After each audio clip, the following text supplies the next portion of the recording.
the game of the true apocalypse. Hey, fanfic family. So glad to see you here again to continue this incredible adventure. As always, kindly remember, this story is 100% fiction, so don't go looking for dimensional portals in your closet. All rights to this fantastic novel belong to the original author. We're just your humble narrators of epic tales. Are you enjoying the fanfic? Show it by subscribing to our YouTube channel and dropping us a like. And if you're impatient for more exclusive content, our Patreon is your happy place. Chapter 326 Central China Alliance. A giant, taller than the mountain, stood before Qilin Mountain. He stood at the gate of the Qilin Mountain camp. The camp's tallest watchtower barely reached his calf. A single step from him would bring the Qilin Mountain camp, housing 30,000 residents, to ruin. Su Huai's mountain villa reached only to the giant's waist, its head barely above the clouds. The giant leaned over, like a child observing an anthill. The moon and stars obscured the light, and a vast shadow enveloped Qilin Mountain. The ants' greatest enemy is children. Dousing them with hot water, scorching them with magnifying glasses, these confused and ignorant children possessed countless methods of tormenting the insects. Before the giant, Su Huai was a powerless ant, his life or death at the mercy of the giant. All was silent, the only sound in the world being the giant's gentle breathing. Ignorance is bliss. Ordinary people, oblivious to the changes in the world, slumbered, unaware that the Qilin Mountain camp was on the brink of extinction, its survival at the giant's mercy. The professionals, keenly aware of the unfolding events, dared not utter a single breath, fearing that disturbing the giant would bring about a catastrophe. The camp's livestock and pets were so terrified that they collapsed on the ground, their feces and urine spilling everywhere. Respected Mr. Giant, please state your needs. Qilin Mountain Camp will do its utmost to satisfy you. The giant stared at him. Unaware of the presence of this unfortunate figure, Su Huaiyu feigned calmness, his heart pounding like a drum. Giant? Look at me more closely. As the words fell, the burning flames that coiled around him like a dragon suddenly ignited, blazing across the wilderness, completely illuminating the giant's true form. He was no giant, but a towering fire demon. His crimson skin was rougher than volcanic rock, and his defenses were evident. His muscular build, skeletal muscles, stood tall, symbolizing resistance and indomitable spirit. With each breath, sulphurous clouds erupted from his nostrils, instantly suffusing the sky with a yellow smoky haze, a veiled image of the apocalypse. The overwhelming demonic might swept across the Qilin Mountain camp, and every professional recognized the flame demon's true identity. There was only one flame demon king in central China, perhaps even the entire world, Lin Mingyuan. Those who knew the truth were terrified.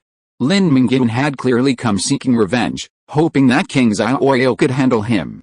Su Huaiyu, who had only a minute ago been mulling over how to kill Lin Mingyuan, was stunned. His predictions had been utterly flawed. Lin Mingyuan had not been injured, or at least not seriously, in the battle with the swamp goddess Sebastiana. Intense fear pierced Su Huaiyu's mental defenses. He saw the Qilin Mountain camp engulfed in flames through Lin Mingyuan's crimson eyes. He forced a smile and tried to argue, but Lin Mingyuan gave him no chance. You were going to rally your troops to kill me, weren't you?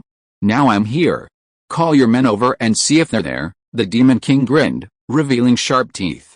Su Huaiyu looked in the direction Wang Lianhe had gone, only to see piles of ashes, the ashes moving in the wind. Wang Lianhe and the others had already left before Su Huaiyu. There was no point in quibbling, as Lin Mingyuan understood the whole process. The idea of a strong attack flashed through Su Huaiyu's mind for a moment before being rejected. All the professionals in Qilin Mountain and Sifeng City combined were not enough for Lin Mingyuan to kill. At this point, he could only beg for mercy. Su Huaiyu made up his mind, and with a plop, Su Huaiyu, who was called the King of Freedom by the professionals in Wuzhou province, knelt down before Lin Mingyuan in front of everyone. This kneeling broke the backbone of the professionals in the Qilin Mountain camp. No one wanted to resist anymore. Even the boss knelt. What good was it for them to be tough? Brother Lin, Boss Lin, I was wrong. I am not worthy of being a human being, and I am even more sorry for the brave soldiers fighting on the front lines of Blackstone City. I have no other wishes for the rest of my life, but to be a dog under Boss Lin to atone for my sins. Please take me in. Su Huaiyu knelt on the ground and trembled. His posture was so low that he was in the dust. There was no trace of the demeanor of the King of Freedom. He was simply a pitiful creature. Several stubborn professionals could not accept the fact that their leader knelt down to others, and launched a suicidal attack on Lin Mingyuan with sharp blades in hand. Before Lin Mingyuan could say anything, Su Huaiyu flew into rage on the spot, pointing at the professionals who attacked Lin Mingyuan at the foot of the mountain and roared, "Damn beasts, do you want to destroy the Qilin Mountain camp? Stop him quickly." Su Huaiyu's power was still there, and the professionals subconsciously obeyed his orders to capture those warriors. Silver spatial energy flickered, teleporting all the professionals attacking Lin Mingyuan thousands of miles away. Lin Mingyuan respected the warrior, but when the warrior drew his sword against him, he could only drive him away. "Don't mind, Boss Lin. Those mad dogs aren't from Qilin Mountain Camp. I promise, from now on, Qilin Mountain Camp and Sifeng City will obey your orders. If you say go west, we won't go east." Desperate to minimize the negative impact, Su Huaiyu dragged his knees along the ground and said with an apologetic smile. He had no idea what face was, throwing it to the winds, just hoping to survive. "You're the first one to beg for mercy so servilely." Su Huaiyu gave a lapdog expression, mistaking the insult for a compliment. "But sparing you wouldn't make me happy, and my thoughts wouldn't make sense. I'd rather send you on your way. Your brothers haven't gone far yet, waiting for you on the Yellow Springs Road." As he finished speaking, flames erupted from Su Huaiyu's feet, enveloping him. In just 2 breaths, Su Huaiyu was reduced to a pile of ash, leaving nothing behind. Glancing once more at the apathetic professionals at Qilin Mountain Camp, Lin Mingyuan transformed back into human form, walked through the air, and vanished in an instant. Lin Mingyuan didn't resort to venting his anger on others. He punished the wrongdoers. It was that simple. All perpetrators and accomplices were to be slain, and unrelated professionals and civilians shouldn't be held responsible for the misdeeds of those in power. After leaving Qilin Mountain Camp, Lin Mingyuan didn't return to Black Rock City. Instead, he waited on a nearby, desolate hilltop. A moment later, cracks opened in the earth, releasing a gust of black mist. From this mist, the Night King, clad in a mithril robe and with his long hair tied casually back, emerged silently. 1 minute and 15 seconds, not bad for his speed. Since mastering the laws of time, Lin Mingyuan's sensitivity to the passage of time has become incredibly sharp, and his ability to manipulate it has become a masterful skill. Lin Mingyuan has already begun developing new time-based skills. Earlier at the Qilin Mountain Camp, Lin Mingyuan had spotted the Night King hiding in the shadows, observing with cold eyes. Since the Night King had no intention of intervening, Lin Mingyuan would follow his lead. Once everything was settled, Lin Mingyuan could simply find a remote, deserted enemy location to meet with the Night King. He was certain of this. "Su Huaiyu is my friend. I originally wanted to be a peacemaker, but his behavior was disgraceful and brought shame upon Wu Jushin," the Night King explained without wavering. "Luckily you didn't show up. Once I'm determined on something, I won't change my mind midway. If you tried to persuade me to let Su Huaiyu go, we'd definitely clash. No, Su Huaiyu deserves death for what he did. If you don't give me face, I definitely won't fight you to the death for Su Huaiyu. There's no need." The Night King likes to stay in the Tomb of Eternal Night because his study of necromancy requires a place with abundant and rich death energy. It's not that he's not good at socializing. Many people think the Night King is a socially anxious otaku, but this is a complete misunderstanding of the Night King. Anyone who has interacted with the Night King knows that he is a rare and understanding person. "If there's nothing else, I'll leave." The Night King had no intention of making a close friendship with Lin Mingyuan. After all, Lin Mingyuan's forceful execution of Su Huaiyu, the face of Wuju Province, had slapped Wuju Province in the face. The Night King, a native of Wuju Province with a strong sense of belonging to his hometown, had a problem with Lin Mingyuan. Lin Mingyuan stopped the Night King. "Don't retreat yet. I have something to discuss with you." "What do you want to discuss? Do you want to expand your influence into Wuju Province? You can take the Qilin Mountain Camp if you want, but I can't give you Sifeng City. I conquered Sifeng City myself, and I'm just lending it to Su Huaiyu." The Night King saw through Lin Mingyuan's ambition. Having just accomplished the feat of slaying a god, Lin Mingyuan's reputation was at its peak, and he wanted to expand. "You looked at me first. Do you think Lin Mingyuan, am such a loser?" Lin Mingyuan raised his head slightly, gazing at the vast expanse of central China. "A mere Qilin Mountain Camp won't satisfy me. To tell you the truth, I want to unify central China." "What?" The Night King was shocked, his face filled with astonishment. Many people's ambitions outstrip their abilities, but the Night King is a rare example where his abilities outweigh his ambitions. In his previous life, he was considered the strongest in central China, but he never considered unifying central China. In fact, he didn't even dream of unifying Wuzhou province. He contentedly guarded his small plot of land, the Eternal Night Mausoleum, researching necromancy and cultivating a vast army of undead. Given his mindset, the Night King couldn't possibly understand Lin Mingyuan's vision of unification. I have the power to unify central China, so why wouldn't I? Forget about the local professionals in central China, none of them are my match, including you. If we were to fight, I would kill you within 5 minutes. This isn't a death threat, I'm simply stating a fact, Lin Mingyuan spoke calmly. He now fully understood why Pamela loved to speak the unpleasant truth. It was because Pamela had the confidence to do so. Even if she spoke the truth and offended others, no one dared to do anything to her. Lin Mingyuan sensed Pamela's joy. Telling the truth, especially speaking it to someone's face, felt so good. These words were quite harsh, and the Night King's expression was as if he had eaten shit, but he couldn't refute it. Lin Mingyuan could defeat a peak demigod, but he couldn't do it. There was a huge gap in strength between the two of them. Even he, the Night King, was no match for Lin Mingyuan, let alone the others. It wasn't that the Night King was arrogant. He frequently communicated with the mages in central China, and among them, he was the strongest. Only Lin Mingyuan, a non-magician, could be compared to him. Of course, that was the Lin Mingyuan before. In the past 6 months, Lin Mingyuan's strength has rapidly evolved, and now he has firmly surpassed the Night King. Let's talk about the Silver Empire, a non-local force. The Silver Empire now has 2 demigods, the White Dragon King Aquis, who is in his prime, and the Shadow Dragon Sikkim. Aquis is level 170 and is a newly promoted demigod. Sikkim is a senior demigod, but he won't live long. It is impossible to kill the Uranus Locust without killing a demigod. The aging Sikkim will definitely choose to sacrifice himself to save Aquis. Does that mean the Silver Empire has only 1 demigod to stop me? No one from the local forces can match me, and the foreign forces are no match for me. What's wrong with me wanting to unify central China and establish an alliance? No problem, it's good that you agree with my idea.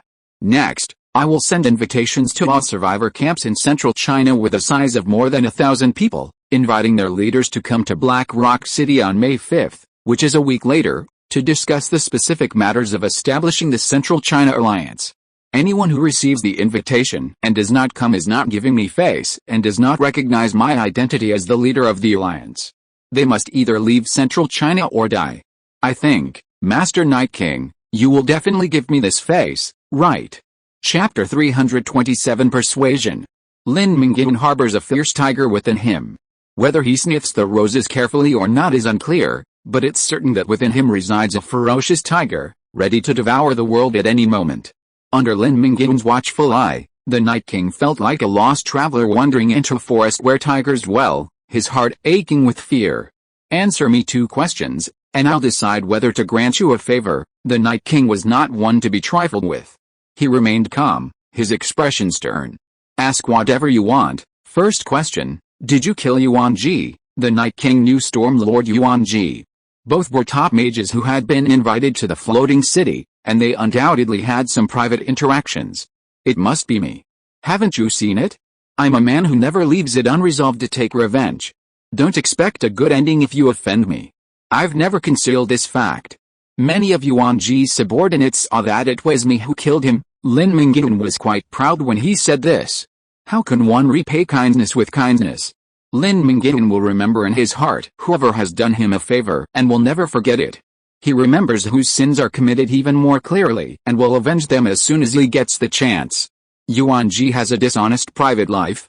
I didn't expect he would die because of it. With a sigh of regret, the Night King asked, second question, do you want me to be your dog? This question concerned the basis of cooperation. Lin Mingyuan said seriously, I can answer you very seriously. No, I am a sword master, not a summoner. I don't have the habit of raising canine summons. I want to form the Central China Alliance to gather the scattered professionals in Central China. Whether it is dealing with monsters or the 2 powerful neighbors to the south and the north, we will be more confident. Of course, I also have selfish motives. After experiencing the war with the swamp god, I feel that I am qualified to be deified.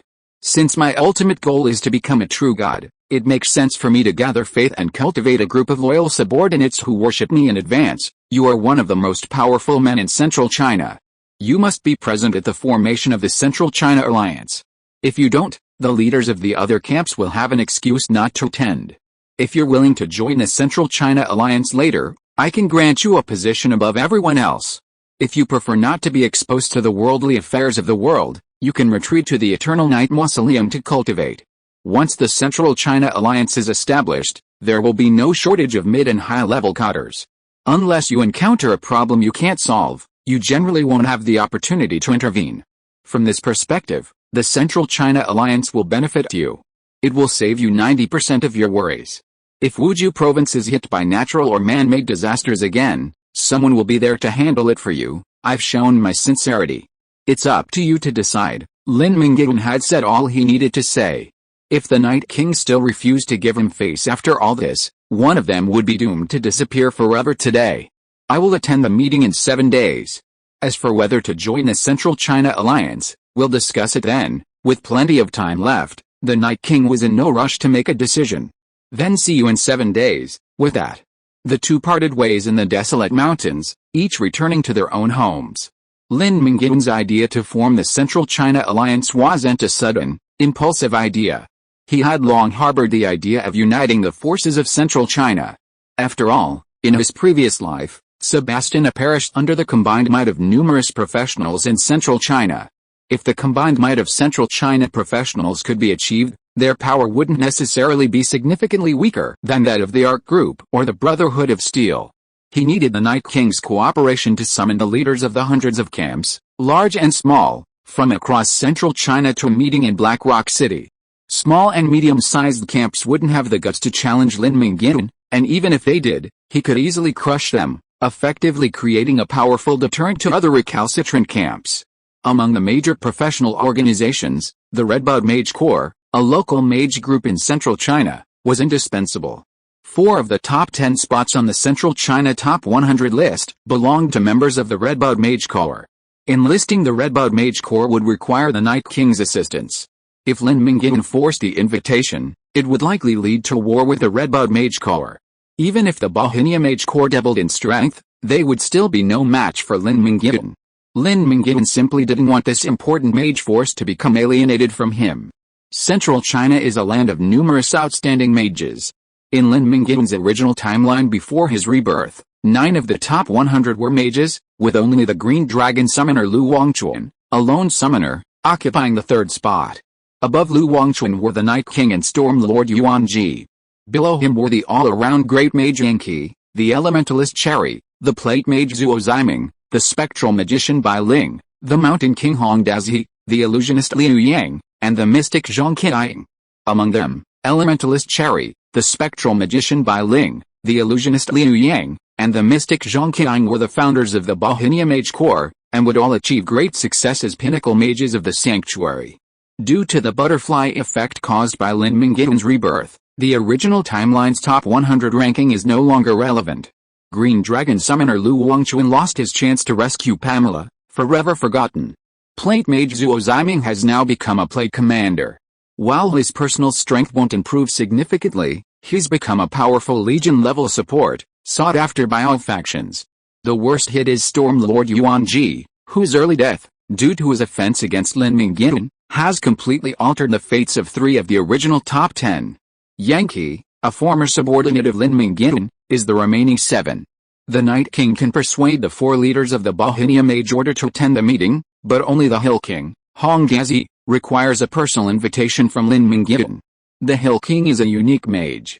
Born with exceptional intelligence, he was a promising mage, but unexpectedly faced a crisis and was forced to transform into the giant bloodline.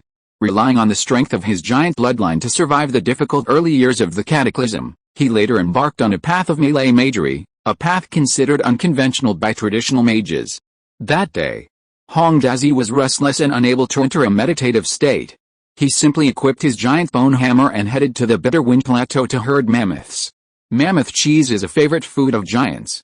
Having raised dozens of mammoths, Hong Dazi was undoubtedly deeply influenced by his giant bloodline. His full brown beard and rugged attire showed that he had fully adapted to his giant identity. The sound waves of supersonic force piercing the air made Hong Dazi nervous. From afar, he saw someone flying towards him on a sword. As Lin Mingyuan drew closer, Hong Dazi grew increasingly nervous. Lin Mingyuan was a giant killer. Over a month ago, he had traveled the world, slaughtering hundreds of giants. The lingering resentment of countless giants lingered, warning Hong Dazi to be extremely cautious of the humans around him. He had killed many giants. Are you Lin Mingyuan? It's hard to survive in Huazihong without knowing Lin Mingyuan. Lin Mingyuan had become a symbol of Huazihong's cultural exports, a leading figure in the region. Having heard of him for a long time but never met him in person, Hong Dazi couldn't imagine that Lin Mingyuan's hands were stained with the blood of the giants. He was terrified and filled with fear. Unaware of Hong Dazi's complex inner thoughts, seeing how obedient he was, he said bluntly, "Come to Blackstone City in 7 days to discuss the details of establishing the Central China Alliance. I'll definitely go." Chapter 328 Grand Occasion. A wide forest is home to all sorts of birds, but there's a certain self-important professional leader who, with his arrogance, insists on challenging Lin Mingyuan's authority. Yang Ailan, the leader of the Grey Creek Valley camp in Lujiang province and a level 121 sanctuary sergeant, publicly declared, upon receiving a notice from a Black Rock City messenger, that he would not attend the frivolous Central China Alliance meeting. If they truly wanted to hold one, they should hold it in Grey Creek Valley. If he simply lost sight of the situation and made wild remarks, it would be fine. To deal with such a lunatic, they could simply dispatch a cadre for a learning exchange session and bring him down to earth. But Yang Ailan suffered the unfortunate fate of detaining the Black Rock City messenger, then, while drunk, tattooed him on the back before sending him back to Black Rock City. When Lin Mingyuan learned of this, and saw the tattoos on the messenger's back filled with humiliating remarks, he was furious. I'm not exaggerating, he was literally fuming, his hair billowing like flames. After locating Yang Ailan's position based on the messenger's aura, Lin Ming unleashed his legendary sword skill, Dushan Divine Sword, from a distance of thousands of miles, beyond visual range. Lin Mingyuan? What the hell? He's just a male favorite of the Silver Empire Duchess, a so-called master touted by a bunch of sycophants. Yang Ailan, despise him, so what? Having drunk several extra glasses of cat piss at the table, Yang Ailan was insanely arrogant. At the White Oven, while chatting with several other camp leaders, he once again made his disdain for Lin Mingyuan clear. Yang Ailan did indeed know a lot of inside information, even the undisclosed romance between Lin Mingyuan and Spider Duke Freya. But Yang Ailan didn't know enough. It wasn't that Lin Mingyuan was a gigolo, but rather that Freya's wife, through her husband's status, had gained a higher position in the Silver Empire's power structure. Brother Yang is tough. We can't stop Lin Mingyuan from bullying us in Luoxia province, but if he tries to get his hands on us, Dai Songgang, will be the first to say no. You're right. Why should we give him face? He really thinks he's a big shot. Several powerful and influential camp leaders at the table praised Yang Ailan, envied by his early advancement to the Saint Realm.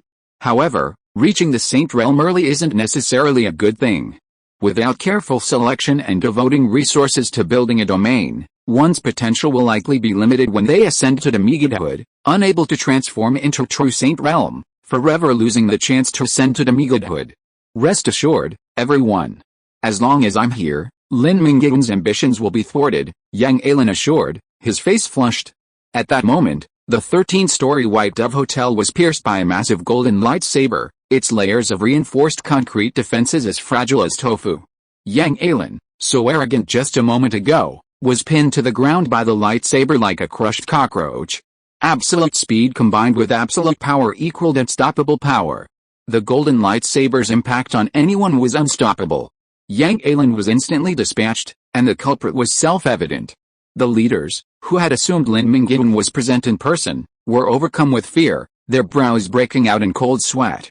They had echoed Yang Ailan's disdain for him, and their rush to apologize, fearing he would destroy them.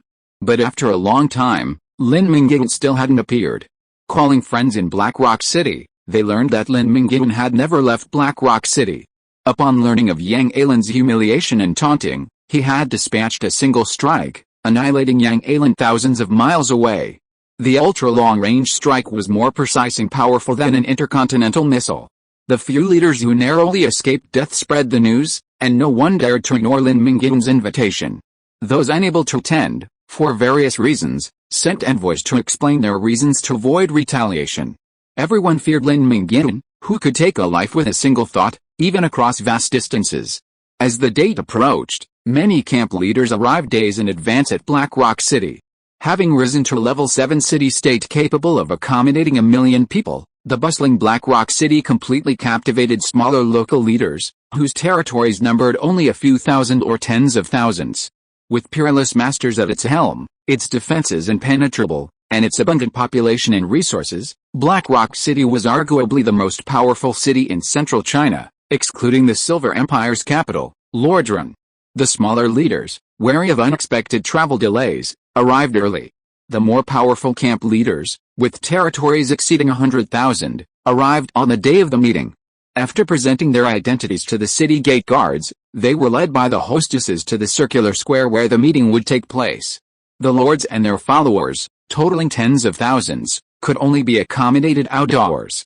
The circular square, with its expansive views and beautiful scenery, was chosen as the venue. 1,324 chairs had been pre-arranged in the circular square, corresponding to the 1,324 camp leaders and renowned masters in central China. Each seat was labeled with the name of the visitor, and the presence and absence of the attendees would be recorded. Those who did not attend would face retribution later. The most confident of all were the proud mages, who dared to open a portal an hour before the meeting began, locating their coordinates and descending directly into the circular square. The mages of the Bohemia Mage Corps wore a uniform, crimson robe with a Bohemia flower embroidered on the left breast. Dozens of portals opened, and the Bohemia Mage Corps, arriving at the circular square simultaneously, drew the glare of the crowd. Compared to the floating city, the Bohemia Mage Corps was naturally insignificant.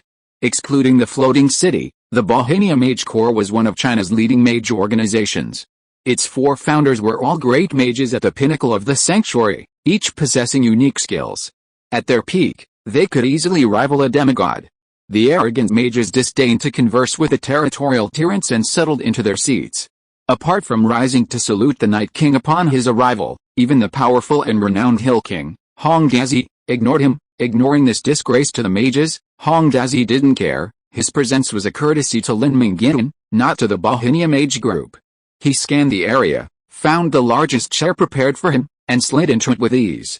No one had ever been able to gather the leaders of all the large, medium, and small camps in central China together. It required skill, courage, and prestige, but Lin Mingyuan had accomplished it.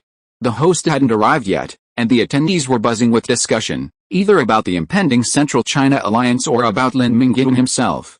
The leaders of the small camps who had arrived in Black Rock City ahead of time had inquired about Lin Mingyuan's recent achievements, his 2 duels against the swamp goddess Sebastiana, his second alliance with the demigod dragon Mother Pamela against both Sebastiana and Rostri, the warden of the underworld, also a peak demigod. Finally, he used the power of a split sun to pull 2 miniature stars from the sky to kill Sebastiana. Several videos recreated the scene of the star's descent, allowing the leaders present to witness Lin Mingyuan's destructive power firsthand. Chapter 329 The Night King's Thoughts. You're still early. Arriving 5 minutes before the meeting is a courtesy to Lin Mingyuan, Elementalist Cherry, who prefers quiet to activity, swayed gently in the breeze, her pretty face etched with discontent. Of the 4 great mages of the Bohemia Mage Corps, the strongest and most capable of attacking is Cherry, a legal Lolita who stands less than 1.5 meters tall. Her admiration for the Night King has given her a nickname, so popular that people have forgotten her real name. Cherry's full name is Cherry Bomb, with Cherry referring to her sweet appearance and Bomb signifying her explosive temper. Within the body of a Lolita lies the heart of a reckless man, possessing immense strength but limited intelligence. The true leader of the Bohemia Mage Corps is another female mage, Bai Ling, the spectral magician, whose power is inferior to Cherry's, a woman of calm and dignity. Bai Ling's unique spectral magic is breathtakingly beautiful. Her signature skill, Rainbow Magic Cannon, shimmers with both destructive power and dazzling beauty, captivating viewers at first sight. Of the 4 major mages in the Bohemia Mages, the 2 female mages were exceptional, while the 2 male mages were relatively mediocre. Without the Bohemia Mage's robes, the mystic, Yan Qianxue, would be a middle-aged office worker who would be thrown into a crowd without a second glance. However, the illusionist, Liu Yang, was somewhat unique, with medium-length silver hair, brown goggles pulled up to his forehead, and a fluorescent skull pattern painted on the back of his standard mage robes, which was very eye-catching in the dark. His punk-style attire proved that Liu Yang was a rebellious teenager. It can't be helped. Who lets them be so awesome? They tell us to come when they tell us to, and they tell us to wait when they tell us to. They say in the end times, the strong reign supreme, and whoever has the biggest fist can do whatever they want. That's true. Liu Yang slanted his eyebrows and looked sarcastic, clearly displeased with Lin Mingyuan, but he had no way to deal with him, except to talk tough. Let's all cut the crap. Now that we're here, why are you still talking about that? Think of a way to politely decline Lin Mingyuan's annexation plan. Bai Ling frowned. Decline? I'm afraid that's difficult. He's a man of few good intentions. Having proven his power by defeating a peak demigod, Lin Mingyuan is probably determined to conquer central China. Didn't you hear what the Night King said? After today, we have two options, either get out of central China or kneel down and serve him like a dog. I'm inclined to kneel down and serve him like a dog, because I'm born in the year of the dog. Liu Yang cynically expressed his true thoughts. The Bohemia Mage Corps had taken root in southern Henan province. Leaving the province would be like being a homeless dog. Staying would mean being a dog, and going elsewhere would also mean being a dog for others. It might be better to stay home and serve as a guard dog. It might sound harsh, but it would bring many benefits. After all, there are always people to hold up the sky if it falls. Even the Night King bowed before Lin Mingyuan. Looking around, who in central China was more accomplished than Lin Mingyuan? Zhang Qianxue, a senior social animal who has been in the workplace for more than 10 years and believes that silence is worse than words, put down her phone after watching the video.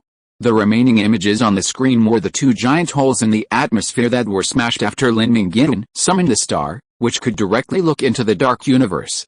Zhang Qianxue said, "If I am really forced to make a choice, I agree with Liu Yang's opinion. Leaving Nanyu province and starting anew is not impossible, but whether to the south or the north, the resource-rich areas have been occupied by the Art Group and the Brotherhood of Steel. The few places that have not been occupied also have neutral organizations such as the United Council and the Martial Artist Association that are not easy to provoke. It's just being ruled by others anyway. Without Lin Mingyuan, we still have the Silver Empire. It's better to surrender to our own people than to surrender to those tall and strong aliens. I don't care what you two think. I only listen to Brother Night King. If Brother Night King agrees to surrender to Lin Mingyuan, then I agree. If he doesn't agree, then I don't agree," Cherry said to herself. Cherry's fangirl comments were echoed by Bai Ling, who nodded and said, "That's right.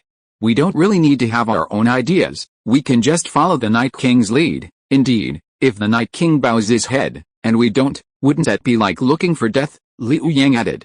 At this point, Liu Yang glanced at the Night King. His skin was slightly pale from his seclusion and lack of sunlight for a long time. Sitting upright under the scorching sun, his demeanor was much more respectful than the four of them. Liu Yang knew that Lin Mingyuan had first approached the Night King, convinced him, and then had him inform them. Since they had decided to follow the Night King's lead, understanding his thoughts was crucial. "Cherry, why don't you go ask the Night King what he really thinks?" "Okay." Cherry ascended the stairs, her whole hair swaying as she bounded to the Night King's side. "Brother Night King, you're really early." Cherry smiled sweetly, her cheeks forming two adorable little nubs. "You're here early, too," the Night King said politely, then fell silent. He wasn't a talkative person to begin with, and after 2 years spent among the undead in the Tomb of Eternal Night, he'd rarely interacted with anyone, leading to certain social anxiety. "It's been over 6 months since we parted ways in the Dusk Sawmill dungeon. I've missed you so much." Cherry lowered her head slightly, twiddling her fingers, peeking up to catch the Night King's shifting expression. The two, from different provinces, had bonded in a dungeon. It wasn't just one dungeon, the Night King and Cherry had explored 2 dungeons together. The first dungeon was the beginning of their bond, and the second had Cherry completely adoring the Night King, who summoned millions of undead with a single wave of his hand. Over time, admiration blossomed into love, and upon seeing the Night King, Cherry couldn't contain her urge to speak her mind. "I miss you, too, as well as Tao Yuan, Li Samio, and the others. We're old comrades who went through dungeons together. It's been a while since we last met. I just saw Li Samio here. Don't rush to leave after the meeting. Let's get together in Black Rock City and bond." The Night King's slightly stiff expression quickly returned to normal. He had no interest in any woman. His profession truly changed a person. To the Night King, the most beautiful things were skeletons as translucent as jade and zombies as hard as steel. Human desires became extremely weak. Cherry didn't know this, and the Night King couldn't tell her directly. He was already abnormal enough, and he didn't want people to know he was even more abnormal than they imagined. Cherry was a smart woman, and the Night King's emphasis on comradeship was a reminder to Cherry that he wouldn't have any feelings for her beyond comradeship. Cherry, feeling suddenly empty and lost, forced herself to smile and asked, "There's one more thing I want to ask your excellency. What do you think of Lin Mingyuan's annexation of all the forces in central China?" From being addressed as brother, Cherry could clearly sense the distance from him. The Night King was very pleased with this, a faint smile on his fair face as he expressed his opinion. From a strength perspective, Lin Mingyuan has the ability to swallow up central China. From a reputation perspective, Lin Mingyuan is indeed qualified. I'd like to hear his specific plans and ambitions. If he can convince me, I think I'll join the new regime Lin Mingyuan is forming. Chapter 330 Grand Debut. After hearing the news, Cherry trudged back to her seat. Liu Yang's Bai Ling immediately approached to inquire. What did the Night King say? Did his confession fail? Their respective concerns differed. Liu Yang simply wanted to know what the Night King thought of the matter, while Bai Ling was more concerned with their best friend's relationship journey. He's thinking of getting closer to Lin Mingyuan.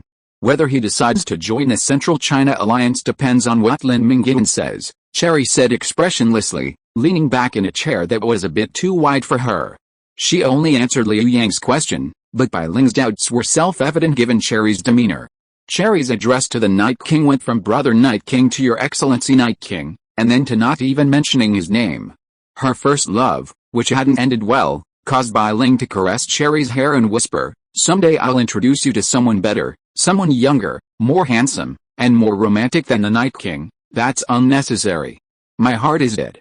I'll never fall in love so easily again. Cherry rolled her eyes and looked up at the sky dejectedly. Suddenly, Cherry spotted what appeared to be a small black spot on the sun. A surge of magic power unleashed, prismatic refraction, distorting space to form a highly sophisticated astronomical telescope to observe the sun. The telescope magnified 1,000-fold, piercing the clear sky and gazing into the vast expanse of the universe. The sunspot she saw was actually a young man standing in the atmosphere. She gazed curiously at the sky, while the young man gazed sternly down at the earth. Their eyes met for a moment, and in that moment, Cherry's heart was pierced. He's so cool, so stylish, so classy. I love him so much, Cherry muttered to herself, completely forgetting her words of sealing my heart and locking my love just 5 seconds earlier. Who are you talking about? Bai Ling, watching over Cherry's feelings, noticed her infatuation again. Following Cherry's pointing, Bai Ling also used prismatic refraction to create a telescope and observed Lin Mingyuan, who was monitoring the earth. Cherry, who never meddles in other matters, doesn't recognize Lin Mingyuan. Bai Ling, however, must recognize him. Just as she's about to reveal his identity, she sees a blazing divine sword hurtling through the air at supersonic speed. The friction ignites through the atmosphere, and the flames erupt into a massive fireball several dozen feet across. The intense energy surge draws everyone's attention. Enemy attack. Beware of air raid. Professionals who constantly walk the fine line between life and death are utterly nervous, gripping their weapons with all their might, ready to respond to any blow from the sky. Lin Mingyuan's speed surpasses the reflexes of most professionals. Before anyone can get on the alert, the divine sword has already landed in the center of the square, unleashing a fiery blaze. The main character is coming. Those who know Lin Mingyuan well know that he possesses the divine weapon, the Holy Sword, Giliankul. Now, with the sword descending from the sky, Lin Mingyuan is about to make his debut. The cacophony of chatter paused, and the next moment, exclamations erupted in a sudden, almost solar eclipse. The sun vanished, plunging the city into darkness. Only the eternally burning Holy Sword, like a star in the center of the square, continued to burn, its light illuminating every face, some frightened and some excited. Pre-prepared fireworks ignited simultaneously, countless blasts soaring into the sky, adorning the pitch-black sky with a dazzling display of color. Lin Mingyuan, draped in a blazing, transparent, Huachan cloak, slowly descended from the fireworks, his flames his loyal servant. Wow, so cool, Cherry, stunned by Lin Mingyuan's dramatic entrance, rested her hands on her chin, her peach-shaped eyes filled with the image of Lin Mingyuan. When the fireworks faded and Lin Mingyuan officially appeared, the darkness enveloped the earth, and light returned. Just as the darkness had descended suddenly, so too did the light arrive with such suddenness. Let me introduce myself. I'm Lin Mingyuan, Lord of Blackstone City, the last Flame Demon King, the universe's only sword immortal, Skywalker, Godslayer, and initiator of the Central China Alliance. Lin Mingyuan listed his notable titles like a dish, dismissing titles like Red Dragon Mother Exiled or Friend of the Florentine Clan. By controlling the cycle of day and night and setting off fireworks across the city, Lin Mingyuan intended to stage a grand entrance, a prelude to his presence. The effect was remarkable, with everyone watching him intently, not daring to lose focus for a moment, hanging on his every word. Dark races naturally repelled by sunlight, such as necromancers and vampires, possess the forbidden spell, Seal the Sun. This method involves creating a dark energy field, forming a barrier that prevents sunlight from penetrating. Only within the area covered by the dark energy field can sunlight be blocked. It doesn't literally seal the sun, plunging the entire world into darkness. That would require at least a powerful deity. Lin Mingyuan's method of sealing the sun was even simpler. He simply created a special fault in the atmosphere, absorbing sunlight through the fractured space and preventing it from reaching Blackstone City. Therefore, the onset of darkness and light would be incredibly abrupt. I believe many comrades are still unfamiliar with the Central China Alliance, so let me explain my concept. Under the watchful eyes of the crowd, Lin Mingyuan spoke eloquently and without fear. First, I assure you that the Central China Alliance is not a dictatorial organization I founded to satisfy my own selfish desires. Instead, it is an organization that pools the strength of all like-minded brothers to benefit Central China and all its people and professionals. Our ultimate goal and guiding principle is to make our Central China region a shining pearl in Asia, a protectorate and safe haven for all of China. Lin Mingyuan spoke with such grandeur and ambition that if it weren't for his sarcasm, the voices of those who made these remarks would have been heard louder and louder. These words moved the Night King. He didn't know Lin Mingyuan well, but he understood the mentality of the powerful. To Lin Mingyuan, 90%, perhaps even more than 95%, of the professionals present were as fragile as ants. How naive would one have to be to deceive ants? Therefore, the Night King believed that Lin Mingyuan's words were largely true. He also knew that Lin Mingyuan was hiding his true motives. In reality, Lin Mingyuan wanted to spread faith in Central China, making it his repository of faith, providing support during the comfort god hour. I'm not good with words. I've racked my brains for days to come up with these grandiose words. Now, let me talk about something practical, something that concerns everyone's immediate interests. Lin Mingyuan made a self-deprecating joke. Regardless of whether it was funny or not, everyone pretended to laugh. No one dared to act rudely. What's the biggest threat to professionals? Natural disasters.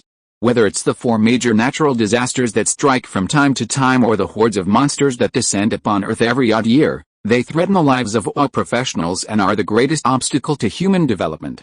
I believe many of you here have experienced the despair and helplessness of facing natural disasters, mobilizing all your forces and revealing all your cards to barely overcome the difficulties. Numerous camp leaders couldn't help but nod in agreement. Natural disasters are the professional's greatest enemy, due to the sheer amount of uncertainty. Many camps have been destroyed by natural disasters. Those camp leaders who survived and sat in the circular square possess both strength and luck. As long as you join the Central China Alliance, you can always call on the Central China Alliance's Blackstone City headquarters for assistance if you encounter a natural disaster you can't resolve. We will respond to your every request. Lin Mingyuan surveyed everyone's expressions when someone suddenly spoke. When the Silver Empire swore to rule Central China, they also promised us that they would guarantee our safety. But the Silver Empire broke their promise and failed to do so. Why should we believe that you can do what you say? The one who raised the question was a soldier with a broken arm. If scars are a man's medals, then he has enough medals on his body to open a medal museum. If you are listening to this novel on a channel other than Fanfic World, it means it was downloaded and re-uploaded without effort. We warmly invite you to visit our channel, Fanfic World. There you will find the original version of this story and many other novels of various genres. We look forward to seeing you dive into a world of incredible novels. Chapter 331, Central China Alliance is established. The man's face bore 4 knife wounds and several healed bullet wounds. The most devastating scar on his neck was a sinuous, ugly, slit throat. His one exposed arm bore countless scars. The visible scars were enough to make one's scalp tingle, and who knew how many more were hidden.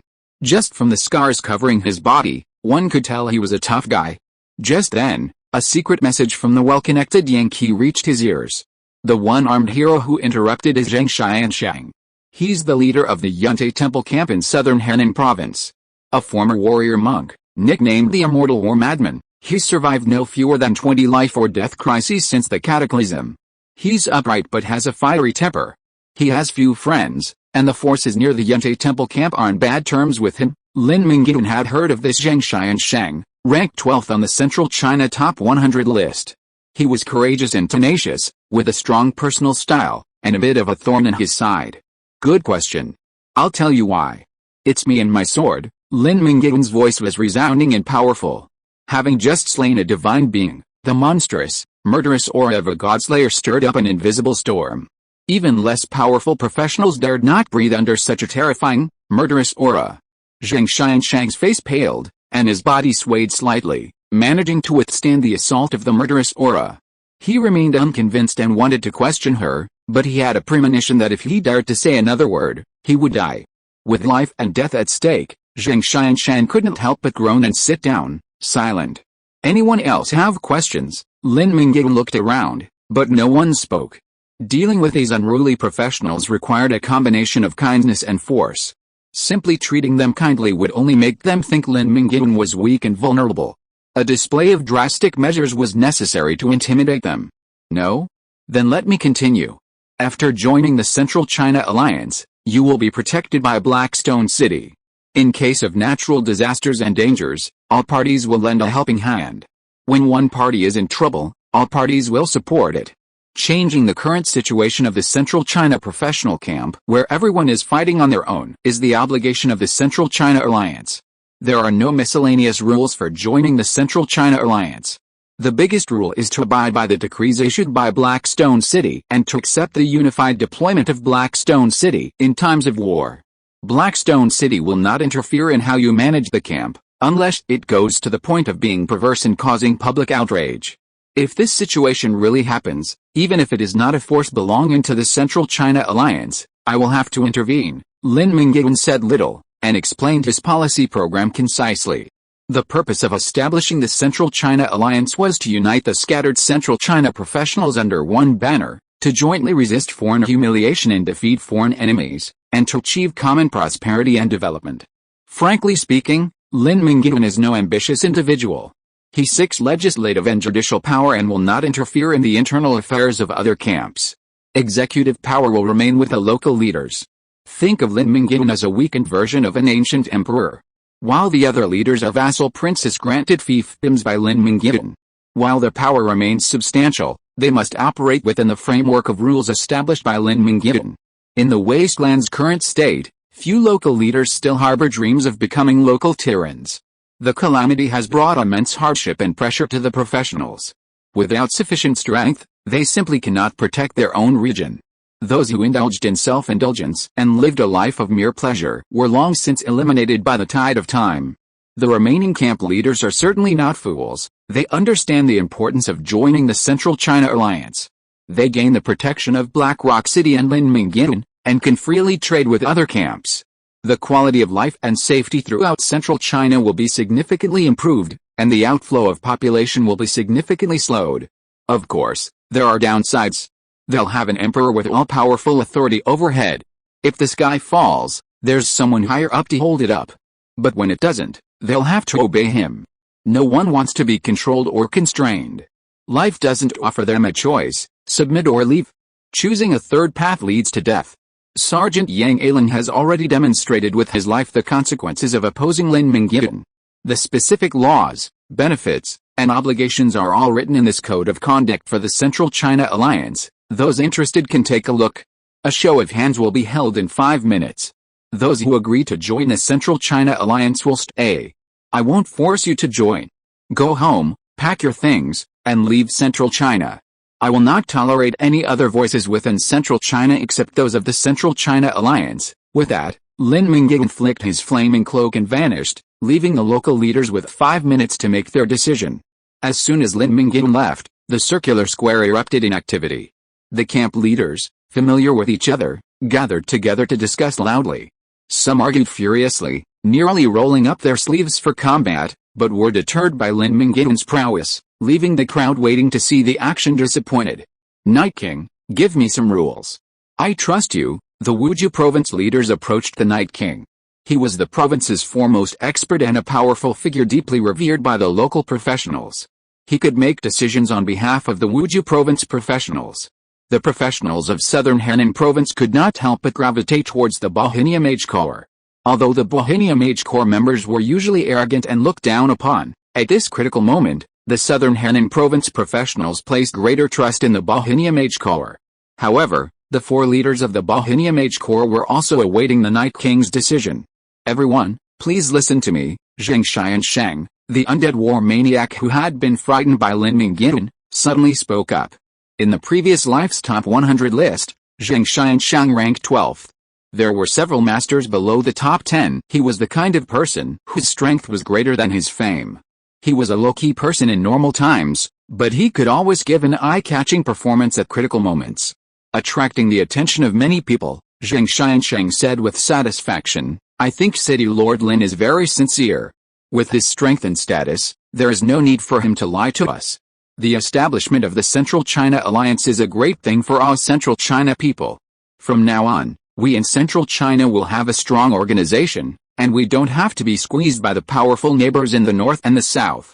If the Central China Alliance grows stronger, maybe in the future it will become the 4th largest force in China. Deng Haoyu, the crown assassin ranked 16th on the top 100 list, said doubtfully, I say, Lao Zheng, you didn't take Lin Mingyuan's money to speak well of him, did you? Liu Yang, the illusionist who likes to watch the fun and not afraid of trouble, immediately agreed, that's right, Yan Qianxue, this bee, usually has a bad mouth. Why did he change his nature today to stand up for the Central China Alliance? There must be something fishy. The crown assassin Deng Haoyu, the undead warrior Yan Qianxue and the Bohemia Mage group are all from southern Henan province. They have cooperated several times both in dungeons and in reality. They are acquaintances if not friends. Bullshit. That damn Lin Mingyuan glared at me just now and nearly scared me to death. If I'd taken his money, why would I have argued against him? Yan Qianxue's face flushed with rage. He's just desperate. Who knows if this is a self-torture trick? An assassin and an illusionist. These two sly men teased Yan Qianxue with sarcastic sarcasm. They weren't contradicting him, in fact, they agreed with his views, but Yan Qianxue wasn't a high-profile figure, so his words weren't widely accepted. Someone with enough weight to make the final decision stepped forward. The Night King declared, it's a good thing that Central China can establish a united and supportive organization. I've always hoped that Central China could produce a figure like Caesar, supreme leader of the Brotherhood of Steel, with lofty ambitions and strong methods to lead the Central China professionals to great things. Now that this person has appeared, we have no reason to resist the Central China Alliance. Instead, we should be delighted. I'm here to declare my willingness to join the Central China Alliance and become a brick in its ranks, ready to move wherever needed. Those who had previously harbored concerns could rest assured. With the Night King's strong reputation among the mage community as their guarantee, the Central China Alliance would at least maintain a minimum standard, preventing it from degenerating into licentious, power-abusing, and dictatorial organization. Lin Mingyuan's strength could guarantee the Central China Alliance's maximum strength, giving this emerging organization the confidence to compete with the Brotherhood of Steel and the Arc Group. As the saying goes, everyone has their own way. There are always a few who would rather die than live without freedom, unwilling to accept control. Most people choose to join the Central China Alliance. This tiny minority, left with no leverage to protest, can only leave early, preparing to depart to Huazhong dejectedly. 5 minutes later, Lin Mingyuan returned, content to see only a few seats empty. Everyone had made the right choice. Now, let's take a show of hands. Those willing to join the Central China Alliance, please raise your hands. As he spoke, the 1,000+ leaders present raised their hands. Ying Tao stood on tiptoe on a stool and raised her hand high, attracting Lin Mingyuan's attention. Those unwilling to join had already left, leaving those who remained willing. I'm delighted that you've all agreed to join the Central China Alliance. Yan Qianxue, pass the word down. I'm hosting a banquet for all the elite members of the Central China Alliance. Food and drinks will be unlimited. Come celebrate. Lin Mingyuan raised his arm, and his followers gathered. In this resource-scarce wasteland, no one could resist a feast. Oh, by the way, I have some bad news for you all. I just received word that the 13 leaders who were unable to attend, including Yan Qianxue, the leader of Flying Eagle Camp, Wang Yuang, the leader of Shimen Town, and Tang Muolin, the leader of Jingtai Forest Park, were attacked by demons and have all died. The new leader has expressed his willingness to join the Central China Alliance and will be one of us from now on. Chapter 332, Top 100 List announced. After just over 10 minutes of interaction, it was difficult for the local leaders to fully understand Lin Mingyuan. They could only judge from his words, demeanor and gestures that Lin Mingyuan was an ambitious and determined young talent with a desire and potential to achieve great things. He had a free and easy personality, focusing on the key points rather than the specific details. He was a boss who was willing to delegate power, but more was not apparent. It was not until the news of the deaths of the 7 leaders who did not attend the meeting came that the professional leaders who did not know Lin Mingyuan well saw the deeper side of Lin Mingyuan. He said what he meant, was decisive and ruthless, and would never let go of any grudge. Lin Mingyuan was usually humble and polite and seemed easy to talk to, but once the bottom line was touched, there was no mercy. In one word, kill. Lin Mingyuan never waited for revenge. Convinced that the 7 leaders wouldn't give him face, he took advantage of the group's deliberation to dispatch demonic agents to locate their location, open a portal, and slaughter them. He then immediately selected and installed a compliant puppet to take over, forcing the camp to pledge allegiance to the Central China Alliance. Lin Mingyuan's drastic actions cooled the heated atmosphere of the revelry. Many of the more rebellious camp leaders rejoiced. They hadn't wanted to come, but with so many people going, they would have seemed out of place, so they reluctantly came. Their choice was proven right by the bloody facts. Had they decided not to attend, the same fate would have befallen the 7. With a banquet imminent, all the restaurants and cafeterias in Black Rock City bustled to serve Lin Mingyuan's will. If there were a happiness survey, the residents of Blackstone City would likely be the happiest of the wasteland's inhabitants. The city lord is supremely powerful, commanding elite troops and generals who effectively defend the territory. Bullying, such as bullying, is rare in Blackstone City and is dealt with without exception. Furthermore, the city lord is generous. Upon every major victory, milestone achievement, or festival, he hosts a banquet for all officials, distributing food, oil, and meat to every household. Lin Mingyuan's rule is deeply rooted in Blackstone City. In the future, when Lin Mingyuan is deified, Blackstone City will become his greatest repository of faith, and his loyal subjects will be seamlessly converted. Lin Mingyuan now aims to spread his benefits beyond Blackstone City to all of Central China, revitalizing it and transforming it into preeminent power, abundant in resources and protected from outsiders. The people have their own standards, they know who treats them well. Comparing the past hardships with their current pampered lives, they too will become Lin Mingyuan's voters. The transformation began on the day the Central China Alliance was established. A banquet was held in the square, tables and chairs laid out, along with delicious dishes and crates of various beverages. Some, eager to make friends with experts, sought out Lin Mingyuan. As Night King and his companions toasted, they realized the powerful professionals were absent. Upon inquiry, they learned that over 20 of the over 1,000 camp leaders had gone to a private banquet at the city lord's mansion. Among them were Night King, Hongjiazhe, the king of the hills. The 4 leaders of the Bohemia Mage Corps, Zheng Xiansheng, the only undead warlord who dared interrupt Lin Mingyuan, the grand assassin Li Haoyu, and a dozen other renowned local experts who had also ranked high on the previous life's top 100 list. These individuals were the future backbone of the Central China Alliance, worthy of Lin Mingyuan's attention. Black Rock City had never been so lively. City officials sized up the new Central China experts, while the arrogant local leaders who had recently surrendered to the Central China Alliance also scrutinized the Black Rock officials. With Lin Mingyuan at the helm, the two sides engaged in testing exchanges of ki, a test that left both sides stunned by the other's strength. Black Rock City officials were astonished that Central China still harbored so many formidable figures, each astounded by their own strength. Leaders from all over the region were astonished by the hidden talents within Black Rock City's ranks. Dragon Summoner Li Tong, Amazon Queen Yan Qianxue, The six-armed serpent sword master Luo Bing, a killing machine, Yan Qi, renowned in the mage world, god devourer Liu Qi, whose divine power effortlessly annihilated ordinary saints, and Yu Qingqing, the peerlessly beautiful moon priestess, whose presence hinted at divine will. These individuals were all capable of rivaling the top 100 masters. Most noteworthy was the unfathomable great sage Dongfang Bai. With his white hair and beard, gaunt features, and coarse linen clothing, he was able to hold his own against the Night King in key exchanges. You must know that the Night King was the top expert on the previous life's top 100 list, the undisputed number 1 in Central China, and one of only 3 human demigods in Central China. Dongfang Bai's aura is comparable to the Night King's, and their strength and potential are very similar.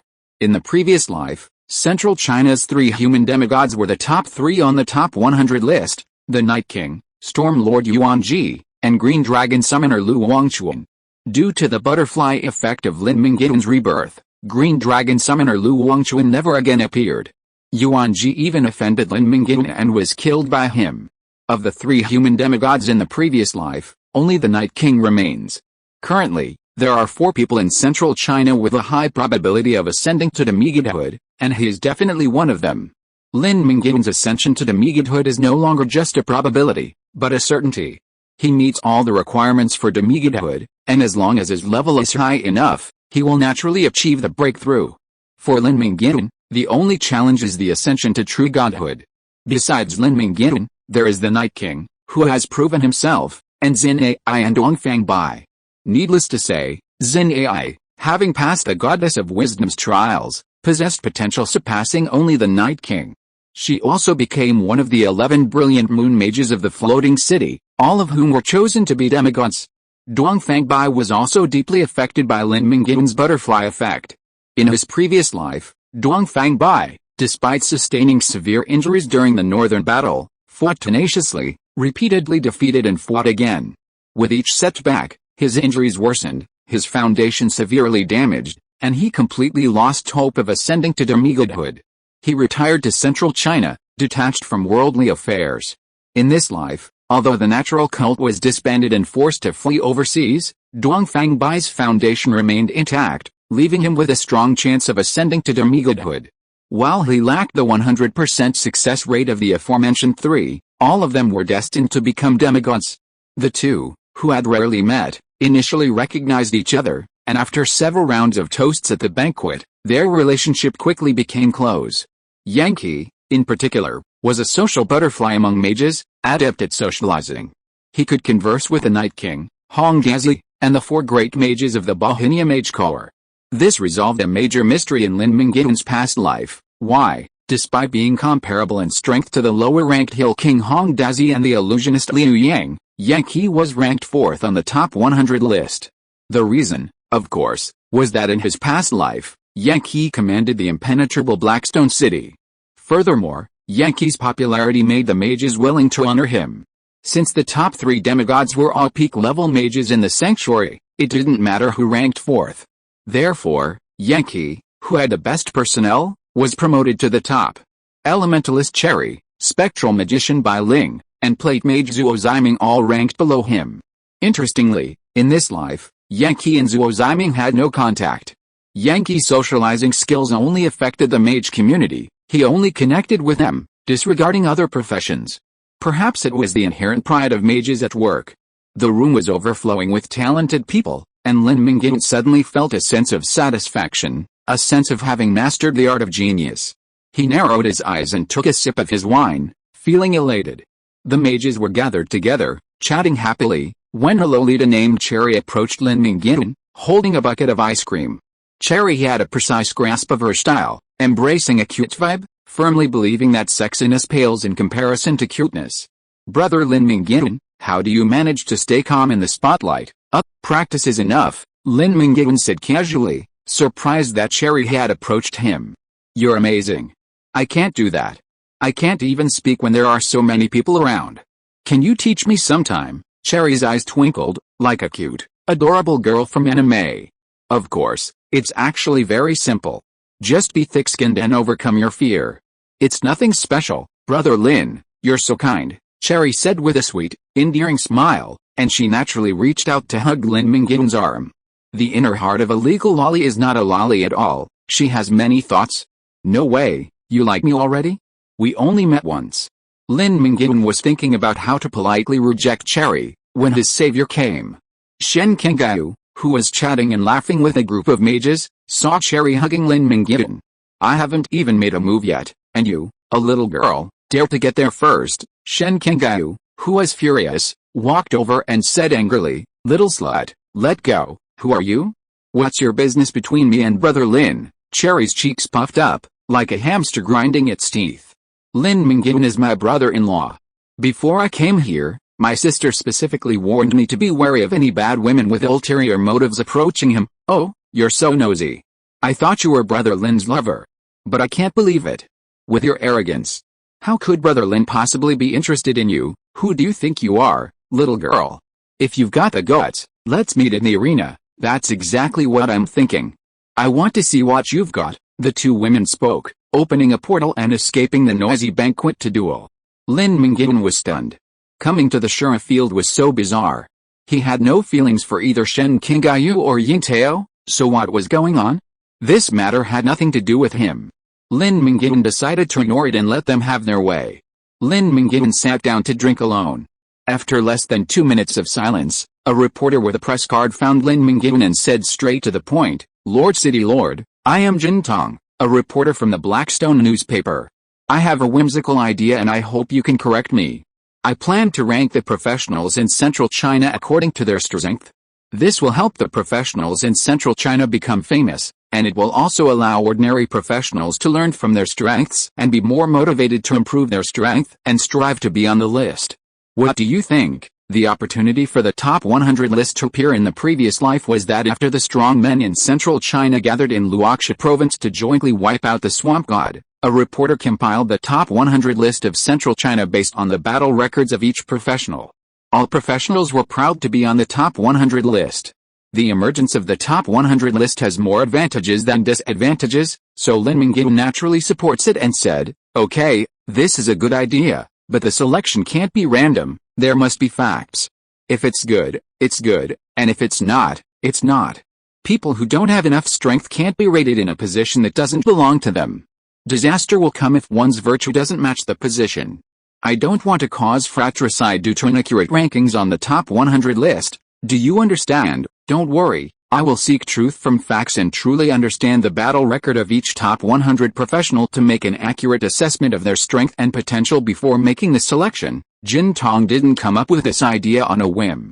Due to his profession, he has visited various places in Central China and has some understanding of the local strongmen. Jin Tong's selection has a high degree of recognition. Chapter 333 Demonic Invasion. With Lin Mingyuan's approval, reporter Jin Tong, energized, gathered all the reporters from Blackstone City's newspapers and radio stations to exchange intelligence and brainstorm. After a night of editing and revising, the first edition of the Central China Top 100 list was released. The next morning, Blackstone Weekly published an extra issue. The front page featured the Central China Top 100 rankings, followed by profiles of the top 100. The writing was unpretentious and truthful, with minimal subjective judgment, save for a few flattering remarks about Lin Mingyuan. It couldn't be helped, Lin Mingyuan was the city lord, the boss of their boss's boss's boss. With the powerful figures of Central China gathering in Blackstone City, the topic quickly gained traction, quickly reaching every corner. By noon, everyone was clutching a copy of the Blackstone City newspaper's Central China Top 100. Later statistics showed that the sales of the special issue of the Central China Top 100 surpassed the entire year's sales of Blackstone Weekly. The first printed newspaper arrived at Lin Mingyuan's residence. Lin Mingyuan was the first to see the Central China Top 100 list. The rankings of the reborn Top 100 were accurate. The top 4 were precisely the 4 individuals Lin Mingyuan had determined were eligible for demigod advancement: Lin Mingyuan, Xin Ai, Yu Wang, and Dongfang Bai. The fact that the Blackstone City newspaper ranked Dongfang Bai 4th was a testament to their discerning eye.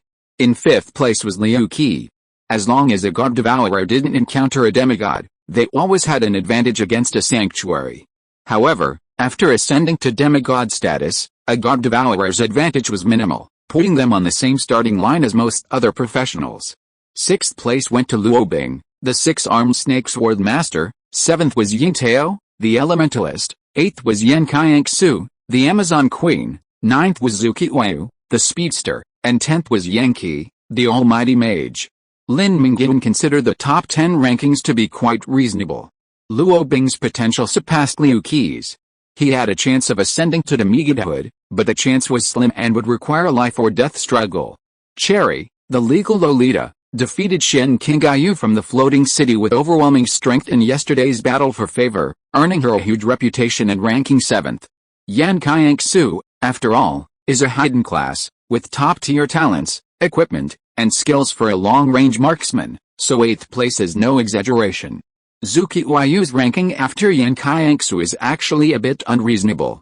Zhu Qiyu's potential surpasses Yan Qianxue's, but Zhu Qiyu isn't a native of central China and has only recently joined Black Rock City, so people don't know much about her. Once Zhu Qiyu demonstrates her true strength, her ranking will surely rise, and surpassing Liu Qi is not impossible. 9th place is Yan Qi, an all-around mage who can do everything but master none. Yan Qi ranks 10th.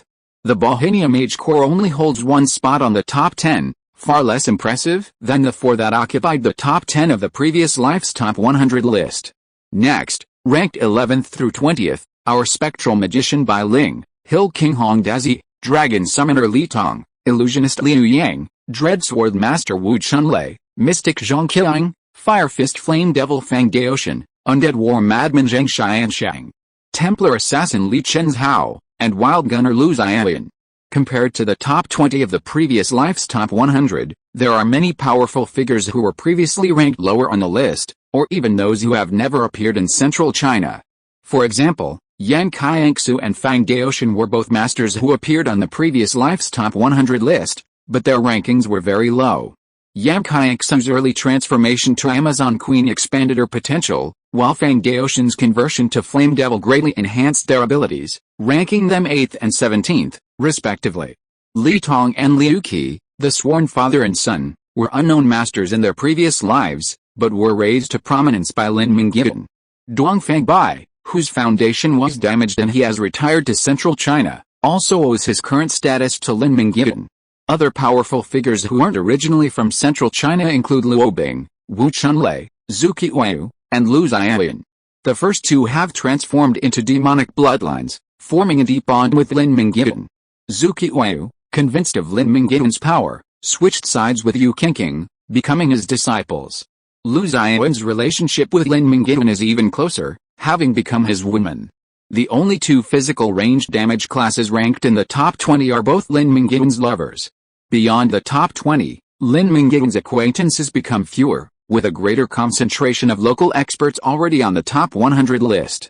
The top 4 are potential demigods, the top 20 all have the potential to reach the peak of the Saint Realm, and the rest are more mediocre Saint Realms. There may be hidden gems that haven't made the Blackstone City newspaper's top 20, but this is only the initial edition of the top 100 list, and the rankings are bound to change. That day, the Central China Top 100 list was undoubtedly a hot topic, with professionals across the professions frantically discussing it. Some gloated over their inclusion, others considered their low rankings and desperately sought to climb higher, and still others, judging themselves by the rankings and analysis, gained a clearer understanding of themselves. The appearance of the top 100 list was like a drop of water in a simmering pot of oil, causing the oil to boil. But even after the simmering heat, life went on as usual. A 3-day banquet was held in Black Rock City. Afterward, the leaders of each faction returned, bearing Black Rock City's laws and development guidelines, ready to rebuild their territories. Lin Mingyuan fulfilled his promise at the meeting. If any other camps were struck by a natural disaster, Black Rock City would provide assistance.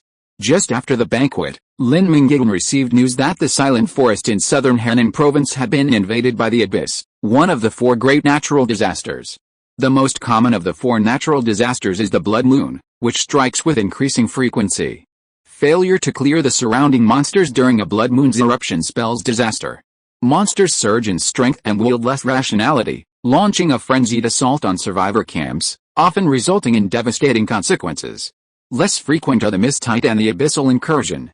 The Misttide represents the remnants of the old gods from the previous era, while the Abyssal Incursion marks the end of all things in the current era, the arrival of Doomsday.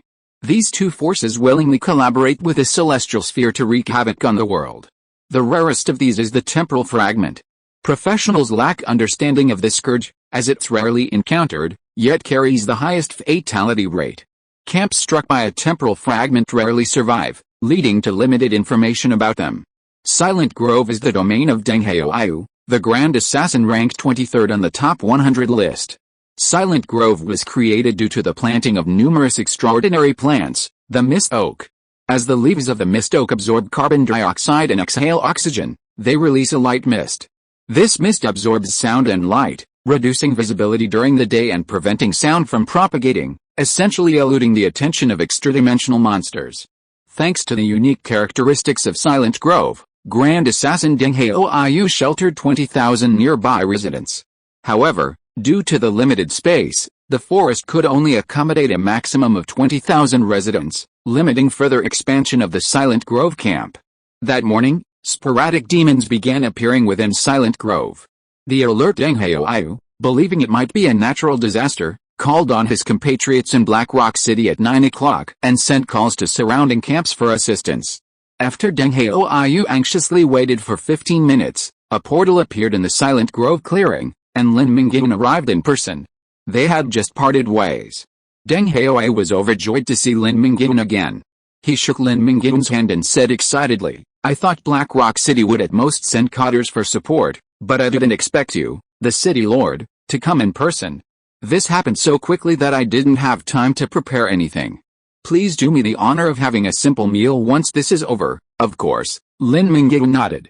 With the formation of the Central China Alliance and the release of the top 100 list, Lin Mingyuan became recognized as the world's foremost figure in Central China. Lin Mingyuan's personal visit to the Silent Grove was a gesture of honor to Deng Haoyu, and Deng Haoyu was overjoyed. Soon, the leaders of two nearby camps, including the undead warrior Yan Qianxue and the punishment knight Ma Chengjin, arrived with their respective guards. They were equally surprised to see Lin Mingyuan. They hadn't expected him to come. At 9:40, the smell of sulfur in the air grew stronger, and the sky turned a crimson red. On the eve of the disaster, the energy of space and time suddenly fluctuated. A dozen mages, led by the spectral magician Bai Ling, arrived at the Silent Grove. "Master Alliance leader, you're here," Bai Ling said respectfully, simultaneously sending a message via teleportation to Cherry, who is obsessed with Lin Mingyuan. "The Alliance leader is in the Silent Grove, come quickly." Cherry, upon receiving the message, hastily put on her makeup and hurriedly opened a portal to the Silent Grove. Upon seeing Lin Mingyuan, she gave a shy smile. "Brother Lin, are you still mad at me?" "No, we were just sparring." "You didn't do anything to Shen Kengyu." Lin Mingyuan spoke absent-mindedly, his gaze piercing the mist, his eyes suddenly sharp. He declared, "Comrades, brace yourselves. The demonic army is coming." A massive, sky-reaching pillar of bone supported the rectangular demonic portal. A scorching wind from the abyssal wasteland blew away the mist, and a horde of cruel, bloodthirsty demons surged into the material plane. The Eye of Horus shone with a faint golden light, and Lin Mingyuan's glance captured the entire demonic army's information. The demons numbered between 6 and 8,000, most of them imps fresh from the demon hatchery, ranging in level from 40 to 80. Despite their low level, the demons were a true warrior race born for battle. Their ability to survive the demon hatchery proved their combat experience. Even ordinary professionals over 10 levels higher could be slain by the demons. 500 legendary demons and above were heavily armored, their weapons drenched in blood, the blood seeping into the steel, a terrifying crimson. Without external intervention, these 500 legendary demons could destroy the Silent Grove. Deng Haoyu, a newly arrived Grand Assassin, could only face 3 to 5 legendary demons at once. If he were surrounded by multiple legendary demons, he would be mortal. The demonic invasion was even more significant, with 2 high-ranking sanctuary-level demons also supporting the attack, the female night demon Philomena and the satyr demon Deribali, a goat-headed human with a bone hammer blazing with green flames. With such a lineup, excluding Lin Mingyuan, relying solely on Deng Haoyu and the few friends he called for help, the Silent Woods will most likely be destroyed. Even if it can be defended, the casualties will surely exceed 70%. Chapter 334 The Son-in-Law Eats the Master. Gazing at the hordes of demons, their awe-inspiring atmosphere and raging demonic flames, Deng Haoyu's hand gripping the dagger trembled slightly. He sensed the aura of impending catastrophe and couldn't help but glance up at Lin Mingyuan, grateful for joining the Central China Alliance. Without their assistance, the camp he had painstakingly built would have been destroyed. A natural disaster is a natural disaster. It's only been 3 years since the catastrophe, and its intensity is already so high. Lin Mingyuan stood with his hands behind his back, his masterful demeanor hovering in mid-air like a stabilizing force, taking in the demonic assault. Lin Mingyuan ignored the noisy, aimless little demons that rushed forward, letting them run past him and engage the professionals in the silent woods. Professionals need to be honed, and the less threatening little demons are the sharpening stone. Only by engaging demons firsthand can one truly understand them. Killing demons earns experience points, equipment, and skills that greatly strengthen professionals. The rules of the world have always been soldier versus soldier, general versus general. Lin Mingyuan focused his attention on elite demons above level 110. The same principle remained. Lin Mingyuan only slew valuable prey. He had no experience killing demons 20 levels below him. He extended a finger and swiped the void before him. The great scorpion needle, stored in the void, instantly flew out, a stream of black light darting through the demons with the agility of a needle. Any demon stung by the great scorpion needle died instantly, even a mere scratch. Without 400 points of constitution, the needle's venom would be unbearable, and the lower the constitution, the faster the death. There were indeed freaks with 400 points of constitution at level 110, but they would have to be demon princes descended from the great demon god. How could they possibly serve as pawns for the celestial intersection? With the exception of 2 high-level sanctuary-level demons, the demons present were all ordinary demons, the kind that would serve only as cannon fodder in the eternal battlefield. The higher-ranking demons fared no better than the common demons. The sadder demon Deribali's combat instincts were astonishing, repeatedly blocking and parrying flying swords, forcing Lin Mingyuan to unleash his epic skill, Time Lock, before striking him deadly with a single blow. Deribali was easily slaughtered. The female night demon Philomena, even less powerful than Deribali, paled in fear. Countless plague protozoa erupted from her cheeks, and she took off without a glance, striding back to the portal with the desperation of a 100-meter sprint. She collided headfirst into the impenetrable wall, leaving her dizzy and falling dozens of meters away. A spatial barrier, the same size as the abyssal portal, sealed the portal, and Lin Mingyuan had no intention of letting them return.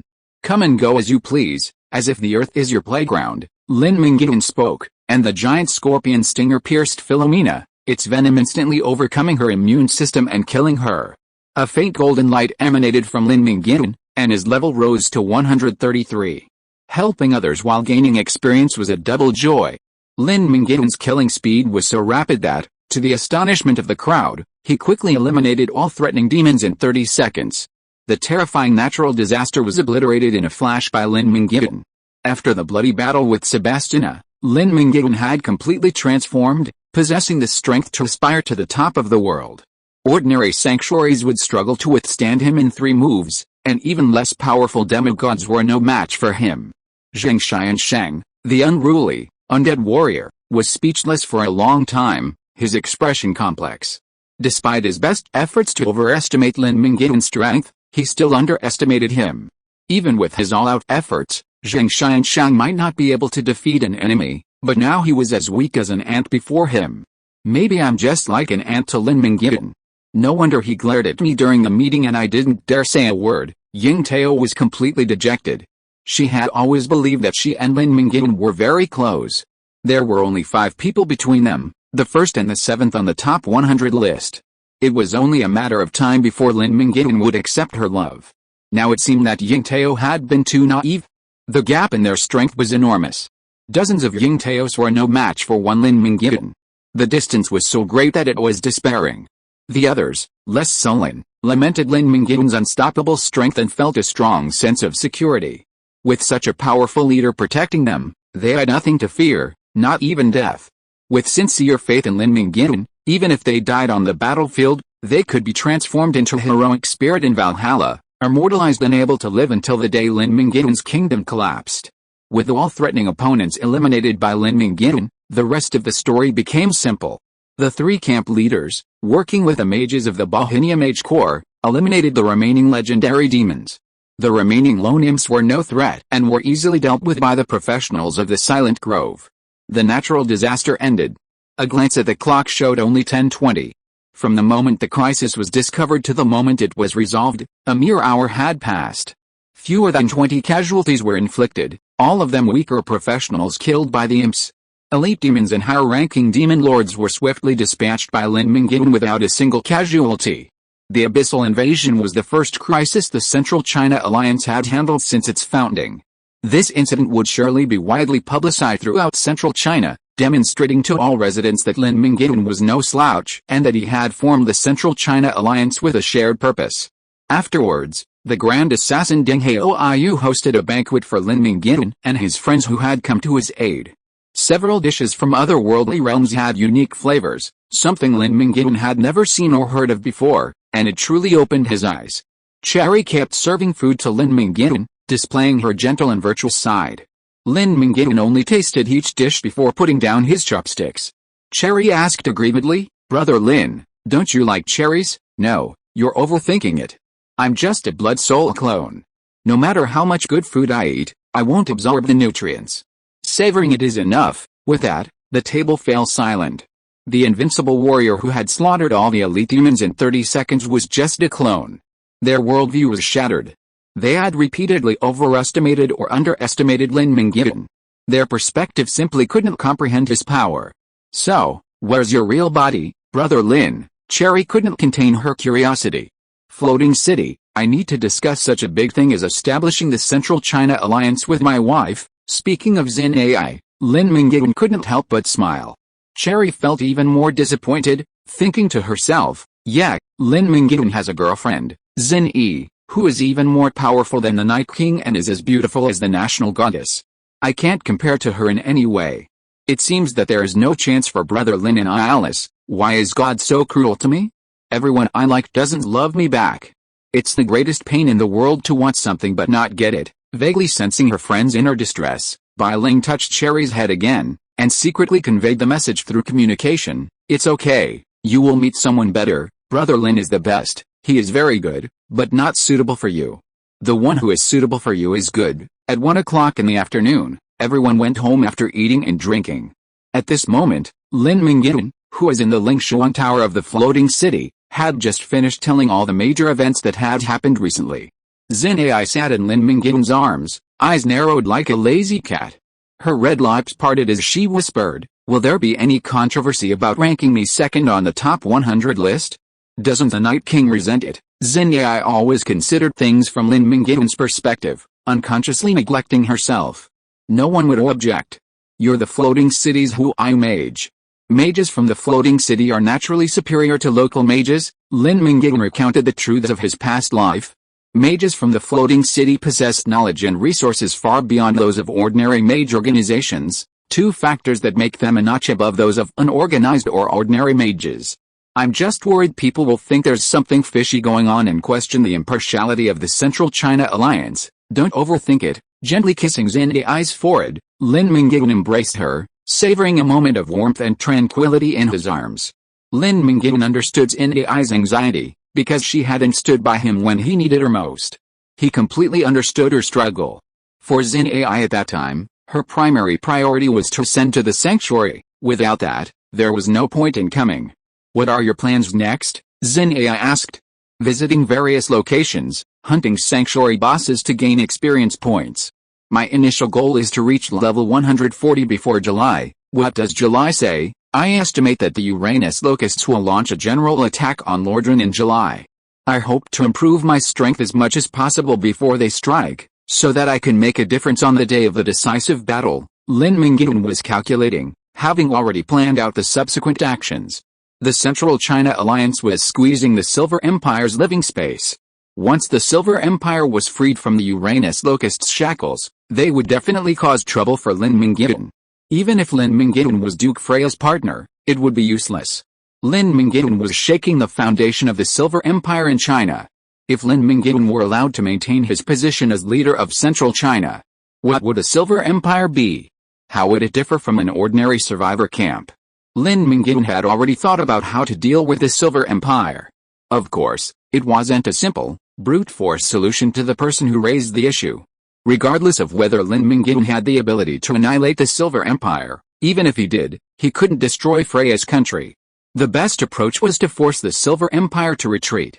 If he could solve the major threats that the Silver Empire couldn't, then what would the Silver Empire be qualified to be Lin Mingyuan's boss?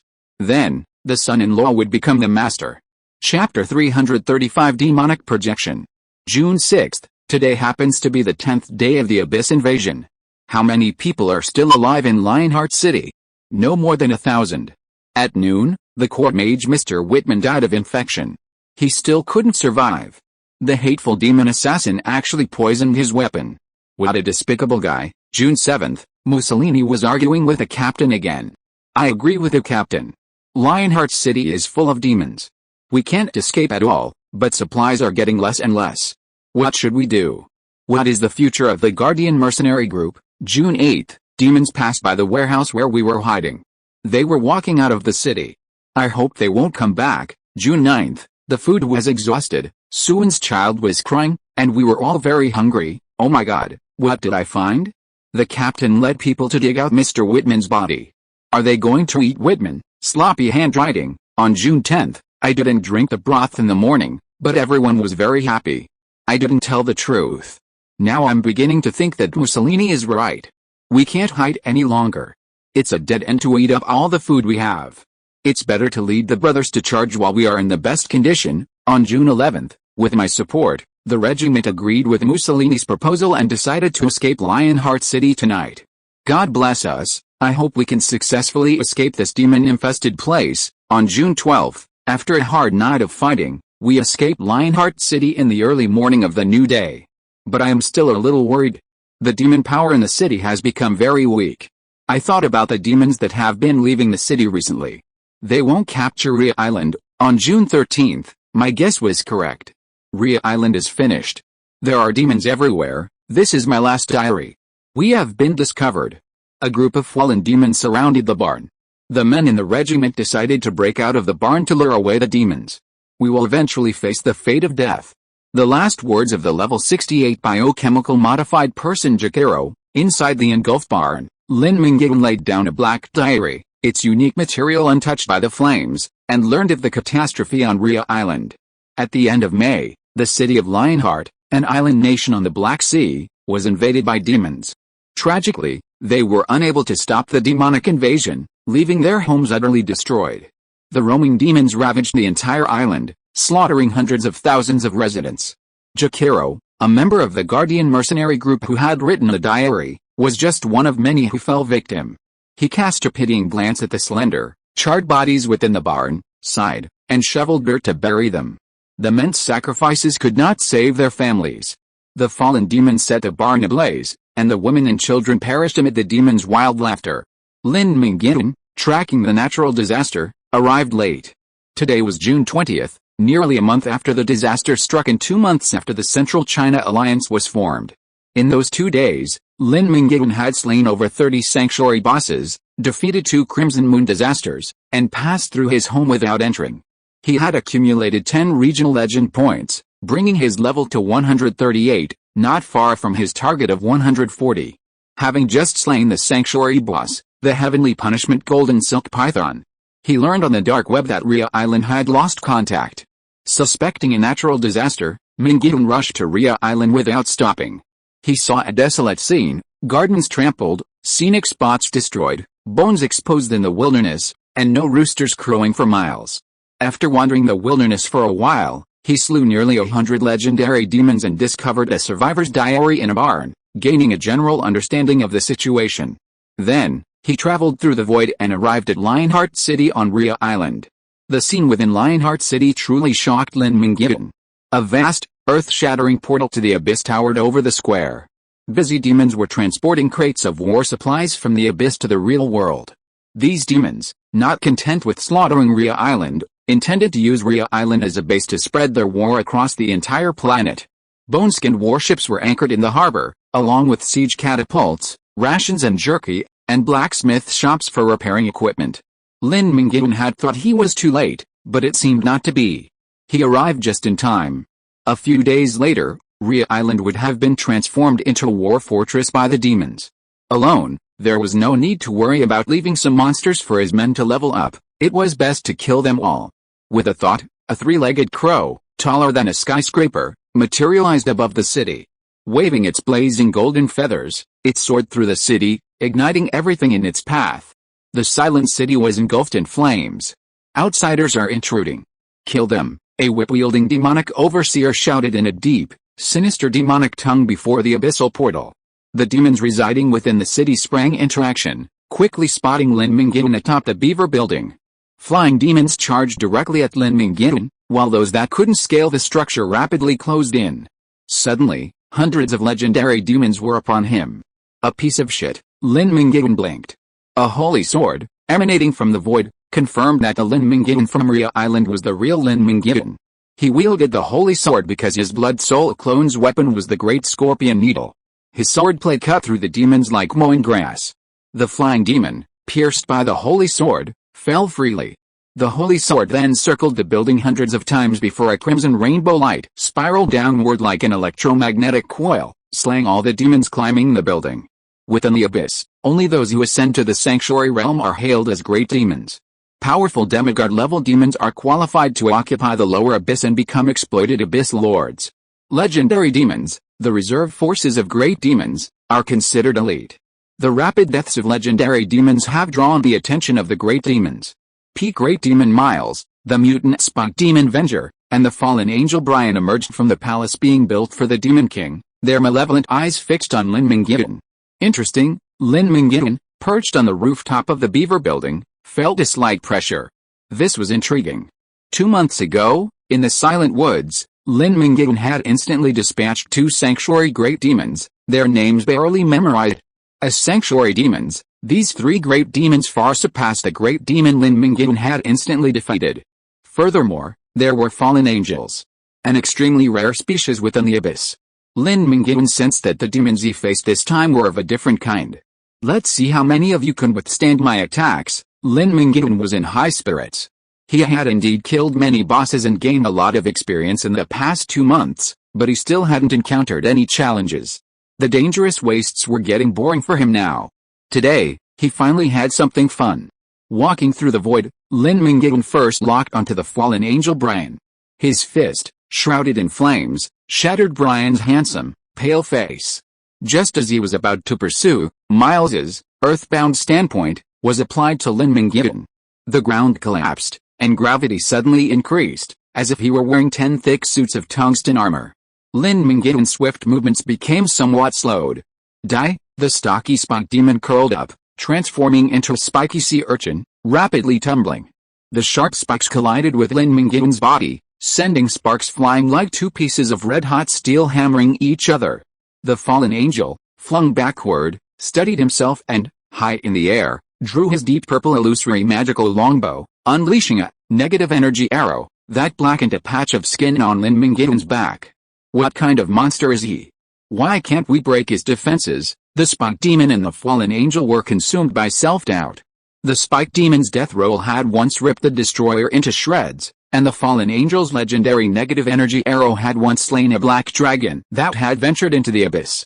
They unleashed their best moves, but were powerless against Lin Mingyuan. Their ferocious attacks, like a tiger, only managed to scrape Lin Mingyuan's skin. The fallen angel, after all, was only a ranged attacker, not particularly sensitive. The spike demon was in dire straits.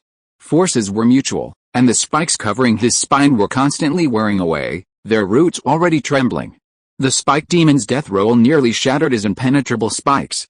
Don't panic. He's trapped in the earthbound field. Wait until I use Death Mark to weaken his defenses, the fallen angel declared, his crimson eyes marking Lin Mingyuan with a cross, significantly weakening his defenses at that location. Look at my sulfuric acid pool. Miles cast another spell, pointing toward the ground. Acrid, dark green sulfuric acid filled the deep pit where Lin Mingyuan had fallen. Lin Mingyuan's calf was completely mired in the sulfuric acid, bubbling and bubbling.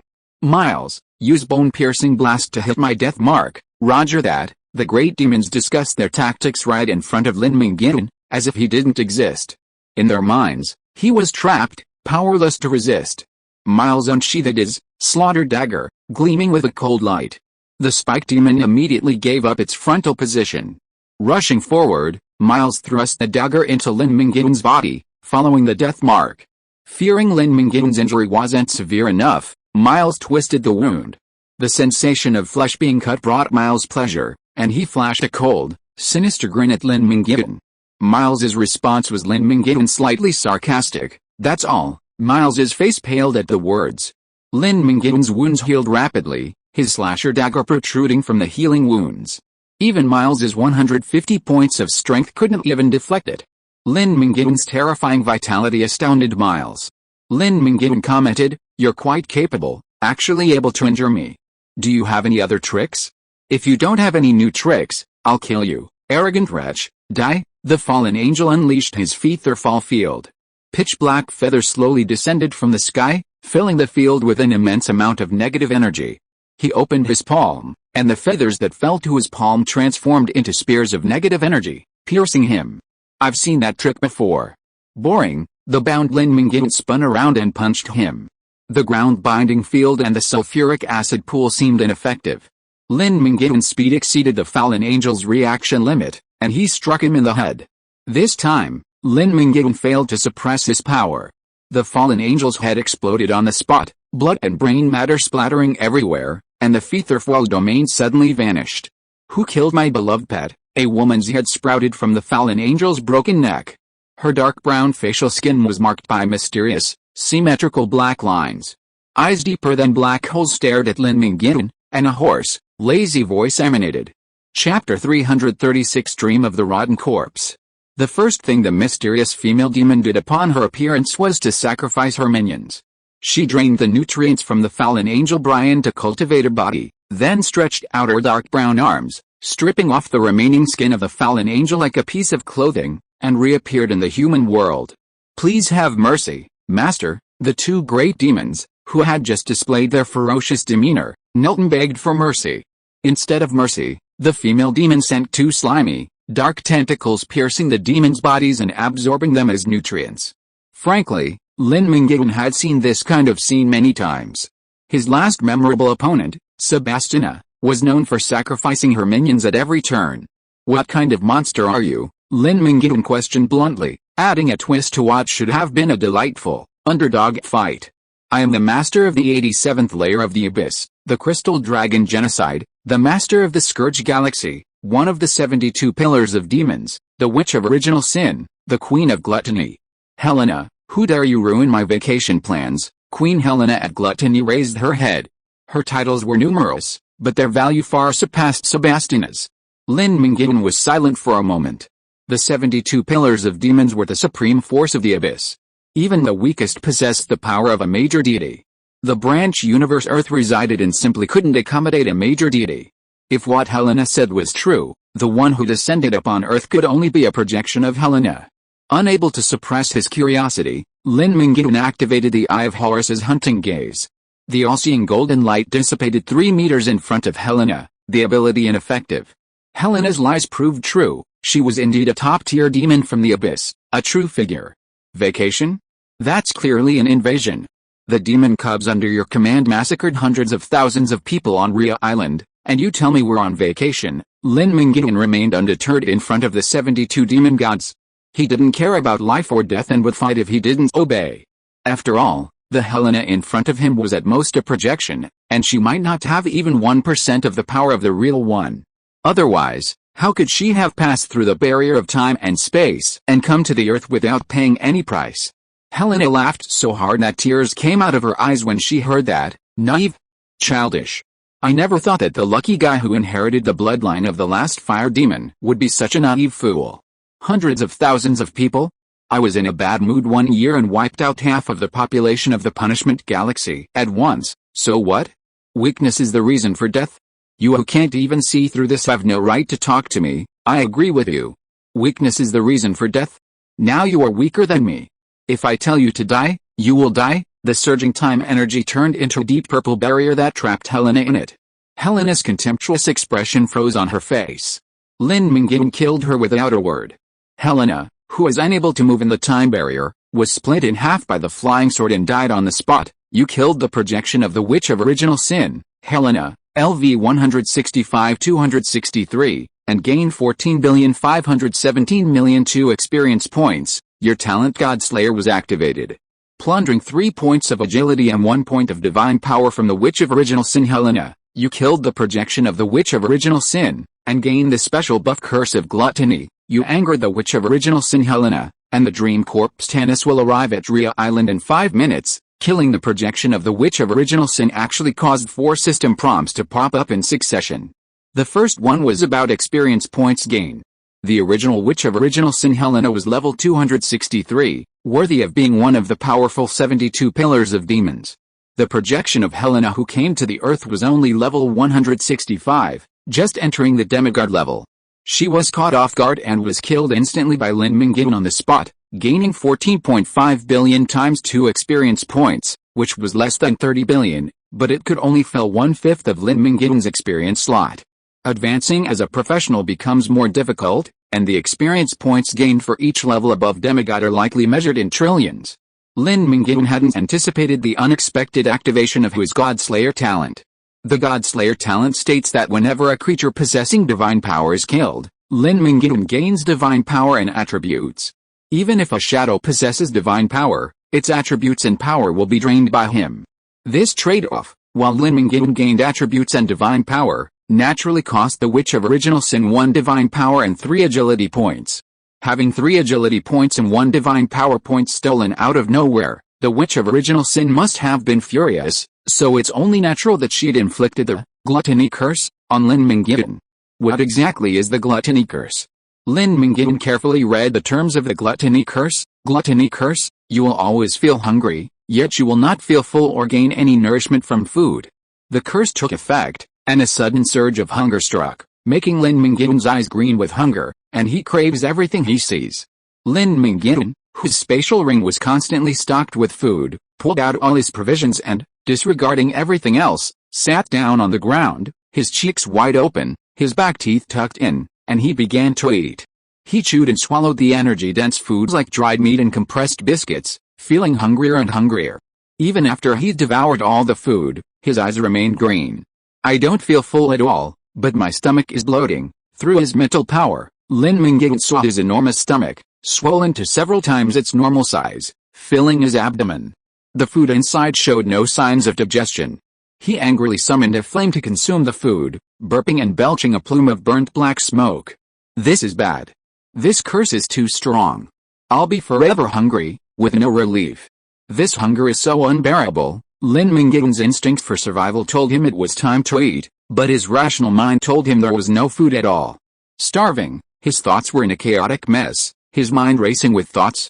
He couldn't even focus on the impending attack of the dreamlike corpse Tanis. He constantly battled the curse. Calm down, don't let desire take over. The eternal fire can maintain my energy system. I don't need to eat. Lin Mingyuan tried hard to suppress his surging desire for food, closing his eyes and sitting cross-legged on the ground. He was afraid he would be tempted to feast on the demon corpses lying on the ground. On the 87th floor of the abyss, Helena, the Witch of Original Sin, stood with her feet raised. Tens of thousands of demonic servants presented her with precious specialties and delicacies brought from various planes and universes. Helena would consume over 100 tons of food in a single meal, and there were few planets in her home that could not feed her. Well, how come the projection that oversees the 6,887th layer of the abyss died? Helena, who was enjoying a pleasant meal, frowned. She only sensed that the clone was dead. Her basic attributes and divine power values were too high, and she didn't even feel the decrease in divine power and agility. A ghostly butler, shrouded in mist beneath a cloak, approached Helena, who was still consuming her food. "Your Majesty," she declared, "the demon lord of the 6,887th floor is Tanis, the dream corpse. She has just reported that your projection, attempting to vacation in a branch universe enveloped by the power of the celestial confluence, was killed by the local indigenous creatures. The dream corpse is now preparing to force its way through the abyssal portal to avenge your projection. Hey! The one who killed my projection is a kid with a gift of a godslayer. He stole my divine power. Shall we go and devour him? Imps with godslayer gifts are rare. Forget it, let's not go to that messy celestial confluence. Leave it to Tanis." Only then did Helena realize that her attributes had been stolen, but she quickly relaxed. A few divine powers and attributes were nothing to her. Helena's remarkable ability was to talk non-stop while eating, without interruption. Helena's careless curse brought immense trouble. Still battling hunger, Lin Mingyuan sensed the abyssal portal rapidly expanding. A sickening odor of decay emanated from the other side. I almost forgot, this isn't over yet. Helena has a backup plan. A festering arm, hundreds of feet long, suddenly emerged from the portal, its fingers gripping the charred earth. Upon closer inspection, pus continuously oozes from the festering arm. Upon contact with the air, the pus transforms into a shimmering mist that lulls the wearer into deep sleep. The rotten arm stretched with force, its features expanding into the form of a horrific giant, and the head of the female corpse was pulled through the portal. The arm and head of the dreamlike corpse Tanis blocked the abyssal portal, preventing a larger body from descending to Earth. Chapter 337, Beheading the Corpse. Dream Corpse Tanis, LV 173, Race, Undead, Occupation, Dream Weaver, Strength, 201 Agility, 9 Constitution, 602 Intelligence, 7, Divine Power, 38, Laws, Life, 4.39%, Dream, 2.75%, Rot, 13.8%, Domain, Realm of Decay. The maximum health of all creatures in the domain is reduced by 5% per second. Core Talents, Dream Master. In dreams, the damage you take is greatly reduced, and the damage you deal to enemies is greatly increased. Sweet Dreams. In dreams, you recover 5% of your maximum health per second. Deep Dreams. You can weave multiple dreams, and your basic attributes will be improved with each additional dream. Festering Infection. The disease gas produced by decay will infect all creatures within a 100-yard range. Secondary Talents, Toxin Immunity, Death Breath, Puppet Transformation, Intermediate Magic Resistance, Fighting Master, Legendary Skills, Cripple Fear.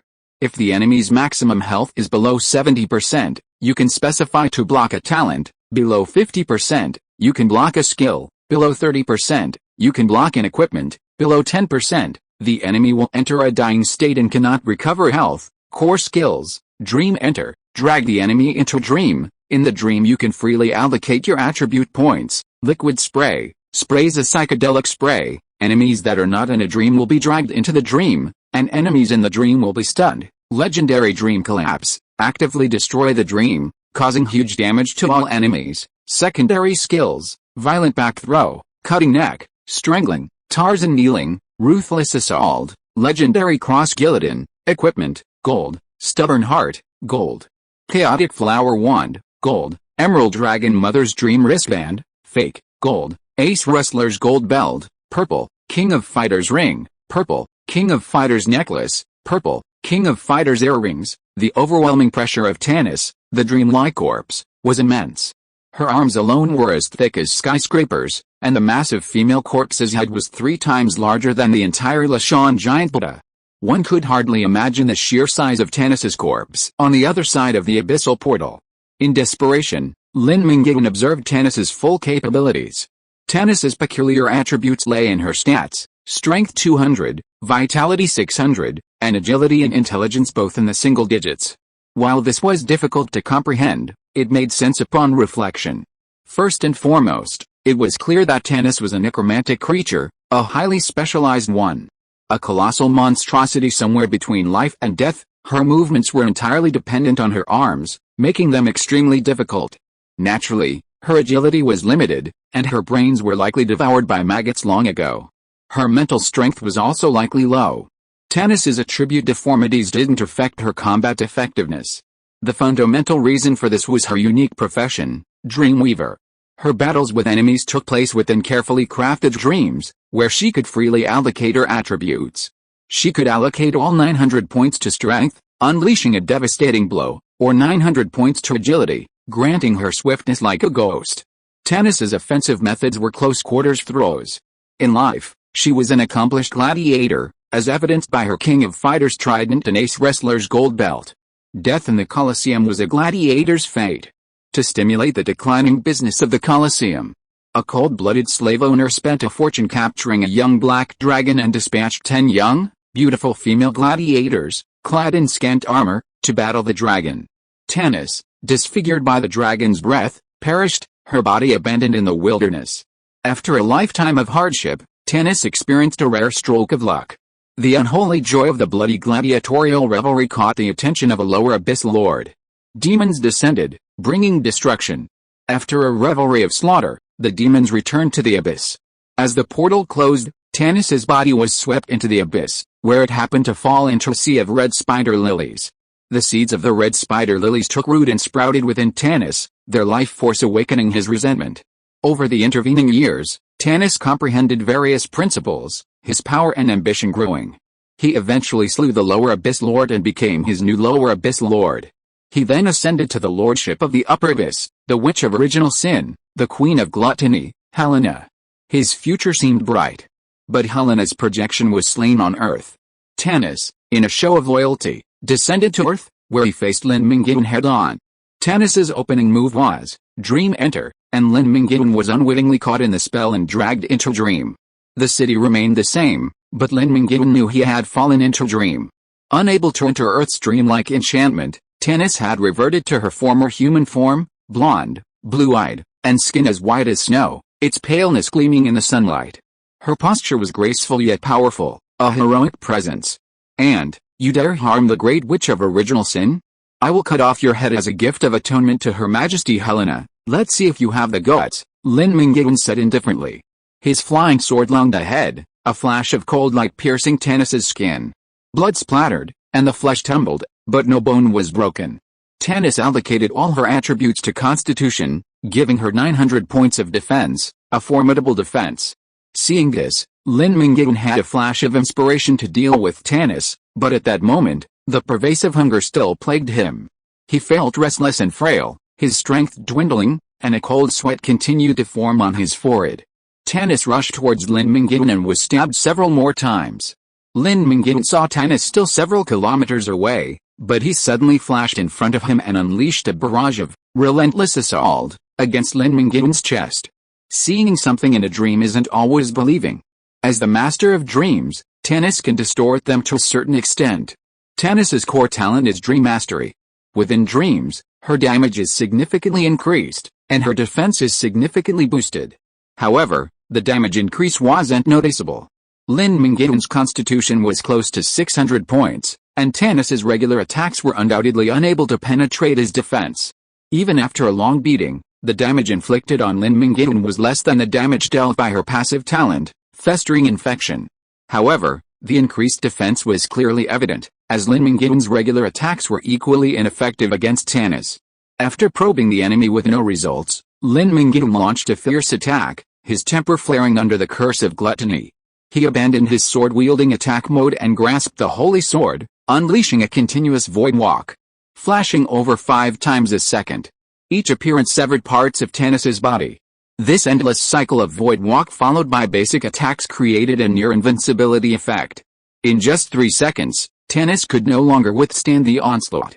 The melee attacks were unworthy of Lin Mingyuan. She let out a piercing scream, and everything before her limbs shattered. The damage from the dream's collapse first struck Lin Mingyuan. The dream, shattering like glass, ripped countless tiny wounds from Lin Mingyuan's body as it collapsed. The wounds healed quickly after a few drops of blood spilled. It was obvious that Tanis's legendary ability, Cripple Fear, was of no use. Even in her dreamland, she struggled to injure Lin Mingyuan seriously. The first layer of the dream, a simulated reality, collapsed, revealing a second layer, a sea of red spider lilies, the birthplace of the misty corpse Tanis. The dark crimson sky overhead distinguished day from night. Beyond the vibrant sea of crimson flowers that Lin Mingyuan found himself in, the landscape was utterly lifeless, bare mountains and sandy plains. The abyss below was a harsh environment, a place where only the palaces of demon lords could boast a touch of luxury. Amidst the sea of flowers lay the terrifying corpse of a giant woman. Only then did Lin Mingyuan truly see Tanis's body, its sturdy, shapeless limbs, its massive head so tightly woven into its torso that its neck was invisible, and its white, slender belly, as if it had been pregnant for 10 months, bulged like a mountain. The sight of that bulging belly, nearly mad with hunger, infuriated Lin Mingyuan, his rage rising uncontrollably. He wanted to cut open the fat, white belly to see what lay within. Dushan Divine Sword, a massive golden lightsaber descended from the sky, piercing Tanis's abdomen. His plump, white belly instantly deflated like a deflated balloon, gushing out foul, poisonous, and foul-smelling pus. Fortunately, Lin Mingyuan hadn't used his holy sword to cut into the dream corpse's belly, otherwise the holy sword would have been lost. The dream corpse's wound had no effect on Tanis. After all, this was still a dream, and Tanis's true form was still a human gladiator. Lin Mingyuan was well aware of this, he simply disliked it. His eyes were clouded with a faint golden light. The Eye of Horus's ability to see through illusions and his stealth ability, unhittable, took effect, and Lin Mingyuan had already located Tanis's hiding place. He remained silent, feigning ignorance, using rapid cooling to refresh the cooldown on time barrier. He instantly closed them with void walk, and a deep purple time barrier instantly enveloped Tanis. Trapped within the time barrier, Tanis felt an overwhelming sense of doom. At this moment, Lin Mingyuan's newly learned, most powerful, instant burst sword technique, Thousand Needles, was ready. He thrust forward instantly, striking 1,000 times in a second, leaving countless flaming sword streaks in the air. Facing imminent doom, Tanis first converted all of her attributes into physical strength, consuming divine power frantically to strengthen her physique and defense. Even the strongest defenses were a joke before the sword immortal. A second later, Tanis's entire body was ablaze, her body riddled with wounds and blood gushing from every direction. Though horrific, she withstood. The time barrier had not yet expired. Tanis had expended over 10 points of divine power to resist Lin Mingyuan's onslaught, and any further attack would undoubtedly be unsustainable. The desire to climb higher was completely overwhelmed by the fear of death. Making a decisive move, Tanis instantly collapsed all her multiple dreams, the Sea of Red Spider Lilies, the Demon Palace, the Bloody Bay, and so on. She infused them with divine power to enhance their power. The energy surge unleashed by the dream's explosion was immense, and the time barrier, unable to sustain it, shattered. Lin Mingyuan huddled down to minimize the impact, enduring Tanis's most powerful attack. When he looked up again, he had returned to the real world. The abyssal portal slowly closed, a lingering stench lingering in the air. Tanis retreated to her lair. "You can't escape, you must die." Lin Mingyuan's ferocity was unleashed. Without a second thought, he brazenly charged through the unclosed abyssal portal, invading the abyss in reverse. The gluttony curse had finally taken effect. It didn't diminish Lin Mingyuan's attributes or affect his combat effectiveness, but only disturbed his mind, making him irritable, impulsive, and reckless. Returning to the abyssal plane, Lin Mingyuan felt at home, unscrupulously revealing his true form. His true form, 100 feet tall, was barely thicker than a dream corpse's thigh. Even within the vast expanse of the abyssal plane, Lin Mingyuan's stature was still modest. Kill the invaders. Seeing Lin Mingyuan chasing after her, Tanis's splayed, fleshy face betrayed a look of terror. She shouted, commanding her demons to attack Lin Mingyuan. Let's see who dares. In Lin Mingyuan's Firelord state, no demon dared to disobey. The demons who had once served Tanis, keenly sensing the aura of change, retreated, leaving the battlefield to Lin Mingyuan and Tanis, ready to support whoever emerged victorious. It wasn't that the demons were shameless, it was simply that this kind of replacement of the old with the new was all too common in the abyss, especially in the lower depths. The abyss was also Lin Mingyuan's home turf, and there, how could Lin Mingyuan fear Tanis? He charged in, severed one of Tanis's arms, and was dragged into dream. The Firelord and the dream-white Tanis, ablaze with flames, lay motionless, lost in the dream.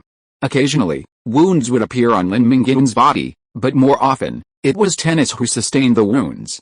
Tanis's body gradually began to burn, horrific wounds resembling those of a dismembered corpse constantly reappearing. A piercing wound in his throat and heart shattered Tanis's vitality. The flames grew larger and larger, enveloping Tanis entirely. The pus gushing from his body became fuel for the flames. The raging fire consumed Tanis. After a long battle in his dream, Lin Mingyuan heard a clear and melodious system notification: "You killed Tanis, the dream corpse, LV-173, gaining 63,159,002 experience points. You reached level 139, gaining 1 free attribute point. Your Godslayer talent activated, plundering Tanis, the dream corpse, by 1 divine power point and 8 constitution points." If you are listening to this novel on a channel other than Fanfic World, it means it was downloaded and re-uploaded without effort. We warmly invite you to visit our channel, Fanfic World. There you will find the original version of this story and many other novels of various genres. We look forward to seeing you dive into a world of incredible novels. Chapter 338 Godzig. Respected Lord, this is the key to Tanis's vault. Please accept it. The demon wizard Darius, who is much thinner than a typical demon, surrendered to Lin Mingyuan and presented his former master's relics as a token of his loyalty. Still basking in the joy of slaying the dream white Tanis, Lin Mingyuan murmured, "Am I becoming a demon lord now? This is much easier than I imagined." Even before his ascension to the sanctuary, Lin Mingyuan had intended to explore the abyssal plane, but his strength wasn't yet there. He suppressed his trembling heart and waited for the right moment. After the bloody battle with the swamp goddess Sebastiana, the time was ripe. Most of the demon lords of the lower abyss might not be Lin Mingyuan's match, and he had the qualifications to become a demon lord. However, becoming a demon lord of the lower abyss wasn't necessarily a good job. Darius, the demon wizard who served as the overseer, reported to Lin Mingyuan, "Lord, if you wish to truly become the lord of the 6887th abyssal plane, you must journey to the 87th abyssal plane and pledge your loyalty to Her Majesty the Witch of Original Sin. Each month, you must pay Her Majesty the Witch of Original Sin 400 tons of raw gold ore, 800 tons of gem ore, 1,000 tons of refined magic steel ingots, 4,000 tons of soil, and 200,000 tons of drinking water. The current resource reserves of the 6887th abyss can supply the upper abyss for another 300 years. Please conquer a planet with life within 300 years. Lin Mingyuan's joy was short-lived, but Darius poured cold water on him, bringing him to complete realization. The demon lords of the lower abyss were still the exploited class, requiring them to pay vast sums of supplies to the upper abyss every month. While the upper abyss thrived in luxury, the lower abyss lay desolate and desolate. "What will happen if you don't pay?" Lin Mingyuan asked. Darius looked at Lin Mingyuan as if he were a fool and said, "Lord, please don't joke. Your position as Lord is entirely due to the protection of Her Majesty, the Witch of Original Sin. If you don't hand over the supplies, all the Witch of Original Sin needs to do is spread the word, and the abyss lords of the other layers will pounce like bloodthirsty wolves to divide up the 6887th layer of the abyss. Those ambitious would-be demon lords will flock to them. The law of the abyss is a literal jungle law. The big fish eat the small fish eat the shrimp. The weak will be exploited, and not all demons deserve to be exploited. 99% of demons don't even deserve to be exploited. They are merely pawns in the abyss conquest of other planes, cannon fodder on the eternal battlefield." "Is that so?" Lin Mingyuan nodded, taking the treasury key Darius offered and heading to the corpse demon Tanis's treasury to plunder treasures. However, Tanis was a poor soul, as evidenced by her equipment.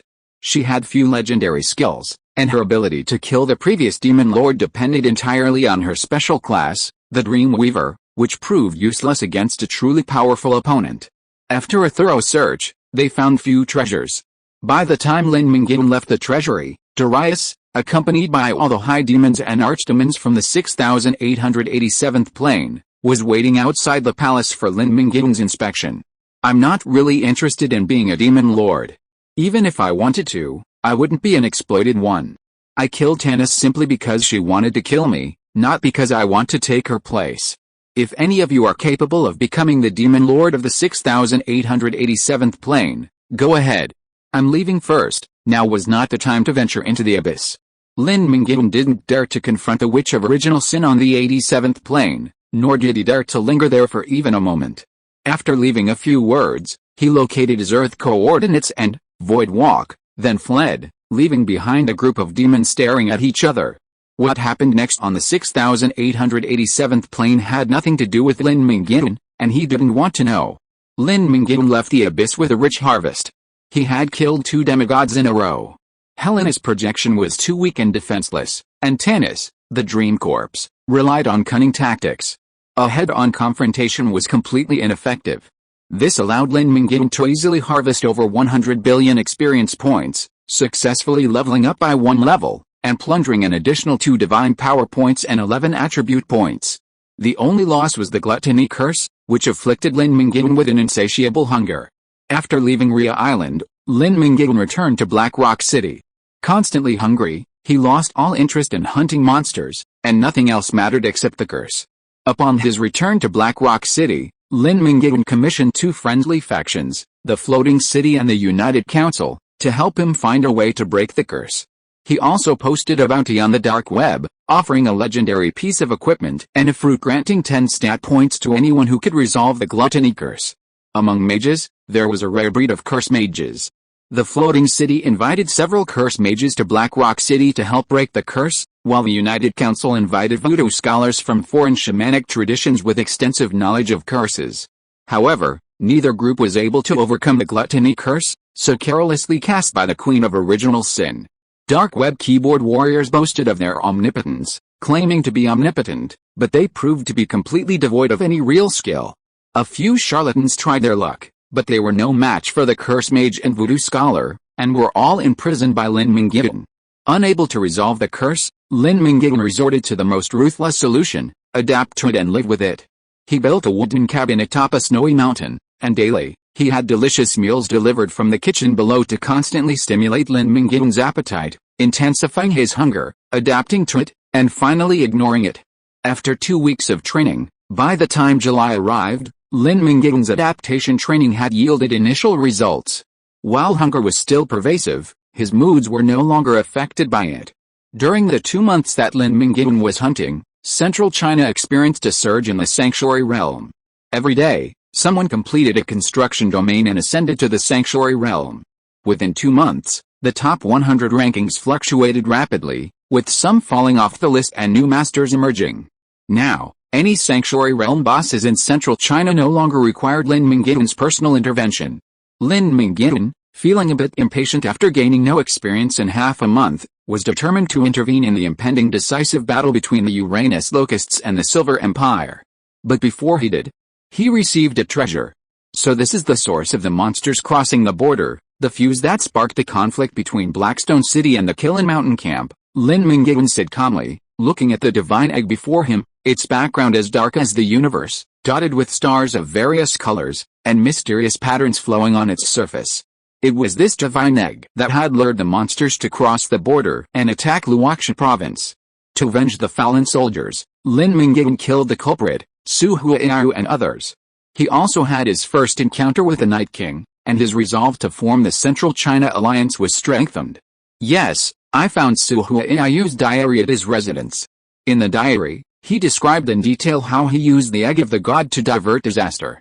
After learning about this, I immediately came to Blackstone City to find the egg of the god and present it to the city lord. The one who spoke respectfully in front of Lin Mingyuan with a bit of flattery was Dong Xia Ateo, the new leader of the Kiln Mountain Camp.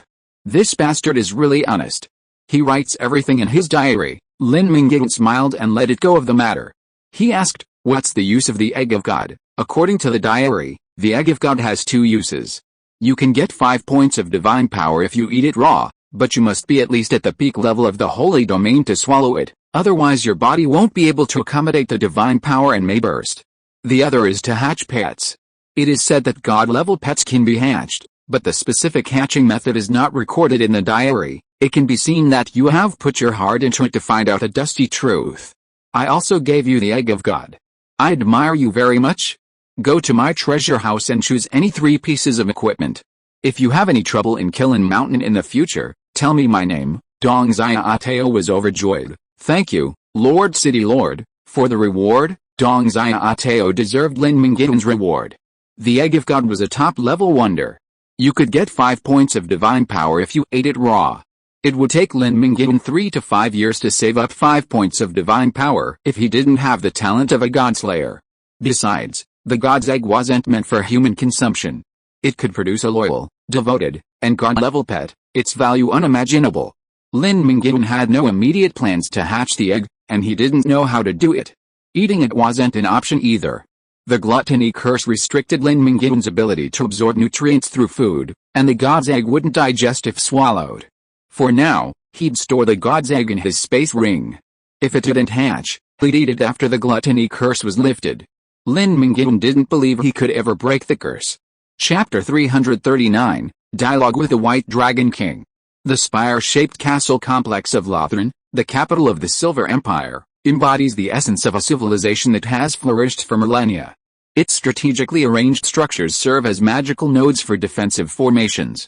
Crystal towers, enduring invisibility and malicious detection spells, provide 24/7 loyal protection. Within each of the 4 hereditary Grand Dukes reside a holy silver golem, carved with the bloodline totems of the 4 great families, the Death Spider, the Golden Behemoth, the Hydra, and the Meat Mountain. With each Duke's death, a portion of their power is transferred to the holy silver golem, which cannot be activated until the Empire is destroyed. Freya, the current Spider Duke, her voluptuous and alluring figure concealed by a black robe, her hair swathed in a scarf, her face veiled, revealing only her eyes. Such tight clothing wasn't due to the Silver Empire's strict etiquette, but rather to protect against the dust.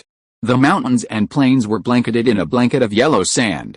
Without proper protection, one would experience the same pain as the Silver Knights, their armor filled with wind-blown sand, spilling through the cracks as they walked. Freya had experienced that once and didn't want to repeat it. She wasn't a general who loved her soldiers like her own children. There was no need to maintain a facade that would make her uncomfortable. Returning to her peaceful castle, she gently stroked the Death Spider silver golem within. If nothing unexpected happened, its power would be activated tomorrow. The Uranus locusts posed a threat to the Silver Empire, nearing annihilation. Freya's spirit was low, the threat of her nation's destruction once again looming over her. Freya held a strong sense of national identity. Upon learning of Lordran's danger, she immediately abandoned her comfortable life and her beloved to return to Lordran to fight for her homeland. Entering the chamber, Freya removed her headscarf, shaking off a handful of dust. The thick robe that covered her body fell to the ground, revealing her snow-white skin. She poured a glass of red wine from the bottle, then thought for a moment and returned half the bottle. After months of blockade, resources in Lothric were already running low, so she needed to save wherever possible. Sipping her wine, she pulled out her treasured Lin Mingyuan's undergarments from her space ring, sniffing the lingering scent as a reward for a busy day. Freya's movements were gentle, afraid to inhale the fading scent of the underwear. After 2 puffs, she reluctantly returned the underwear to her space ring. "Guess who I am?" Suddenly, a pair of hands covered Freya's eyes. The palms were small, human, and exuded the pure, noble, and scorching scent that belonged only to the Fire Lord, as intoxicating as strong liquor. Freya had no idea it was Lin Mingyuan who had quietly arrived. Months of stress and grievances washed over her, and she felt his palms wet with tears. "You must have been in a lot of pain lately." "It's okay. I'm here, let it all out." A human's size made it difficult for Freya to feel safe. Lin Mingyuan used the demonic transformation technique to transform into a fire demon, shrinking his body to maintain the same height as Freya. His massive demonic frame and muscular build made his shrunken form far more imposing than Freya's. Freya threw herself into Lin Mingyuan's arms, clinging to him like a koala. Tears of grievance flowing uncontrollably. People only reveal their vulnerable side in front of their family. Freya, usually strong, burst into tears before Lin Mingyuan, proving that in her heart, he was the closest person to her. Sensing Freya's attachment to him, Lin Mingyuan felt even more deeply for her. He gently stroked her hair and wiped away her tears. Freya wasn't just a weakling, her grievances dissipated. She sighed softly. "I don't know how you managed to reach Lordran through the sandstorm blockade of the Uranus locusts, but you shouldn't have come. Tomorrow we're facing a decisive battle with the Uranus locusts, and it's going to be very dangerous. That's why I came." How could I bear to leave my precious child to fight alone? A rare tenderness crossed the Demon King's rough, angular face. "You don't know what's been going on out there lately. My strength is more than enough to handle most problems. Just look." Lin Mingyuan was completely unreserved, showing her his stats panel. Freya's mouth widened slightly as she saw all of Lin Mingyuan's information, from his name to his equipment. Lin Mingyuan was much stronger than when they parted, and he had also gained the extremely powerful Godslayer talent. Freya sighed and said, "I thought it was amazing that my strength has been raised to the peak of the Holy Realm in just a few months. I didn't expect you to be better than me." Lin Mingyuan smiled and said, "Now you believe I can help you, right, but I still have to. Your Uranus locust is not an ordinary demigod. As a cosmic monster, the combat effectiveness of the demigod-level Uranus locust can even rival some gods who are not famous for their combat effectiveness. The White Dragon King Lord Aquas and the Shadow Dragon Guard Sikkim can only barely save Lothric, and it is very difficult to defeat the Uranus locust. If it weren't for the shortage of food and the long period of loss of contact with the outside world, we would not have made up our minds to fight a decisive battle with the Uranus locust. Oh, by the way, what's the situation outside now?" Lin Mingyuan told Freya what had happened in the past 6 months, including the advent of the Swamp God and his formation of the Central China Alliance. As you know, I aim to unify the power of Central China's professionals. My goal conflicts with the Silver Empire's plans, so I intend to demonstrate my strength in this battle and gently force the Silver Empire to yield. Lin Mingyuan laid out his plan and asked Freya, "Will you stand by me?" Lin Mingyuan wouldn't lie to his woman, he spoke his mind. "Thank you for not considering a direct confrontation with Lordran. Yes, I will stand by you. Not only because you're my man, but I also believe you will be the victor. You have the chance to save your world from the apocalyptic crisis of the celestial sphere's convergence. I believe in you." If Lin Mingyuan directly opposed the Silver Empire, and only one could survive, Freya would be in a difficult position. Lin Mingyuan was the man she loved, and the Silver Empire was the place where she was born and raised. Freya didn't want to abandon either. Since there wasn't an irreconcilable conflict, it was simply the east wind prevailing over the west wind. Freya naturally supported her lover of immense potential unconditionally. "Your words reassure me." Lin Mingyuan gazed out the window at the dusty sky, recalling a past life. In that past life, also in early July, the Silver Empire had declared war on the Uranus Locust. That war ended with the self-sacrifice of the elderly, veteran demigod Shadow Dragon Guard, Sijin, who had sacrificed himself to annihilate the Uranus Locust. Through this battle, the Silver Empire had effectively pledged its allegiance to Earth. Although we were foreign stowaways, we stood on the same side, fighting against the celestial convergence. Therefore, Freya and others, who had fought so hard against the Uranus Locust, were granted attribute panels, only available to Earth's native creatures. Possessing these panels meant acquiring Soul Reaper, ranked first among the 10 neutral talents. Freya was able to quickly transform her potential into strength and ascend to demigodhood. After Sijin's death, the Silver Empire's power, far from weakening, grew even stronger, now boasting 2 young, rising demigods. The fate of the Silver Empire in this life rested solely in the hands of Lin Mingyuan. "Your Majesty, there's no need to persuade me. I've decided to sacrifice my aging body to carve a new path for the Empire. Your Majesty, please do not grieve. Cherish the opportunity I've created and slay the Uranus Locust." Shadow Dragon Guard Sikkim had already made his own sacrifice. He waited for the battle tomorrow, hoping to find a chance to get close to the Uranus Locust and then self-destruct, severely injuring it and creating the opportunity for White Dragon King Aquis to slay it. Sikkim had watched Aquis grow up under Sikkim's watch. Before Aquis ascended to demigod status, the vast empire depended solely on Sikkim. After Aquis grew up, Sikkim, unafraid of power, willingly served as Aquis's shadow behind the scenes. Sikkim, who had been a mentor and father to Aquis throughout his life, decided to shine his final glory to protect Aquis once more. How could Aquis not be moved? "Your Majesty, the Spider Duke wishes to see you," a palace guard announced, the clanking of armor clinking as he walked. "Send her in." Aquis quickly recovered his composure, concealing his red eyes. Lin Mingyuan and Freya walked into the palace hand in hand. The silver-haired and silver-eyed White Dragon King obviously knew something about Lin Mingyuan, and was deeply moved and said, "This must be Lin Mingyuan, the Lord of Black Rock City." Mr. Lin was able to lend a helping hand when Lordran was in trouble. He is truly a loyal minister of the Empire. I am unworthy of the title of Loyal Minister of the Empire. I would rather be the benefactor of the Empire. What do you mean? The White Dragon King Aquis's enthusiastic expression immediately cooled down. He mastered the necessary skills of a mature politician and changed his expression at the speed of light. Lin Mingyuan said indifferently, "It means literally. Your Majesty, Aquis doesn't know that during the period when Lordran lost contact, the peak demigod Swamp God attempted to occupy Luoxia province. It was me who dealt with the Swamp God, and on the day of the decisive battle, I dealt with the Swamp God and another peak demigod, the Warden of the Underworld, at the same time. In the end, one died and the other escaped. The Swamp God Sebastian died at my hands, and the Warden of the Underworld fled when he saw the situation was not good. I said this not to scare you, but to tell you a fact. During the time when the Silver Empire was away, I was in charge of the entire Central China. My professional colleagues believed in my ability. And the people recognized my rule." "Oh, I see. The Silver Empire blocked your way, right? What do you want? To kill us all? Do you have the ability to do that?" Aquis sneered. "To annihilate them all is too extreme. I overheard your conversation just now. This old man from Sikkim decided to destroy the Uranus locust by self-destruction. I don't think that's necessary. I can handle the Uranus locust alone. There's no need for such a hassle. Lin Mingyuan didn't discuss how to handle the relationship between the Central China Alliance and the Silver Empire. He simply stated that he was confident he could single-handedly defeat the Uranus locust. The Uranus locust, which had besieged the Silver Empire for 6 months, was undoubtedly a formidable foe. It would require the self-destruction of a demigod and the combined might of the entire nation to defeat them.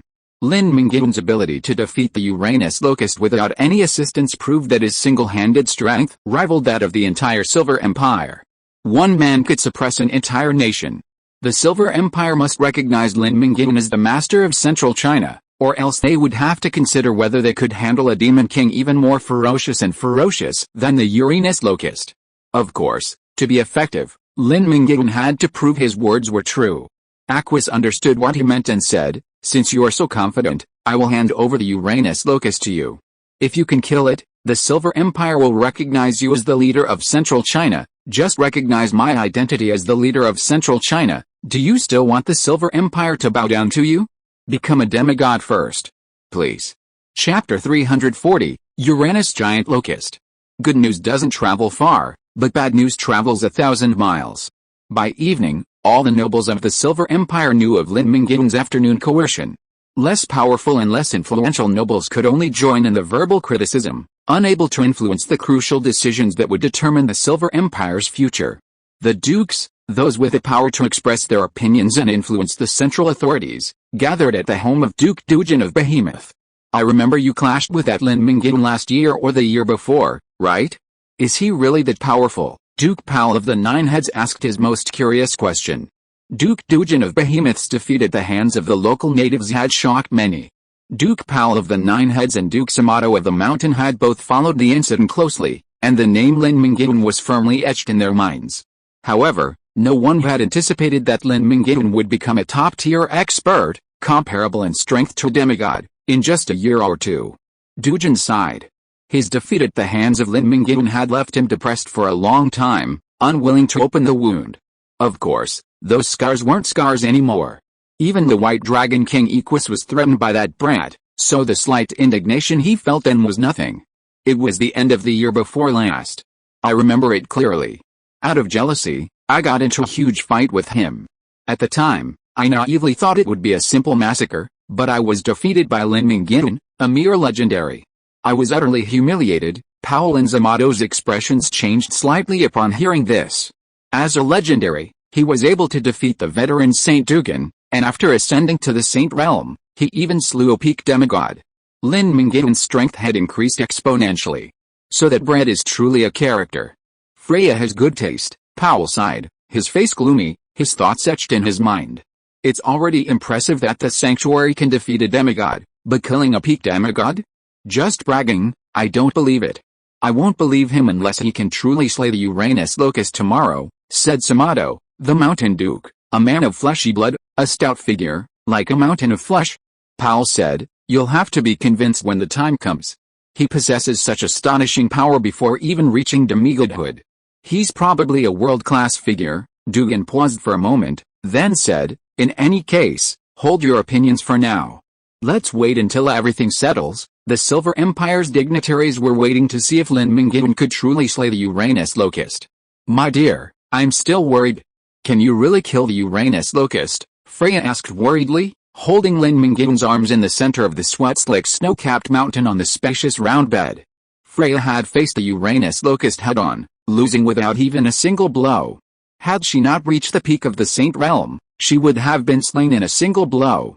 The Silver Empire's strongest tank, the Mountain Duke, was severely injured by a single Uranus locust scythe, and nearly killed by 2 scythes. Unlike ordinary demigods, even the peak demigod Sebastina avoided them, daring not to trespass into their territory. I know the Uranus locust is powerful, and I understand why. It truly deserves the title of a cosmic monster. I'm confident I can defeat it. Now I'm confident I can defeat any enemy," Lin Mingyuan said confidently. 3 years after his rebirth, Lin Mingyuan had reached his full form. His attack power was undeniably top-notch, as was his defense, recovery, control, and agility. A true pentagonal warrior, he possessed no weaknesses, standing a chance against any foe in a one-on-one fight. However, the only requirement was that his level wasn't too much higher than Lin Mingyuan's. Lin Mingyuan wouldn't dare provoke the Witch of Original Sin, one of the 72 pillars of the Abyss. It's good to have confidence.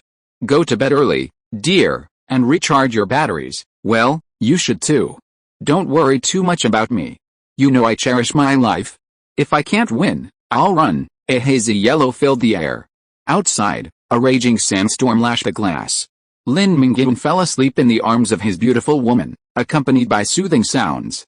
Before the first wisp of smoke rose, Lin Mingyuan was ready to depart. To curb the negative effects of his gluttony curse, Lin Mingyuan avoided mealtimes. Simply not thinking about them made him feel better.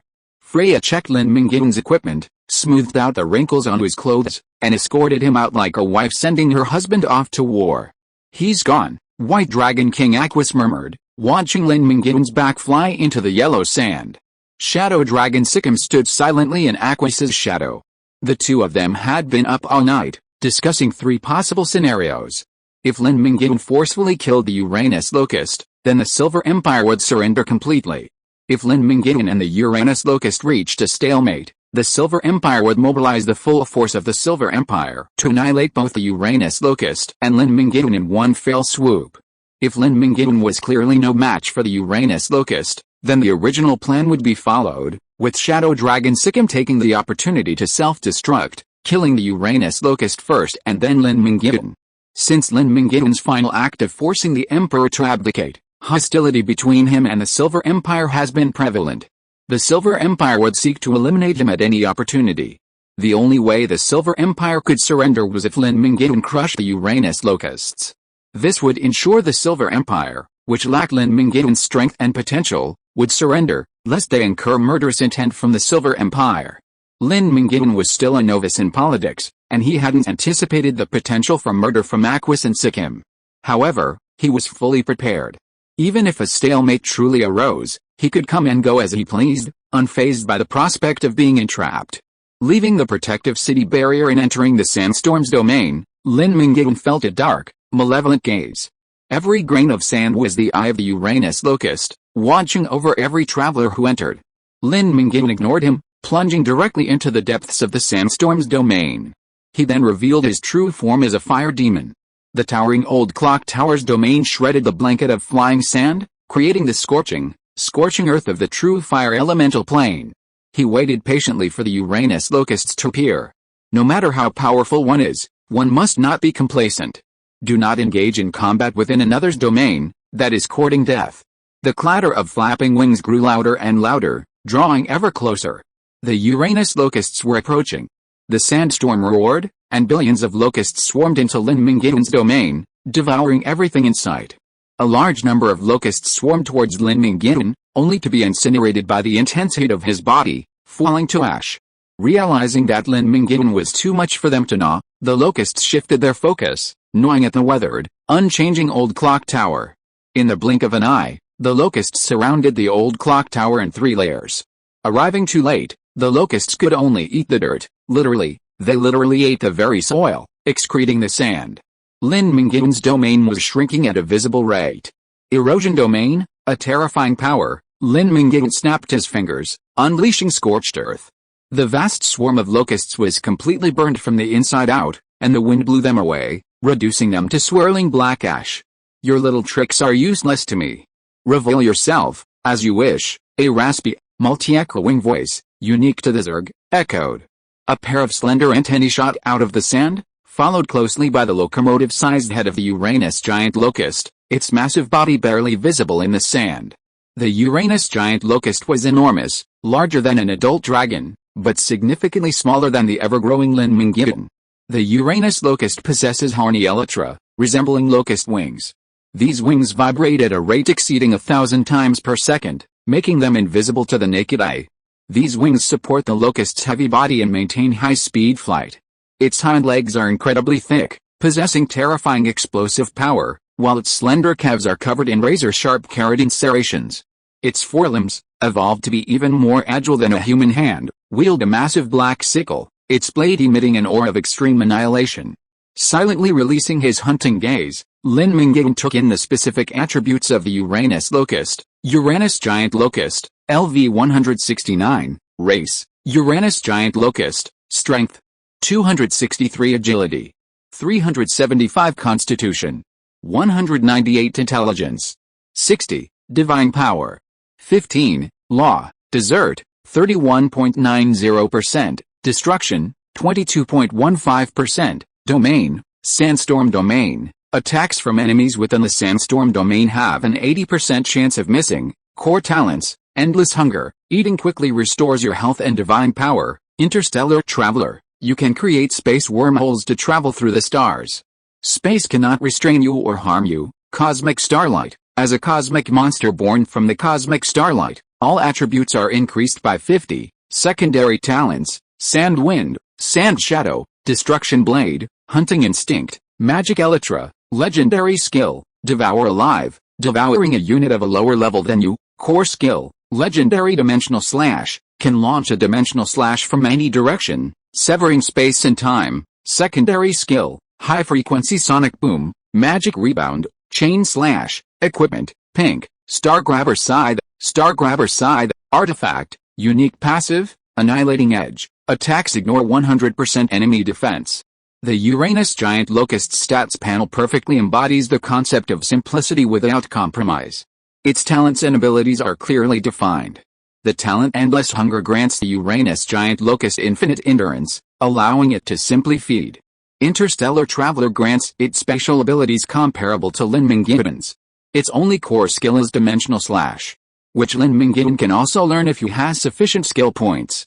It is the Skywalker's most powerful spatial skill, capable of easily severing space and time.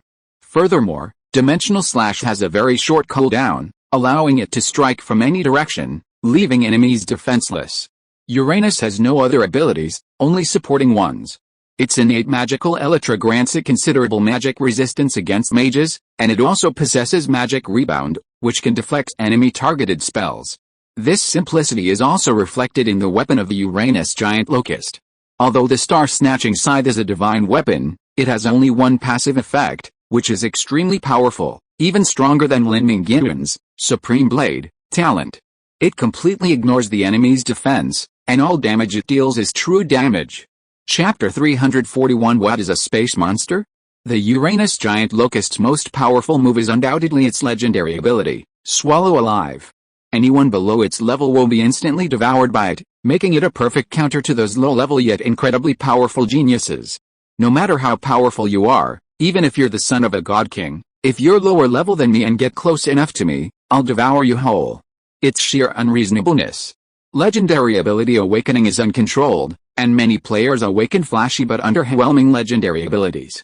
The few legendary abilities that are specifically suited to their classes aren't necessarily more powerful than the carefully selected, best-suited abilities in the class skill tree.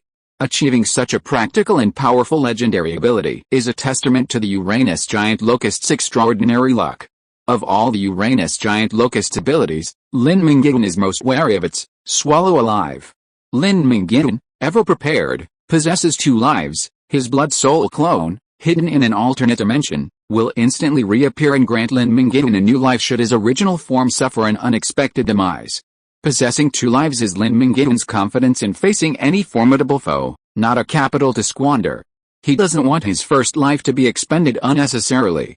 Demon, who gave you the courage to challenge the cosmically powerful Uranus Locust? The sharp teeth in the Uranus Locust's mouth wiggled with a teasing sound. This giant insect possesses a wicked personality, enjoying toying with its prey before slaughtering them. Stop flattering yourself. You claim to dominate the universe. You're nothing but a homeless dog hunted by the gods. Same here. The insect's compound eyes darken with a sinister expression. The Uranus Locust said, since you possess the bloodline of the last fire demon king, I wanted to give you a chance to kneel and submit. Young man, you didn't seize it. Repent your recklessness in my stomach, deciding to strike. The Uranus Locust's voice instantly vanished into the yellow sand. It emerged from beneath the scorching heat of the fire elemental earth, its sharp mouth parts extended to their full extent. With divine power, devour it alive. The Uranus Locust, with only 15 divine power points, expended 10 in a single strike. Lin Mingyuan's massive body was compressed by spatial energy to the point where it could be swallowed whole. Lin Mingyuan's vision went black, and in his final moments, he saw the Uranus locust's foul-smelling mouth and its bottomless, dark esophagus. The system issued a death notice. The Uranus locust activates its Devour Alive attack. Your innate unyielding skill has expired. You're dead. Go back to the past. Despite all his defenses, Lin Mingyuan was instantly killed. The startled Blood Soul clone leaked out of the alternate dimension and activated a Go Back to the Past, rewinding the time effect on Lin Mingyuan by 10 seconds, bringing him back to life. What courage! But now that you've used your most powerful move, what else do you have against me? Lin Mingyuan, having already died once, remained expressionless. He had anticipated this move. Sometimes, you know exactly how things will unfold, but there's nothing you can do. Skills with instant death effects are inherently prone to extremely long cooldowns. The cooldown for the Uranus locusts, Devouring Alive, skill is measured in hours. And Lin Mingyuan's battle with it certainly wouldn't have taken an hour. You're still alive? You have so many moves. Take another one from me. The Uranus locust erupted again, its hind legs slamming into the ground. Its bony elytra vibrated rapidly, and in an instant, it was before Lin Mingyuan, delivering a fatal blow. The dark, annihilating edge of its star-snatching scythe collided directly with Lin Mingyuan's holy sword. Speed plus explosive force equaled power. The Uranus locust failed to kill Lin Mingyuan, but instead sent him back 100 meters, his feet sinking deep into the earth. Wherever the Uranus locust passed, dust and wind followed. Lin Mingyuan's territory was quickly shattered by the Uranus locust's sandstorm, leaving only the faint trace of the old clock tower standing tall amidst the yellow sand.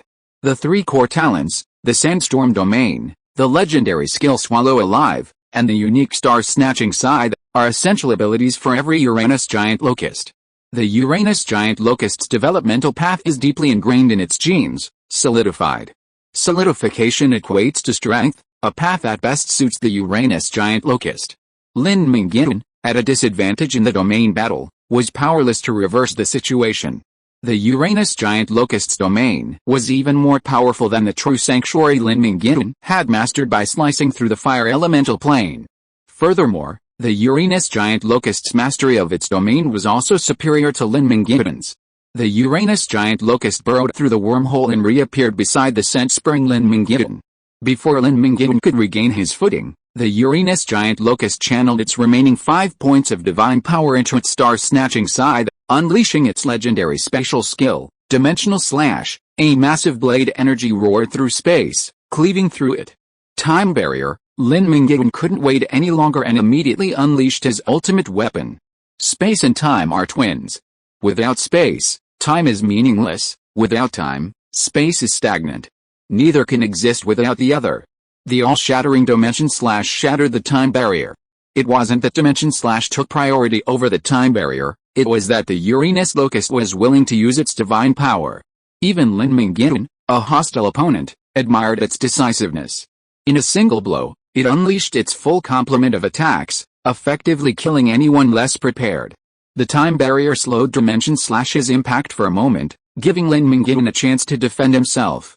Now a man of divine power, Lin Mingyuan had plundered 2 points of divine power through the Godslayer after consecutively slaying the Witch of Original Sin Helena and the Dream Corpse Tanis. These 2 points were instantly depleted, sending Lin Mingyuan's energy skyrocketing. Unleashing his legendary skill, the Magic Flame Slayer Sword, empowered by divine power, he faced the might of Dimension Slash head-on. A sudden surge of terrifying heat ignited the drifting yellow sand into crystals. The demonic flame sword, possessing enough power to evaporate a river, collided head-on with the Dimensional Slash. The overwhelming force of the collision froze time for a moment, then unleashed a shockwave that shattered vast swathes of space, the shearing force powerful enough to annihilate even the mightiest of the Saint Realm. During the clash of titans, bystanders would retreat as far as possible. The story of a fire at a city gate, the consequences for the innocent, has been repeated countless times throughout history. The clash of these two terrifying forces left Lin Mingyuan at a disadvantage. The Fire Demon King's gnarled hands, bloody, could no longer grasp the trembling holy sword. A moment later, the holy sword was cleaved, severing Lin Mingyuan's right arm, wielding it. For a swordsman to be unable to hold his own sword was a profound humiliation. The Uranus Locust's fighting style was incredibly ferocious and unyielding. After unleashing its dimensional slash, it was already preparing its next attack. If Lin Mingyuan were to be killed by its dimensional slash, the Uranus Locust's subsequent attack would shred Lin Mingyuan's body. If Lin Mingyuan managed to block it, the ensuing onslaught would completely extinguish his hopes of survival. Lin Mingyuan, his arm broken, remained calm. With a long cry of swords coming, Scorpion Needle flew from the air and landed in Lin Mingyuan's left hand. 1,000 needles pierced the incoming star-snatching scythe. The Scorpion Needle was a light stabbing weapon, not suited to slashing attacks. The 1,000 needles were its most suitable. Undeterred by the terrifying power of the Uranus Locust star-snatching scythe, Lin Mingyuan's 1,000 needles dodged the star-snatching scythe and pierced the Uranus Locust's main body. Life and death were indifferent, fighting was the end. The coward was a son. The Uranus Locust, naturally fierce and belligerent, showed no fear. Neither did Lin Mingyuan. His star-snatching scythe slashed deeply into Lin Mingyuan's body. 1,000 stabs a second pierced the Uranus Locust's armor. Despite an 80% chance of dodge in the sandstorm, he stabbed the Uranus Locust hundreds of times, repeatedly pumping his deadly venom into the Locust's body. Lin Mingyuan couldn't read the Locust's expression. Any Zerg present, sensing the pheromones it exuded, would have known its utter terror. The venom ravaged its immune system. The Uranus Locust, unfazed by viruses and plagues from various planets and dimensions, encountered a deadly venom left behind by the Scorpion god Batum. The toxins overwhelmed the Locust's immune system, causing irreversible damage to its organs. Meanwhile, the damage inflicted by the Scorpion's venom would heal the severely injured Lin Mingyuan. His wounds, nearly cut in two, and his broken right arm quickly healed, tipping the scales of victory in Lin Mingyuan's favor. As a cosmic monster, the Uranus giant locust was indeed unusual. Its physical strength was only 200 points, and a single drop of the Scorpion's poison would have killed it instantly.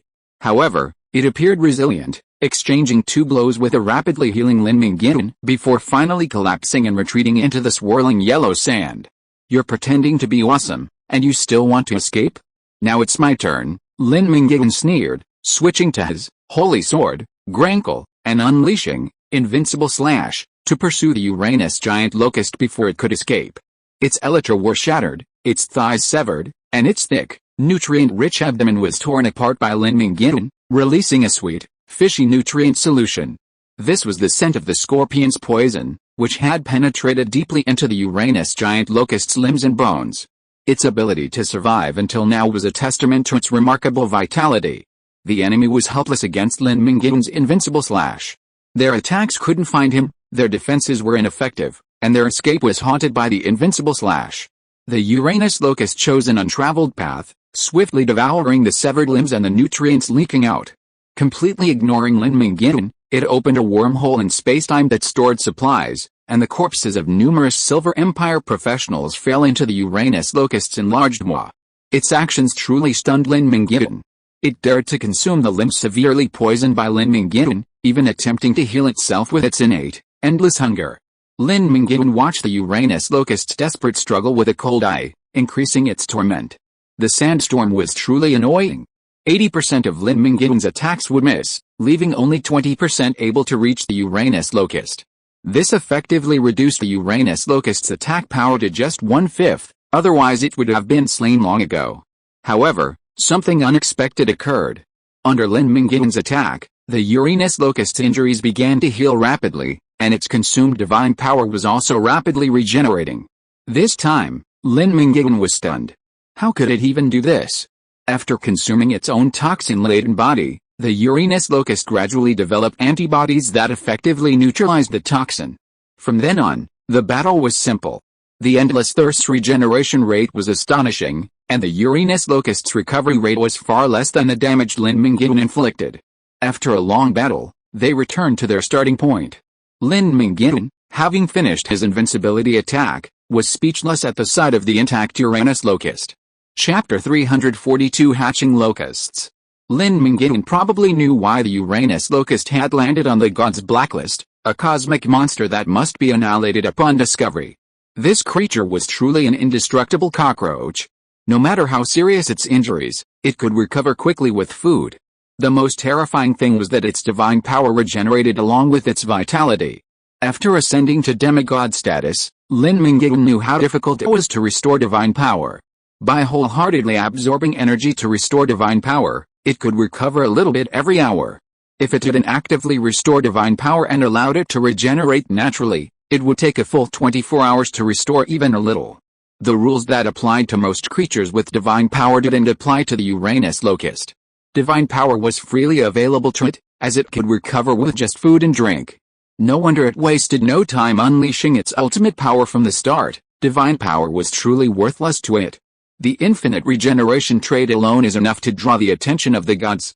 Furthermore, the Uranus giant locust possesses the accompanying artifact, the Star Grabber Scythe. This trait gives the Uranus giant locust exceptional adaptability and exceptional survivability. Whether in resource-scarce, barren lands or plague-ridden, death-destroying landscapes, the Uranus giant locust can survive, steadily increasing in strength. Furthermore, the Uranus giant locust possesses unparalleled talent, easily mastering the two laws of desert and destruction. The desert law grants Uranus unstoppable resistance against other realms and an exceptionally high 80% dodge rate. The destruction law grants Uranus its companion artifact, the Star Grabber Scythe, ignoring defense, turning the Uranus giant locust into a terrifying killing machine. From this perspective, the Uranus giant locust's potential is even greater than that of the Fire Lord. While the Fire Lord is simply naturally susceptible to the law of fire, the Uranus giant locust possesses mastery of both the desert and destruction laws. It's only natural that a Uranus locust, devouring everything it touches and spreading destruction everywhere, would be a thorn in the side of the gods. You are the first human on this planet to seriously injure me. In return for the pain you've caused me, I've decided to make you my food reserve. I'll keep you captive and harvest 1,000 tons of flesh from you every day. The Uranus locust, resurrected on the spot at full health, felt its victory was assured and began to play up. It had developed antibodies that protected it from Lin Mingyuan's toxins, neutralizing his spatial and temporal abilities. Lin Mingyuan's signature sword play was a joke, with an 80% dodge rate. You're so adorably confident. I can't even bear to kill you. Considering you're a cosmic monster, I'm giving you the honor of leaving a final message before you die. I've never granted such a privilege to any other opponent, Lin Mingyuan chuckled. Lin Mingyuan was even more confident of victory than the Uranus locust. He had already found a way to defeat it. You're talking nonsense. Become my food. The verbal attacks ended there. The Uranus locust launched a ferocious attack, imbued with divine power, dimensional slash. Lin Mingyuan, already depleted of divine power, had no chance of withstanding the dimensional slash. Continuing to waste time would be disadvantageous to Lin Mingyuan. He was no match for the Uranus locust in terms of endurance, so he summoned his ultimate move for a quick and decisive victory. Mirror space, blockade. Lin Mingyuan's eyes were cold and brutal. He airwalked to dodge the dimensional slash, then expended all of his space-time energy to create a silver-white, isolated mirror space. He then reinforced the 6 walls of the mirror space, so much so that even Lin Mingyuan himself couldn't use airwalk to leave, completely eliminating the Uranus locust's ability to escape using space-time impulse. The desert eats away everything. Do you think you can hold me back? Uranus's elytra vibrated, sending endless yellow sand swirling across the narrow mirrored space. The 6 reinforced walls were constantly eroded by the wind and sand, and they wouldn't last more than a few minutes. Furthermore, the Uranus locust, within the sandstorm, channeled divine power into the process, accelerating it. In just 10 seconds, the spatial barrier would be completely eroded. The Uranus locust, despite its crudeness, was far more cautious than Lin Mingyuan had imagined. Sensing Lin Mingyuan's intent on a decisive all-out attack, it immediately used all its divine power to escape the mirrored space. It was only when he used it that he regretted the lack of divine power. Only 2 points were truly insufficient. Seeing the Uranus locust's reckless use of its power filled Lin Mingyuan with hatred. This is the end. The flames will end the rest of your life. Lin Mingyuan's eyes reflected the Uranus locust wailing amidst the flames. He stomped his foot on the ground, and the earth shook. The shattered earth erupted in flames from the core of the earth. Pointing to the sky with his left hand, the heavens collapsed and the earth cracked, stripping stellar fragments from the sun's surface. Fury raged within him, and the eternal fire became a bridge connecting the heavenly fire and the earthly fire. The 3 fires united to form the furnace of annihilation, incinerating all things. You are comprehending the law of fire. 0.01%, 0.02%, 0.03%. Lin Mingyuan had experienced sudden realization of a law before, having suddenly comprehended the profound and vast law of time in the old clock tower. This time, it was the law of fire. For the Fire Demon King, comprehending the law of fire was as easy as eating and drinking. There was no need to dwell on it. As long as he mastered divine power, he would eventually master the law of fire. In the fierce battle, Lin Mingyuan remained focused, his mind fixed solely on slaying the Uranus locust. Flames blazed like pillars, reaching heaven and earth. The yellow sand was instantly replaced by raging flames. The scene Lin Mingyuan had witnessed a second before became reality. The Uranus locust struggled and wailed within the furnace of annihilation, its jaws still tearing and biting fiercely, ripping at the flames, devouring the flame energy to maintain its endless hunger, talent, but this was like drinking poison to quench its thirst. The time has come. A rapid cooldown refreshed the cooldown for Invincible Slash. As the sandstorm was driven away by a more powerful force, Lin Mingyuan unleashed Invincible Slash a second time, this time without fail. Amidst the flames, a demonic influence wielding a massive holy sword surrounded the struggling Uranus locust, slashing with sword after sword. Each strike tore through the defenses it had expended its divine power to build, pushing it closer to destruction. Its internal organs burned, its flesh withered, its life a dying candle in the wind. The Uranus locust was decapitated by Lin Mingyuan's single strike. You killed the Uranus giant locust, LV 169, gaining 547,021,100,000 experience points. 2. Your Godslayer talent is activated, plundering the Uranus giant locust for 1 divine power and 6 agility. Law comprehension is complete. Your current mastery of the total fire law is 0.23%. A god-level pet gene sequence compatible with the celestial egg has been discovered. Do you want to collect it? Note, the celestial egg will begin hatching after absorbing the gene sequence, and this process is irreversible. Huh? An unexpected reward? Lin Mingyuan exclaimed in amazement as he stood beside the Uranus giant locust, which was left with only a few bone remnants. He had actually used the newly acquired celestial egg so quickly. As long as Lin Mingyuan chose the celestial rebellion, it would absorb the Uranus giant locust's gene sequence and, after a period of gestation, give birth to a small Uranus giant locust. Don't even think about looking for a better job while you're still riding the donkey. The Uranus giant locust's genetic sequence will soon be completely extinct. If Lin Mingyuan hesitates now, he won't have the chance to hatch a Uranus giant locust later. After all, the Uranus giant locust is as rare in the universe as the Fire Demon King's bloodline. However, Lin Mingyuan still has 2 concerns about hatching a Uranus giant locust. First, he's worried that he won't be able to use the hatched Uranus giant locust for his own benefit, and second, he's worried that the Uranus giant locust won't mature enough and will be targeted by the gods. Lin Mingyuan quickly realized that he didn't need to worry about being targeted by the gods. The Fire Demon King's bloodline is more eye-catching than the Uranus giant locust. If the gods hadn't discovered Earth due to the influence of the celestial conjunction, their minions would have long since come to try to exterminate the Fire Demon King's bloodline. They're all in trouble, too much dead is enough.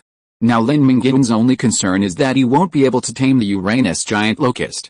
Why not ask someone who knows better? Thinking of this, Lin Mingyuan expanded his domain once more, summoning the explosion which eyes Alith. Your humble servant greets His Majesty, the Supreme Lord of Fire Elementals. Congratulations on mastering the law of fire, Azalith bowed with a playful smile.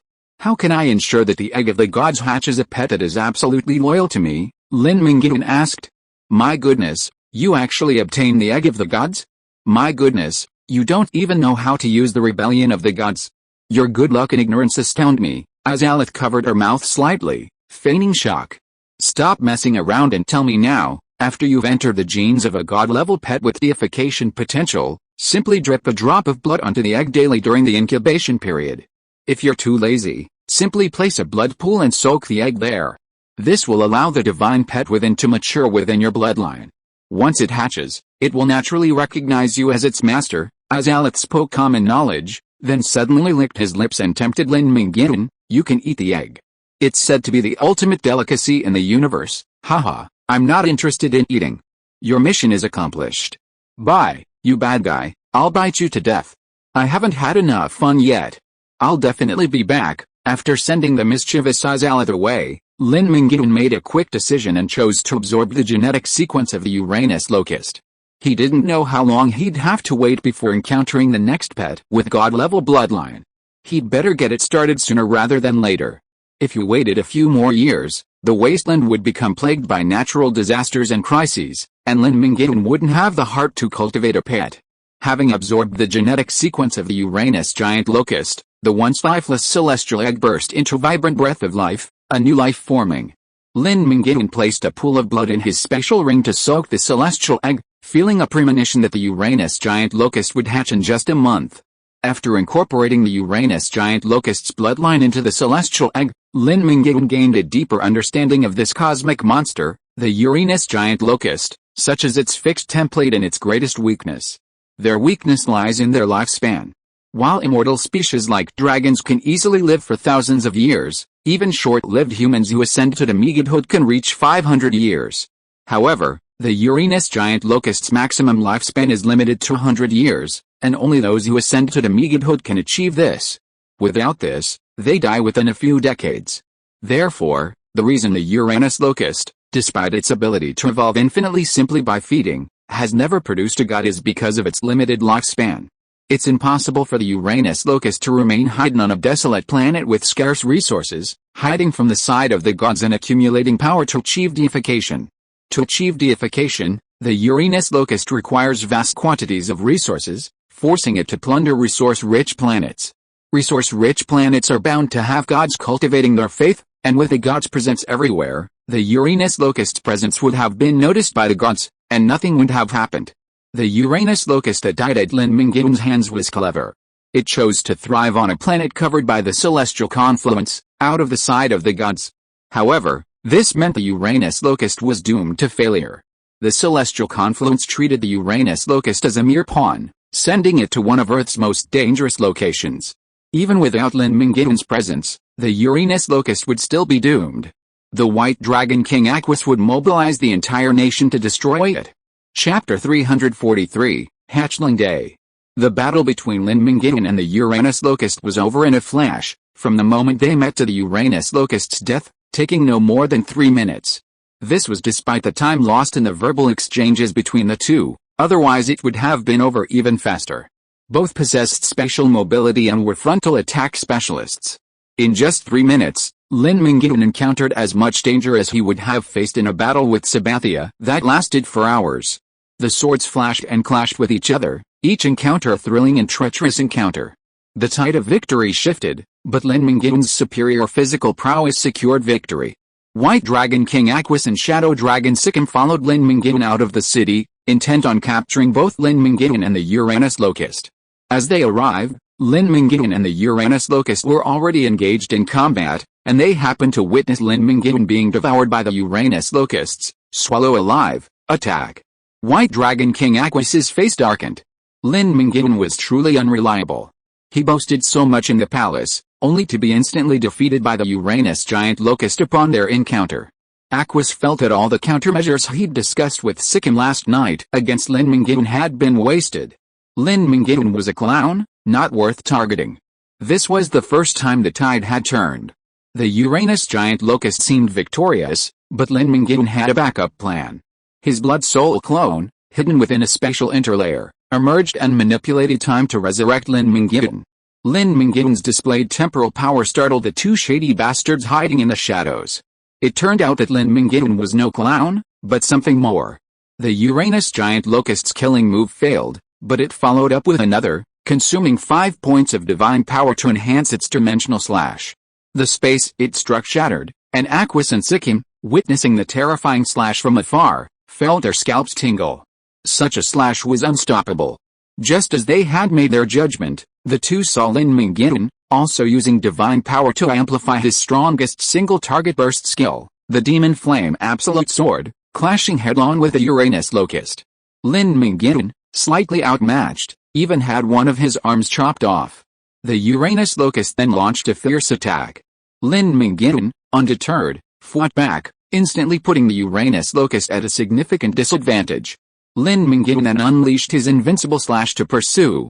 Just as Lin Mingyuan seemed poised for victory, and Aquas and Sikkim were eager to attack, The Uranus locust displayed its powerful innate ability, insatiable hunger, effortlessly devouring its inevitable demise with a simple feast. The pressure shifted to Lin Mingyuan. At that moment, Lin Mingyuan pulled the Uranus locust into the mirror dimension, and the Fire Demon King and the Uranus locust vanished into the dusty sands of the material plane. What should I do, Aquis? Lacking special abilities, was it a loss? Don't panic. A powerful clash won't yield quick results. Let's just wait. Sikkim, cunning and sly as he was, remained composed. Unable to enter the mirrored space, the two men waited outside. Half a minute later, the swirling sand began to dissipate, the battle over. Lin Mingyuan's voice emerged from the now lighter sandstorm. This time, the two men had completely given up on taking advantage of the situation. The battle was over so quickly, and the decisive battle took place in an isolated space, leaving them no chance to intervene. Just as they were about to quietly exit, Lin Mingyuan frowned, his tone slightly weary, and said, "Come out. Stop hiding." The two remained unmoved, lurking in the shadows. "Do you really think your little tricks can fool me? Do you expect me to ask you to come out?" Lin Mingyuan's voice grew stern. The holy sword and the great scorpion needle emerged from the void, their tips pointed only at Aquis and Sikkim. With the words so clearly stated, the two had no choice but to come out. Aquis couldn't hide his embarrassment. "Well, we were worried you wouldn't be a match for the Uranus locust, so we came here specifically to help. Make it up, keep making it up," Lin Mingyuan said expressionlessly, his voice rising, almost a roar. "I really didn't expect you two beasts to have such vicious minds. I never considered you enemies, yet you want to kill me? If I hadn't exhausted all the energy fighting the Uranus locust, I would have killed you right now." Aquis was still naive. Having his sinister intentions exposed, he squirmed like an elementary school student being scolded by his teacher. Sikkim turned his head to look at the scenery, as if it had nothing to do with me. Lin Mingyuan clearly told them that his fighting power was at its lowest point, yet neither dared to attack him, afraid to fire the first shot. Truly intimidated by his prowess, they believed that since he dared to speak so, he wasn't afraid of their combined attack. This demonstrated Lin Mingyuan's courage and immense aura. He had just fought a tough battle, yet he could still subdue two demigods. "What do you say? What should we do?" Lin Mingyuan had fulfilled his promise, and it was now Aquis's turn to fulfill his end of the bargain. Sikkim resolutely remained silent. His life was drawing to a close, and the future belonged to Aquis. He wanted to see what Aquis would do in this situation. "From today on, the Silver Empire recognizes you as the leader of the Central China Alliance and acknowledges your rule over the Central China region. The Silver Empire is willing to submit." He uttered the last few words with difficulty, then lowered his head in shame, not daring to look at Sikkim. "That's better. Forget about your ambush. You can atone for it later." With that, Lin Mingyuan opened a portal and disappeared. "The sky's clearing now. It seems that bragging native boy actually did it. HMPH, it must have been His Majesty the White Dragon King. I just saw His Majesty the White Dragon King and the Shadow Dragon Guards leave the city. Whoever it was, I thank him. The closure of the city is finally over. Long live." With the death of the Uranus locust, the sandstorm that had enveloped the Silver Empire's capital, Lordran, for half a year finally dissipated. However, the surrounding terrain was completely destroyed, all resources devoured, leaving behind tens of millions of tons of sand and gravel. "I know you can do it, I know you can do it." In the Spider Duke's boudoir, Freya hugged Lin Mingyuan tightly as he passed through the portal, burying his head in the springy, sinister peaks, letting him feel her suffocating love. "It's just a small scene," Lin Mingyuan said casually. Despite Lin Mingyuan's talk of a minor incident, Uranus was far more formidable than Sebastina. It was just that Lin Mingyuan's strength and mentality had transformed, becoming even stronger than before. Just now, Aquis bowed his head. "From now on, the Silver Empire will be under the control of the Central China Alliance." "Understood," Freya said, without further comment. "The rule of this world is that the strong reign. Lin Mingyuan's strength surpasses Aquis's, and as long as his position remains unchanged and the interests of the Silver Empire are not compromised, it's perfectly natural for him to rule the Silver Empire." After a brief stop in Lordran, Freya gave a few instructions to the servants before returning with Lin Mingyuan to Blackstone City. From then on, Blackstone City would become the core of Central China. A level 7 city-state was clearly not suitable for Blackstone City, the headquarters of the Central China Alliance. Therefore, With the parent Chamber of Commerce taking the lead and various local powers donating money and supplies, Blackstone City embarked on a new round of expansion. This time, the goal was to upgrade Blackstone City to a level 9 city-state in one fell swoop, completely transforming it into the economic, cultural, and political center of central China. As a token of apology, the Silver Empire, upon learning of the incident, donated a large amount of supplies and manpower to make a good impression on Lin Mingyuan.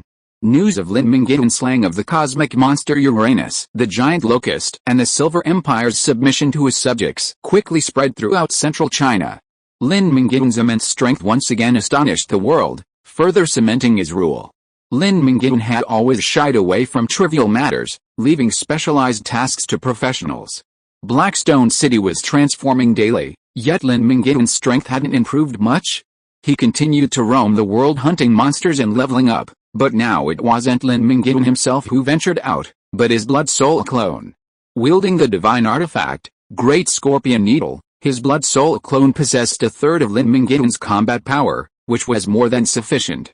He would only be defeated against a demigod, and even ordinary sanctuary bosses were no match for his clone. In a blink of an eye, it was August, the hottest month before autumn. "Thank you for your hard work," Lin Mingyuan said to his blood soul clone, who had just returned after a month of toil. "Improving strength is not that hard," the clone said nonchalantly, transforming into a ball of blood essence and merging into Lin Mingyuan's body.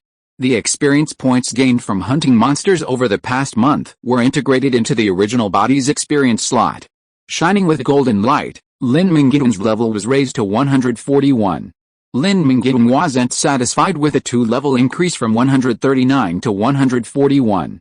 "It's too little. I'm almost level 140 after killing the Uranus locust. My clone worked hard for a month and only raised a little over a level. Even if I go out to hunt monsters, I'm afraid the level increase won't exceed 3 levels. It seems that the efficiency of hunting monsters on Earth is getting lower and lower. I have to think of a way." Lin Mingyuan lowered his head and thought. A fragrant breeze blew over, and Freya, wearing a silk nightgown, walked towards him with her plump and full white thighs. "Honey, is it today?" "Yes, the Uranus giant locust hatched today." Uranus giant locusts can't escape the Zerg's characteristics. They mature quickly and have a short lifespan. After returning home and learning about the many divine pets that could be included in the celestial egg, Lin Mingyuan felt more and more that raising a Uranus giant locust was the best option. Many divine pets have a long growth cycle. The embryonic stage alone takes several years, and the larval stage can stretch for decades or even centuries. Reaching maturity is impressive, but that's centuries away. As its owner, Lin Mingyuan might not even live to see that time, and would be outlasted by his pet. Uranus giant locusts, on the other hand, are less demanding.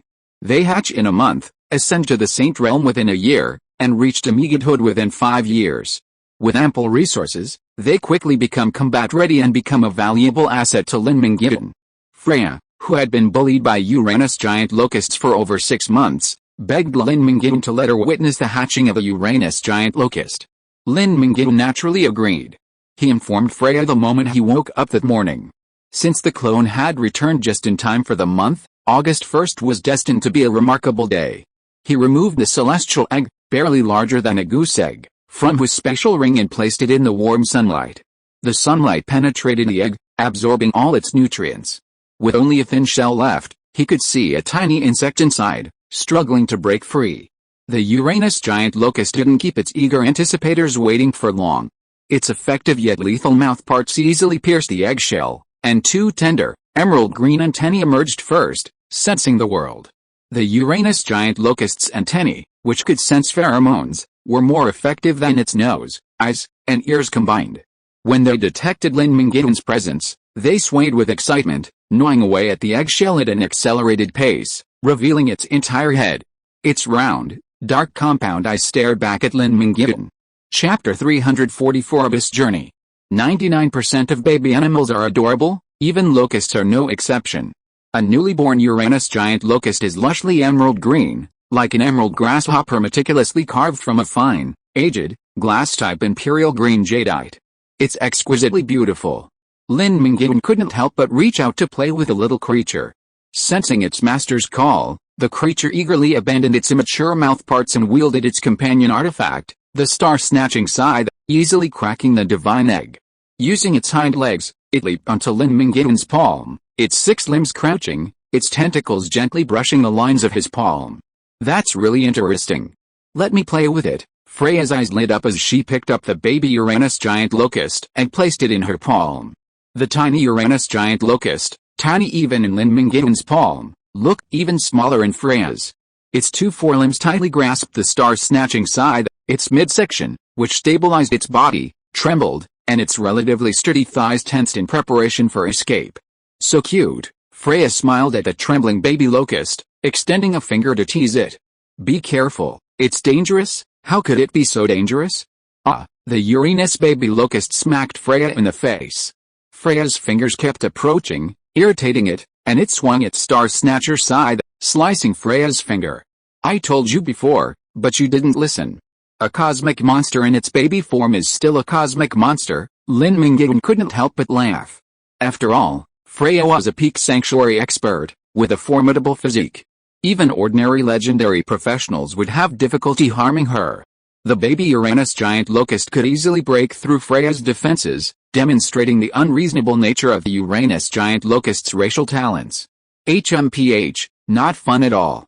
Give it back to you, Freya, exasperated, flicked her finger, sending the aggrieved baby locust back to Lin Mingyuan. The giant Uranus locust, raised in Lin Mingyuan's blood, showed only affection for him. Landing on him, it immediately became obedient, waving its antennae in delight. After a while of cuddling its master, the young locust grew hungry and leaped back into the rooster's egg bowl, devouring the remaining eggshells. Not content with just the eggshells, it began chewing the rooster bowl, several times its size, in a matter of minutes, devouring it with such rapidity that it left a trail of afterimages. After the bowl, it devoured the stool, then the floor tiles, then the dirt. It ate everything. That's a good little creature to feed. Forget the dirt for now, try some high-energy food, Lin Mingyuan chuckled, pouring out the nutrient-rich fasting pills, soldier ration pills, and refined dried meat from his space ring for the young locust. A gluttonous soul. Lin Mingyuan's ring contained enough food to last a week, but the Uranus locust cub devoured it in a single hour. With sufficient energy, the cub developed at an incredible rate, growing from less than the size of a palm to larger than Lin Mingyuan's forearm, 100-fold increase in size in just 1 hour. Simultaneously, the cub excreted a lifeless pile of sand the size of a small grave. Lin Mingyuan spent an hour with the cub, watching it gorge and grow into a giant locust as thick as an arm. Since you're such a voracious eater, I'll just call you Little Glutton. Do you like that name? Upon hearing its master's earth-shattering name, the cub suddenly rolled over, sprawled on the ground, feigning death. If I don't like it, then call me Little Green, Little Glutton? Little Green? Is that a name a decent person could come up with? The young locust continued to play dead. Little Green doesn't seem to be a good name. When you grow up, your skin color will be a dull yellow like sand. So, I'll call you Little Yellow. Locust, Little Yellow, that makes sense, Lin Mingyuan nodded. The nickname was convincing, and he was very satisfied. As for Little Yellow's dissatisfaction, that was not up to him. Lin Mingyuan frowned and threatened, if you don't call me Little Yellow, I won't give you any food. Hearing this, Little Yellow suddenly jumped up and shook its antennae to show that it liked it. That's right, Lin Mingyuan nodded in satisfaction. He called over the housekeeper, Yan Qianxue, and instructed her, this is Little Yellow, my pet. Take him to the kitchen for dinner. No problem. Yan Qianxue picked up Little Yellow, still a beautiful, tender green, juvenile creature, and headed straight for the cafeteria. Little Yellow understood human language and knew Yan Qianxue was its meal ticket, so he huddled obediently in her arms. After Yan Qianxue took Xiao Wang away, Lin Mingyuan hurried back to his bedroom to meditate, suppressing his uncontrollable appetite. Watching Xiao Wang devouring food frantically, Lin Mingyuan's gluttony curse worsened. Lin Mingyuan didn't separate his blood soul clones to go out and hunt bosses. Demigod-level bosses were extremely rare in the 3rd year of the Cataclysm. He could find 1 or 2 by searching the world, but the efficiency was too low. Sanctuary bosses couldn't trigger the double experience bonus if their level difference exceeded 20 or more. On Earth, Lin Mingyuan's leveling would slow, and he had to find another way. He already had an idea in mind. If successful, he could surely ascend to demigod status before the 3rd celestial conjunction in the 5th year of the Cataclysm. Then, he would have the confidence to face the drastically altered wasteland environment. He was still formulating his bold and dangerous plan when Freya suddenly entered, interrupting his thoughts. "Do you want to go out and take care of it, what?" Lin Mingyuan asked, puzzled. Freya walked to the window and drew back the curtains. Outside, yellow sand filled the air, engulfing the entire city lord's mansion in a sandstorm. This, Lin Mingyuan was momentarily puzzled. Could this have been Xiao Wang's doing? "You're surprised, right? I was surprised too. I thought I was back in Lordran. Xiao Wang's growth is incredibly rapid. You'll understand everything if you go out and see." Lin Mingyuan hurried out, only to find Xiao Wang, now the size of a small car, his skin a mixture of yellow and green, his strength having risen to legendary rank. Beside Xiao Wang was Yan Qianxue, who had witnessed Xiao Wang's growth from a frail larva to legendary giant locust. The Uranus giant locust achieved more in just one day's eating and drinking than she had in 3 years of hard work. Growing pretty fast. How much did it eat? Lin Mingyuan was a little surprised, but only a little. He already knew the Uranus giant locust's growth rate was astonishing. They've eaten it all. The pork and beef stored in the 2 rice warehouses and the cold storage. And the whole cart of eggs just delivered from the chicken farm outside the city, Yan Qianxue said helplessly. The overwhelming sandstorm that enveloped the city lord's mansion and began to spread outward revealed just how much Xiao Wang had eaten. It said that the Uranus locust needs to consume an entire resource-rich planet from birth to deification. The rumors are true, Lin Mingyuan sighed. Yes, Master.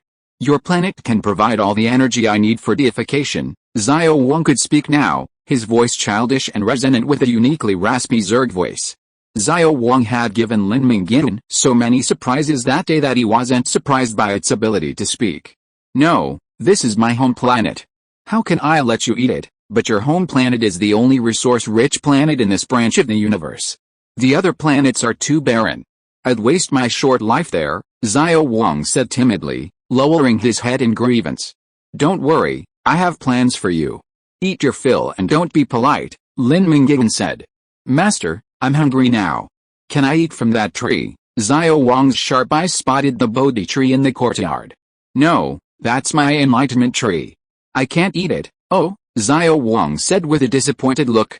"How about this? First, open up the city's food reserves and give Xiao Wang priority. Then send a caravan out to buy food. Xiao Wang won't stay on Earth for long. I'll make the arrangements now," Yan Qianxue said. After making arrangements for Xiao Wang, Lin Mingyuan urgently summoned the abyssal scholar Hasegawa Juchiro to discuss matters. Hasegawa Juchiro had been working diligently for Lin Mingyuan for over a year, having joined earlier than the others in the Central China Alliance and had become integral to the Blackstone City community. "City Lord, you called me, please take a seat." After Hasegawa Juchiro settled in, Lin Mingyuan stated his intentions. "The bosses on Earth can no longer satisfy me. I plan to set foot in the Abyss." The good place Lin Mingyuan arranged for Xiao Wang was the Abyss, and Lin Mingyuan would also go to the Abyss. "As you said, your purpose of entering the Abyss is to hunt demons above the level of great demons, then I recommend that you enter the Middle Abyss within 2,000 layers, or even within 1,000 layers. Please listen to my detailed reasons. The Bottom Abyss often has only one demigod-level demon lord, and the resources are relatively scarce. There is no room for 2 tigers in one mountain.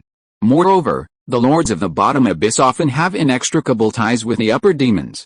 If you really want to replace them and develop peacefully, that's fine, but you are going to kill monsters. Killing multiple bottom-level Abyss demon lords in succession will definitely attract the attention of the upper demons, which is not good for you. The Middle Abyss has less offerings and its relationship with the upper demons is not so close. Moreover, there are often multiple powerful lords and more weaker small lords in the Middle Abyss, and there are countless demigods and great demons. It is very suitable for you to upgrade and develop." The advice provided by Hasegawa Juchiro was very reliable and coincided with Lin Mingyuan's. Lin Mingyuan said, "Please recommend me a few Abyss planes. The safest suggestion is to go to the 930th floor.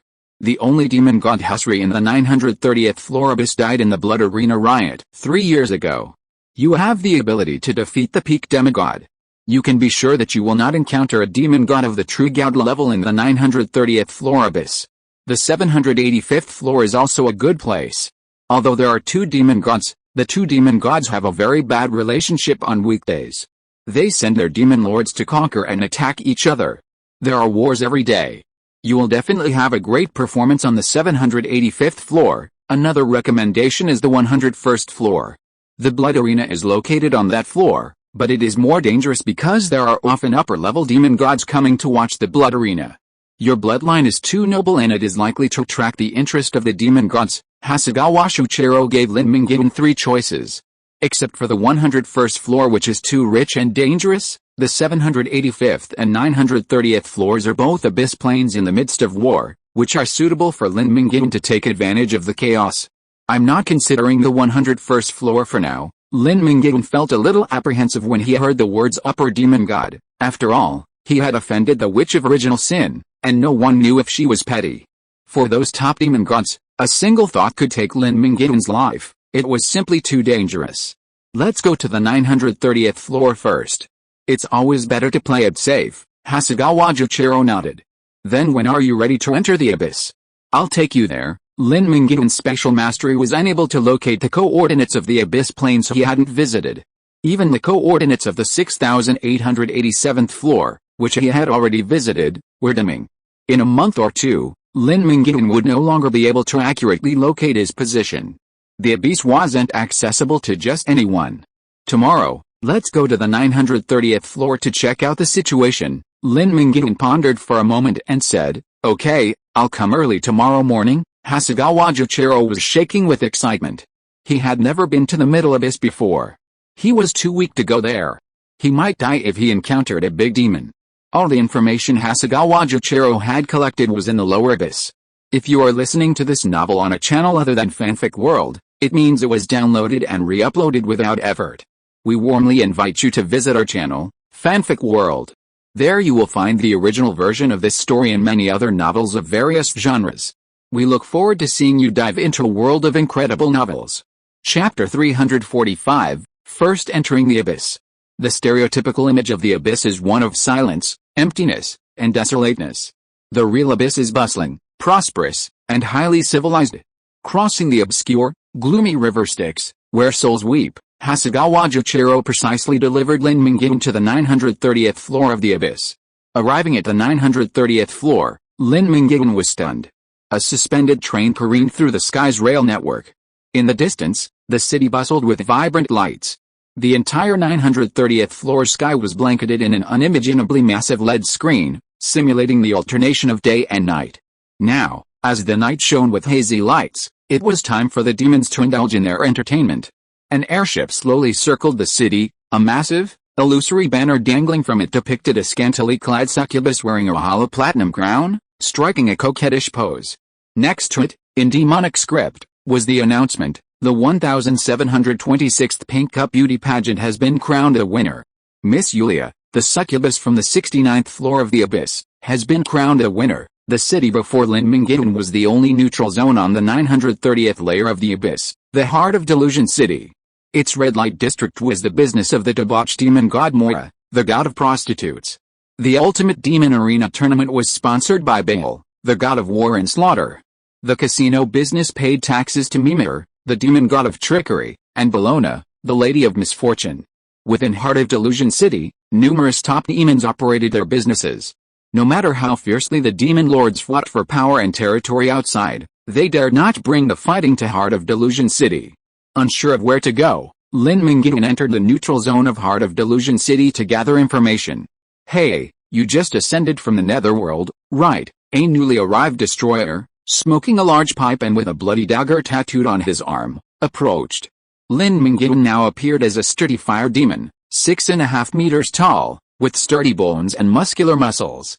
A thin layer of flame burned across his dark red skin, confirming his identity. A full fortnight had passed since the day he'd agreed with Hasegawa Shuichiro to venture into the abyss. Lin Mingyuan had made ample preparations. First, a group of think tanks, led by Yan Qianxue, who had joined Black Rock City, proposed disguising Lin Mingyuan's identity as the Fire Demon King and venturing into the abyss as a common fire demon. To conceal the Fire Demon King's presence, Lin Mingyuan slew a dozen high-level shape-shifting spiders, unlocking the universal skill, mimicry, which he mastered. This allowed him to perfectly disguise himself as a common fire demon, undetectable by ordinary demons. The group's character design for Lin Mingyuan was that of a reckless demigod fire demon who had recently ascended from the lower abyss. Although Lin Mingyuan was a sanctuary, he possessed divine power, easily emitting divine energy and passing for a demigod. But why was he deliberately posing as a demigod? Perhaps it was to maintain a low profile. A sanctuary's attack on a demigod would attract attention no matter the plane. What if a demon, appreciating talent, heard of a talented fire demon on the 930th floor of the abyss who could easily slay a demigod and come to recruit Lin Mingyuan?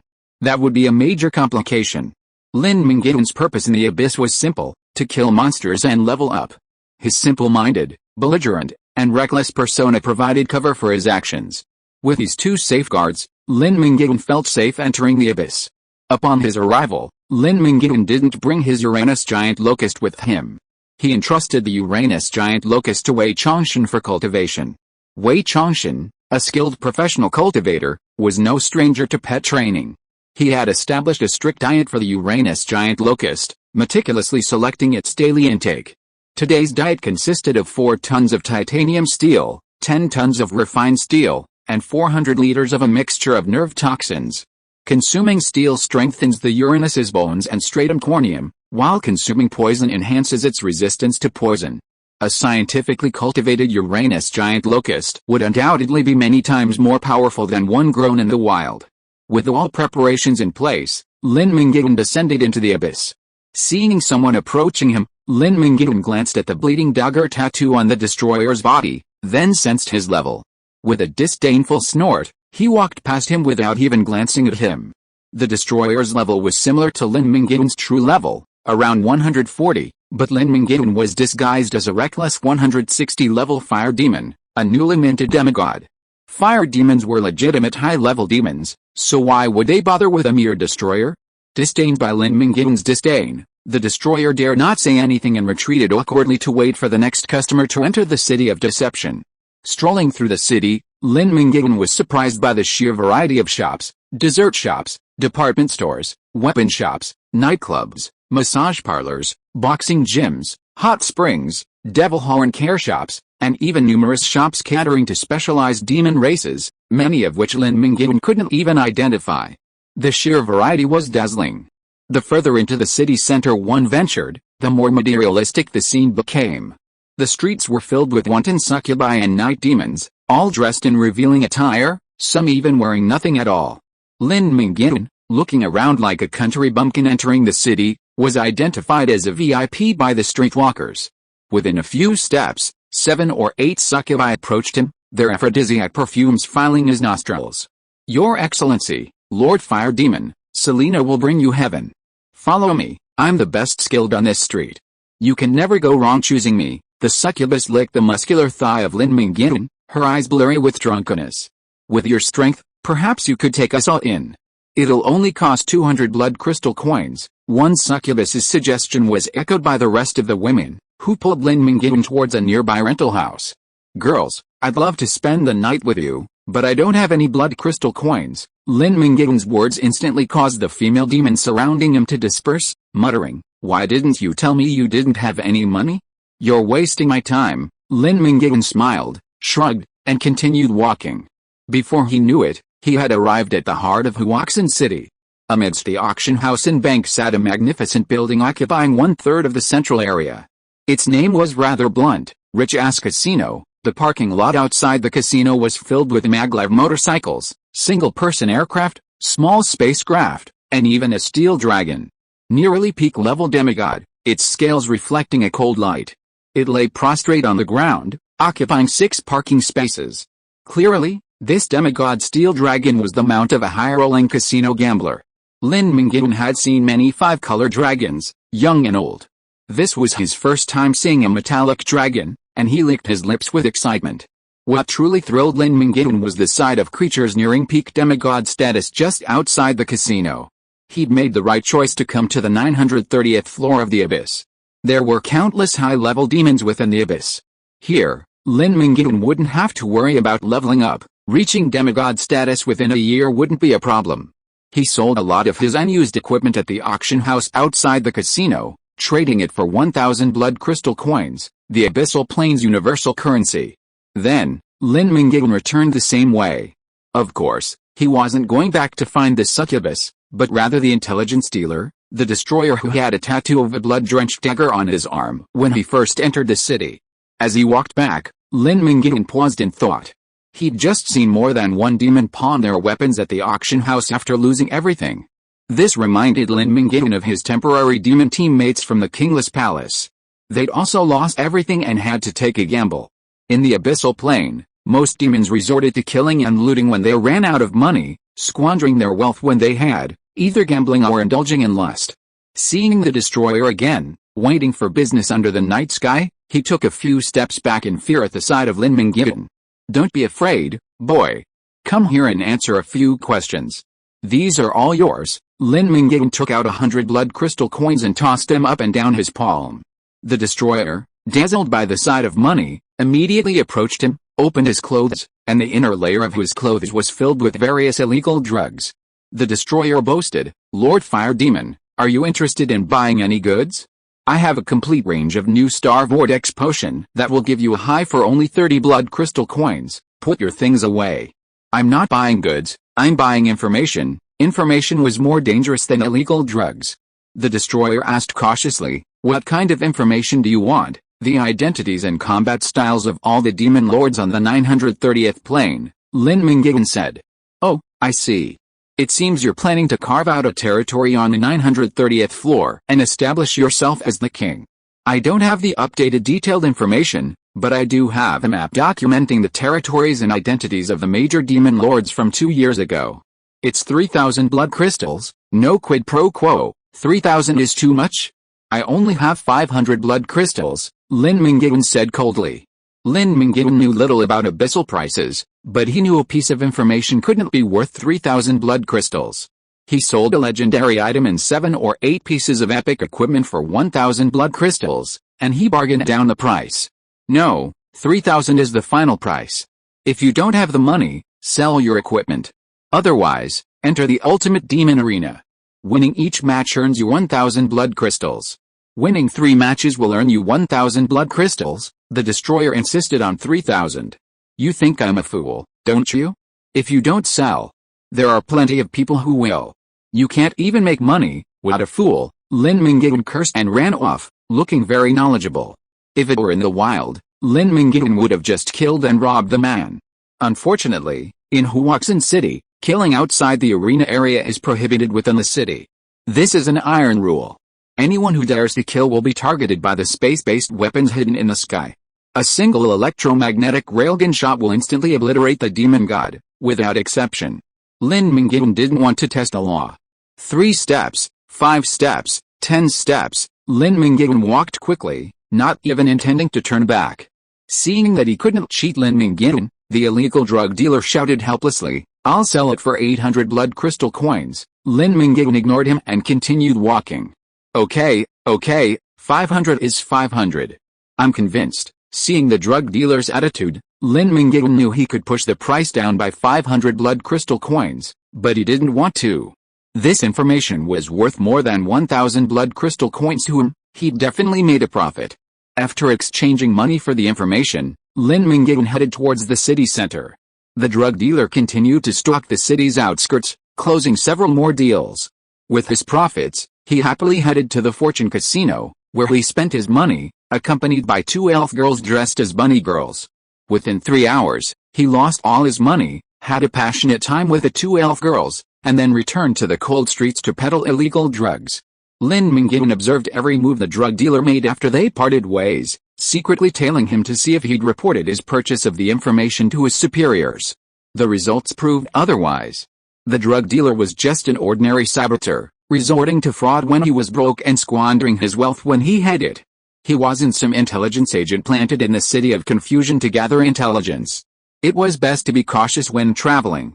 Lin Mingyuan was only pretending to be a reckless man, not a true reckless man. On Earth, Lin Mingyuan could do whatever he wanted, but in the Abyss, he had to keep his head down. There were too many powerful beings in the Abyss.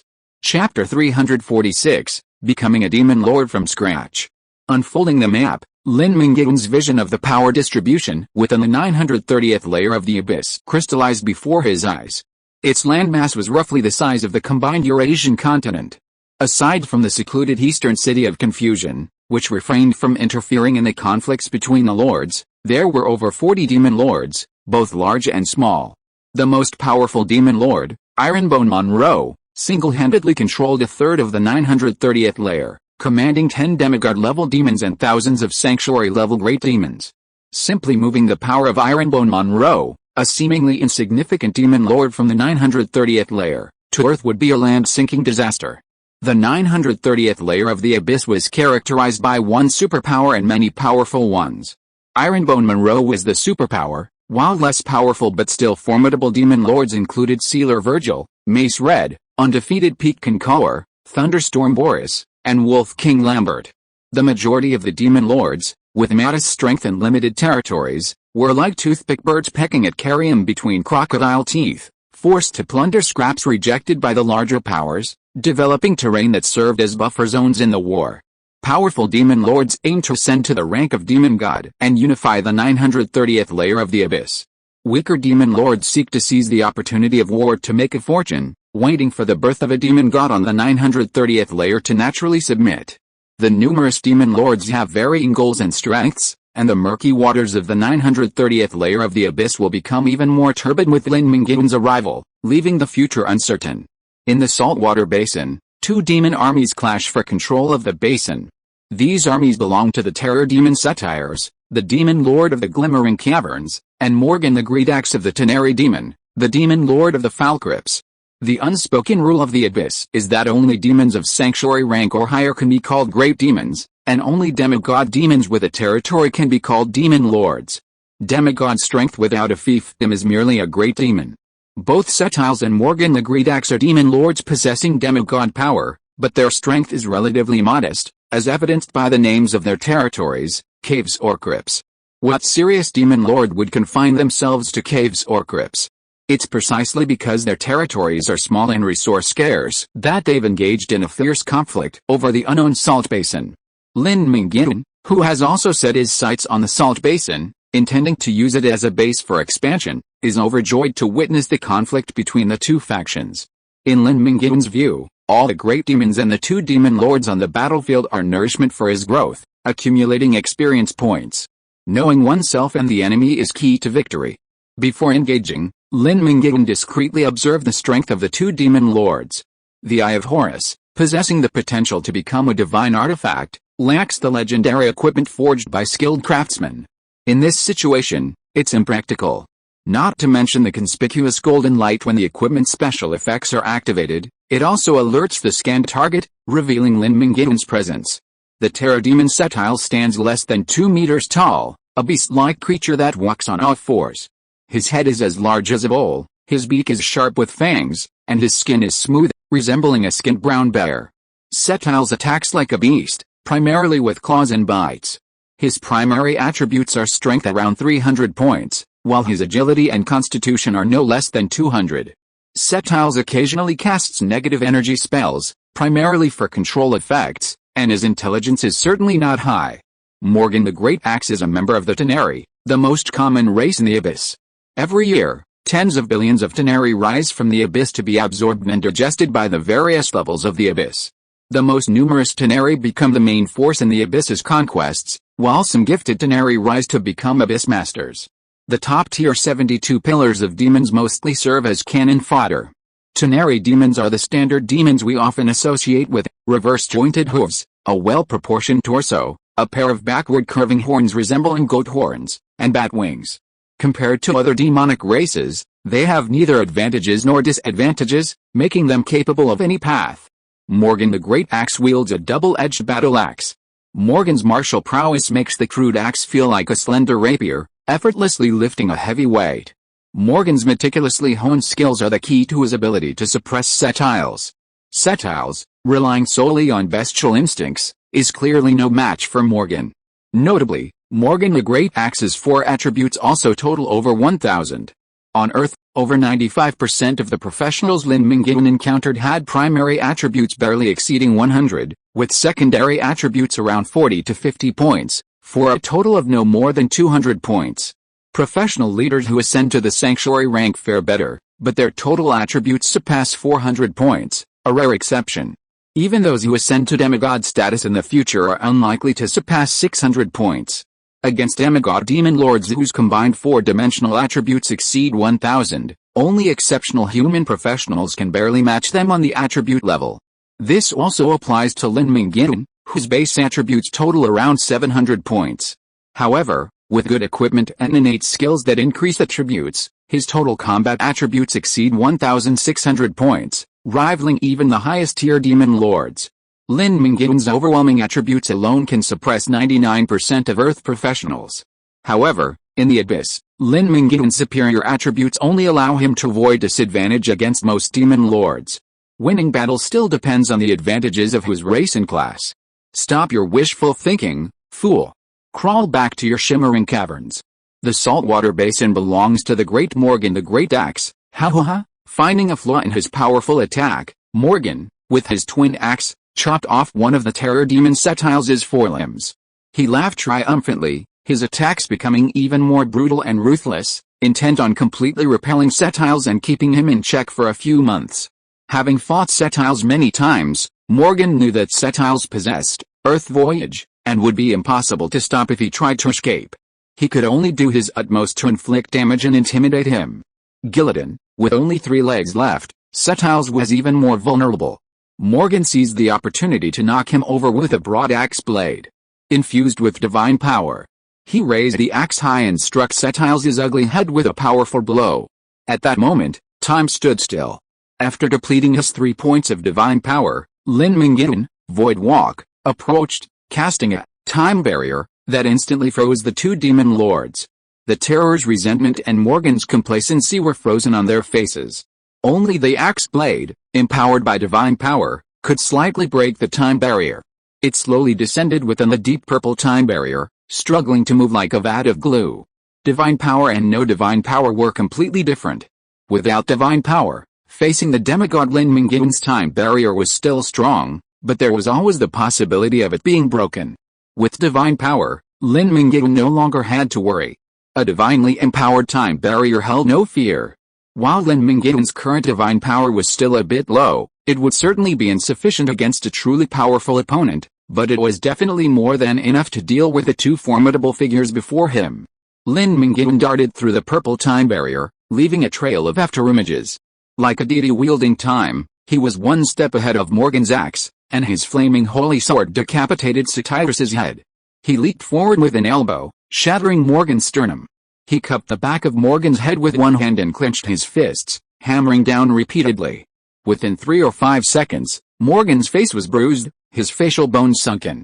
Taking advantage of the final moments of the time barrier, Lin Mingyuan, gripping his holy sword, stabbed Morgan's spirit, piercing his body like a skewer.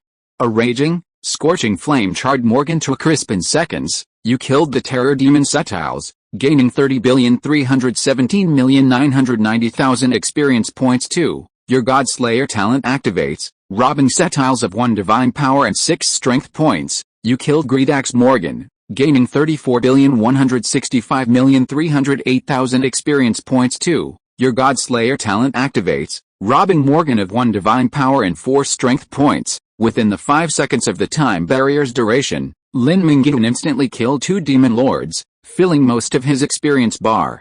Such brutality completely awed the demons engaged in a war of attrition. Lin Mingyuan roared, and flames erupted from the surface of the saltwater basin. The demons knelt in the flames, worshipping their new overlord. Demons are pragmatic, the victor reigns supreme, the loser a prey. As soon as their overlord is slain, they can rally to the new overlord. This is the rule of the Abyss. Anyone who attempts to constrain demons with human morality is a fool. Cruelty and brutality are not Lin Mingyuan's fighting style, simplicity and efficiency are. He never uses 2 strikes when a single blow can solve a problem. But this is the Abyss. The psychologists in the think tank have designed Lin Mingyuan's persona as a greedy, reckless, and mindless fire demon. Lin Mingyuan acted only in accordance with his characterization. Who are the confidants of the deceased demon lord? Step forward, Lin Mingyuan demanded in a deep voice. After a brief silence, several powerful great demons emerged, including Eric, a demigod-level great demon loyal to Morgan the Great Axe. Lin Mingyuan, possessing the gift of a godslayer, glanced at him, causing Eric to tremble with fear.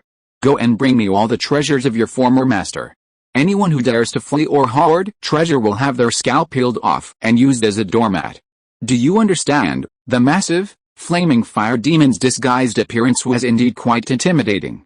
The demon's name nodded frantically and hurriedly carried out Lin Mingyuan's orders. Lin Mingyuan then assigned several larger demons to oversee the demon's actions, to see if they were disobeying. Then he loudly declared, "From today on, the saltwater basin is the territory of me, the fire demon Baal. All of you, act now. Build me the most magnificent palace and mine the star sand, salt and rare earth minerals here, in the abyss." Lin Mingyuan certainly couldn't call his real name his natal demon, so he used the first stanza of his demon's real name as his daily address. "It's my honor to serve the noble Fire Lord. The Tenari will be Lord Baal's loyal dogs." Lin Mingyuan laughed heartily, seemingly enjoying the flattery. But he knew that if he were ever defeated by a more powerful demon lord, these nagging flattery would quickly shift their focus. But as long as Lin Mingyuan reigned, these demons wouldn't easily betray him without sufficient leverage. This, too, was a law ingrained deep in demonic blood. The demons sprang into action, enclosing territories, building cities, and mining rare earths. They took up any task they could, while those who couldn't were assigned to guard duty. In short, no one was idle. As a demon lord, Lin Mingyuan didn't need to pay the demons a salary. He simply gave them a bounty on the eve of a battle, allowing them to enjoy a trip to the city of deception. After all, demons' lives were driven by two things: fighting and indulging in lust.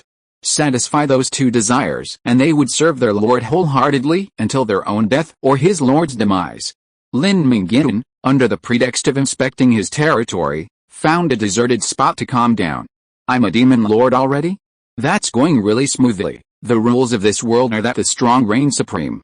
The one with the biggest fist is right, and the one with the most powerful nuclear bomb has the loudest voice. This is particularly stark in the abyss. If you're strong enough, you can do whatever you want without anyone criticizing you. If you're condemned, it simply means you're not strong enough." The first step of his plan was a complete success. Lin Mingyuan successfully killed two demon lords and seized the valuable salt basin. The next step was even easier: occupy the salt basin and continue to provoke wars as a demon lord. As long as Lin Mingyuan maintained his reckless persona, no one would suspect him. In reality, much of Lin Mingyuan's caution was unnecessary and unnecessary. The abyss demons are a complex mix, with all kinds of personalities: the unbridled, the cruel and murderous, and the psychopathic, troublemaking. To put it bluntly, the 930th layer of the abyss is merely a middle layer, unexploited and unappreciated. The truly powerful only focus on the events of the upper layer. Demons who rose to fame during the Eternal War only appear in the upper layer, while the middle and lower layers can only provide cannon fodder and serve as consumables in the war.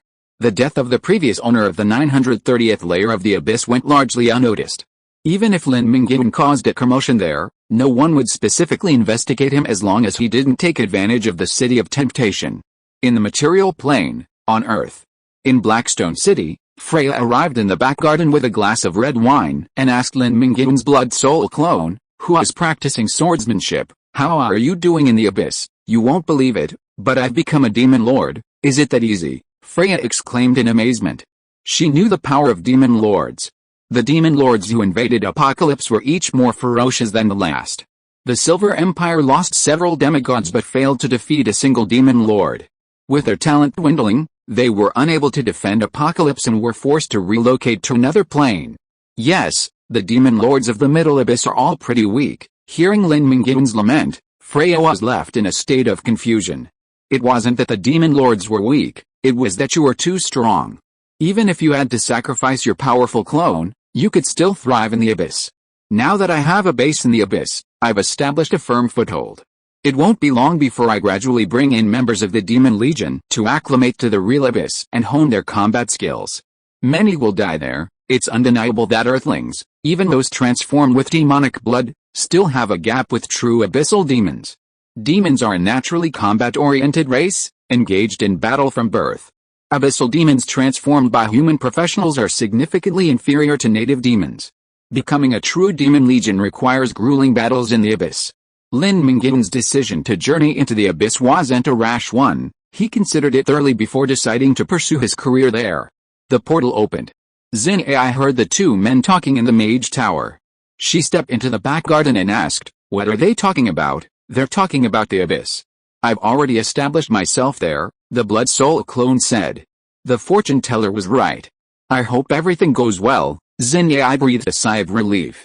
Before Lin Mingyuan entered the abyss, Xin Ai consulted a fortune teller in the floating city. The fortune teller assured Xin Ai that the journey would be safe and sound. "Once I've thoroughly understood the abyss, you can enter and visit." "Really? We're not demons," Freya said excitedly. "Of course you're welcome. The abyss isn't just for demons. I've seen humans, elves, dragons, werewolves, vampires, and other cursed creatures there. I really want to see what the abyss is like sooner rather than later." Seeing is believing, Freya sighed. "I can only say that I won't let you down. The middle abyss has already shocked me. I wonder what the upper abyss is like." Lin Mingyuan was also very curious about the upper abyss. Without 180 points of divine power to protect himself, Lin Mingyuan would not easily enter the upper abyss where demigods roamed everywhere. It was too dangerous. Chapter 347. Thank you for the gift of nature.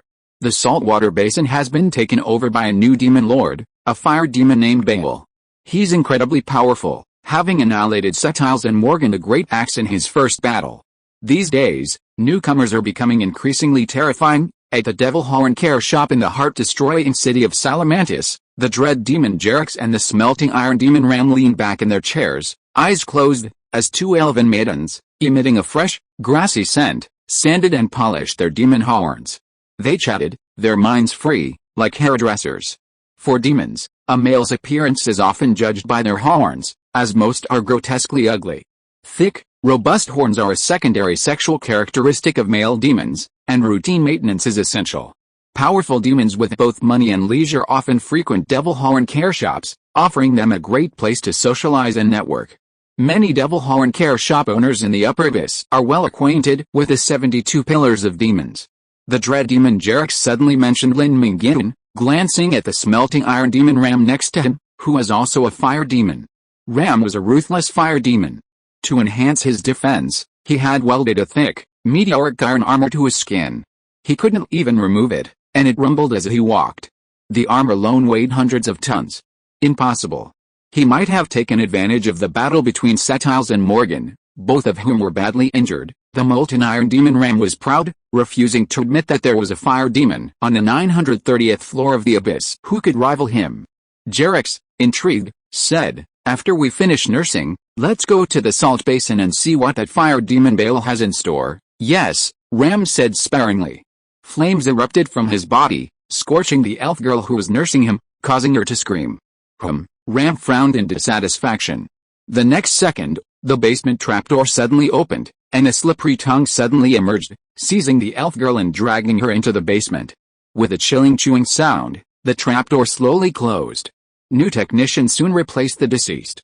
The seemingly prosperous abyssal plane was built upon the bones of countless races from across the multiverse. Demons engaged in no production, and all their extravagance came from plunder. Even the most exploited, the lower abyssal planes, had taken root in previously resource-rich worlds and plundered them completely. Exactly 1 week had passed since Lin Mingyuan occupied the saltwater basin. During this time, Lin Mingyuan hadn't rushed to stir up trouble, but had taken the time to learn more about the abyss. After a week of inquiries, Lin Mingyuan had gained a general understanding of the 930th layer of the abyss, and his tense spirit had relaxed considerably. The 930th layer, a lower-level abyss, was indeed a neglected and unnoticed abyssal plane. Lin Mingyuan could go all out, even if it meant causing chaos. Due to the lack of information channels in the upper abyss, he hadn't been able to gain much information, but as his power and status grew, he would have the opportunity to learn more. Within a week, Lin Mingyuan's resting palace was completed. Lin Mingyuan favored jade, so the architecturally gifted demons built him a palace entirely clad in diamond black jade. The ceiling was constructed from precious Haitian seed jade, magically spliced into large panels, creating a soft, gentle glow. As the saying goes, what the superior desires, the subordinates will desire even more. To please Lin Mingyuan, the demons went to great lengths to create this magnificent jade palace, 100 times more luxurious than Lin Mingyuan's Blackstone City Lord's residence on Earth. Add to that the abyss's incredibly thriving entertainment industry, and a more playful individual would likely find themselves in the abyss without a desire to leave. After a week of diligent exploration, Lin Mingyuan gained considerable rewards. His Godslayer talent granted him 2 points of divine power and 10 points of strength, increasing his level by 1 level. During that week, Lin Mingyuan personally executed several disloyal demons and slew numerous scouts sent into the saltwater basin. Furthermore, due to Lin Mingyuan's continued stay in the Abyss, he was blessed by the power of the Abyss, receiving a 3-point increase in all his attributes. The reason why demons have such superior attributes compared to humans has been discovered. It's not just because demons naturally possess higher attributes and increased growth, but also because of the blessing bestowed upon all demons by the power of the Abyss.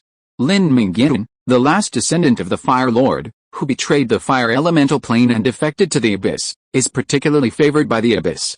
After just 1 week, Lin Mingyuan received a total of 12 attribute blessings, far superior to the blessings granted to ordinary demons. Of course, favor fades over time, but Lin Mingyuan had a feeling that if he stayed in the Abyss for a full year, he would receive a total of 200 points, a 50-point increase in each of the 4 attributes. This would be halved in the 2nd year, halved again in the 3rd year, and then reduced to the same level as ordinary demons, receiving a random 1-point attribute increase each year. Another hidden benefit was that Lin Mingyuan had learned how to comprehend the laws. Thanks to Lin Mingyuan's divine power last time he released the time boundary, he received a system notification afterward, indicating that his mastery of the law of time had improved by 0.001. No wonder only demigods could comprehend the laws. It turns out that comprehending the laws requires using divine power to unleash the skills corresponding to the desired law, with a specific degree of improvement determined by talent. Lin Mingyuan experimented recently and found that consuming 5 points of divine power increased his mastery of the law of time by 0.001, the law of space by 0.001, and the law of fire by 0.005. Lin Mingyuan's talent for improving the law of fire was the strongest, and consuming just 1 point of divine power could improve his mastery of the law of fire by 0.001. Recovering 1 point of divine power with full concentration requires 1 hour. Without considering sudden enlightenment, Lin Mingyuan would need 10,000 hours to raise his mastery of fire to the minimum threshold of 10% for deification. Working at full power 24 hours a day would require 416 days. Raising both the law of space and the law of time to 10% would require over 3,000 days, a full 10 years. This was already very fast. A less gifted person wouldn't even be able to comprehend even 10% of the laws in 100 years, let alone 10. Lin Mingyuan was exceptionally gifted in space and time. His ultimate talent lay in the fire gift bestowed upon him by the Fire Lord's bloodline, rivaling the innate talent of the Uranus locust and the desert laws. Lin Mingyuan wasn't in a rush to comprehend the laws, he was still a long way from becoming a god, so he could take his time. Currently, Lin Mingyuan's most pressing need was experience. After a week of silence, he was ready to make something happen. Lin Mingyuan had only just begun to formulate an idea, formulate a plan, and prepare to put it into action when an unexpected event arrived. A fierce wind howled, and the dread demon Jerax descended from the sky, shattering the Haitian CJ dome. Outside the gate, a massive iron figure pushed past the demon guards and burst into Lin Mingyuan's palace, demanding, "Who is the fire demon Baal? Stand out!" The iron-melting demon Ram spoke, locking his gaze on Lin Mingyuan as he sat on the throne. Jerax watched with a grin. Lin Mingyuan's week in the Abyss wasn't in vain. He already knew the identities of the 2 demons before him. The dread demon, Jerax, and the melting iron demon, Ram, were both powerful generals under the command of Ironbone Monroe, the most powerful demon lord on the 930th floor of the Abyss, and among the 10 demigod demons. "Monroe has set his sights on me so soon," Lin Mingyuan muttered.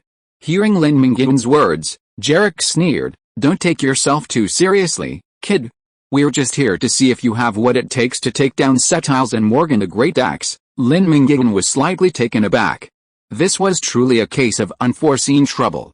Just because they were curious about Lin Mingyuan's identity, they came to challenge him. Did the Abyss demons have no fear at all? "So, you took matters into your own hands." Lin Mingyuan's face gradually turned cold, and murderous intent surged in his heart. "I was planning to cause trouble, and now you've arrived at my doorstep. What else could this be?" Chapter 348, Starting a War. "You sound unconvinced, aren't you?" Jerax's eyebrows rose, his stern expression betraying murderous intent. A disagreement leads to war. That's what a fighting race is. Someone once calculated that the average lifespan of the immortal demons, who typically live for 1,000 years, is less than 200. Living to the end of old age is considered a disgrace for a demon. Most demons die in battle, at the hands of demons, during their conquests of the material plane, or on the eternal battlefield.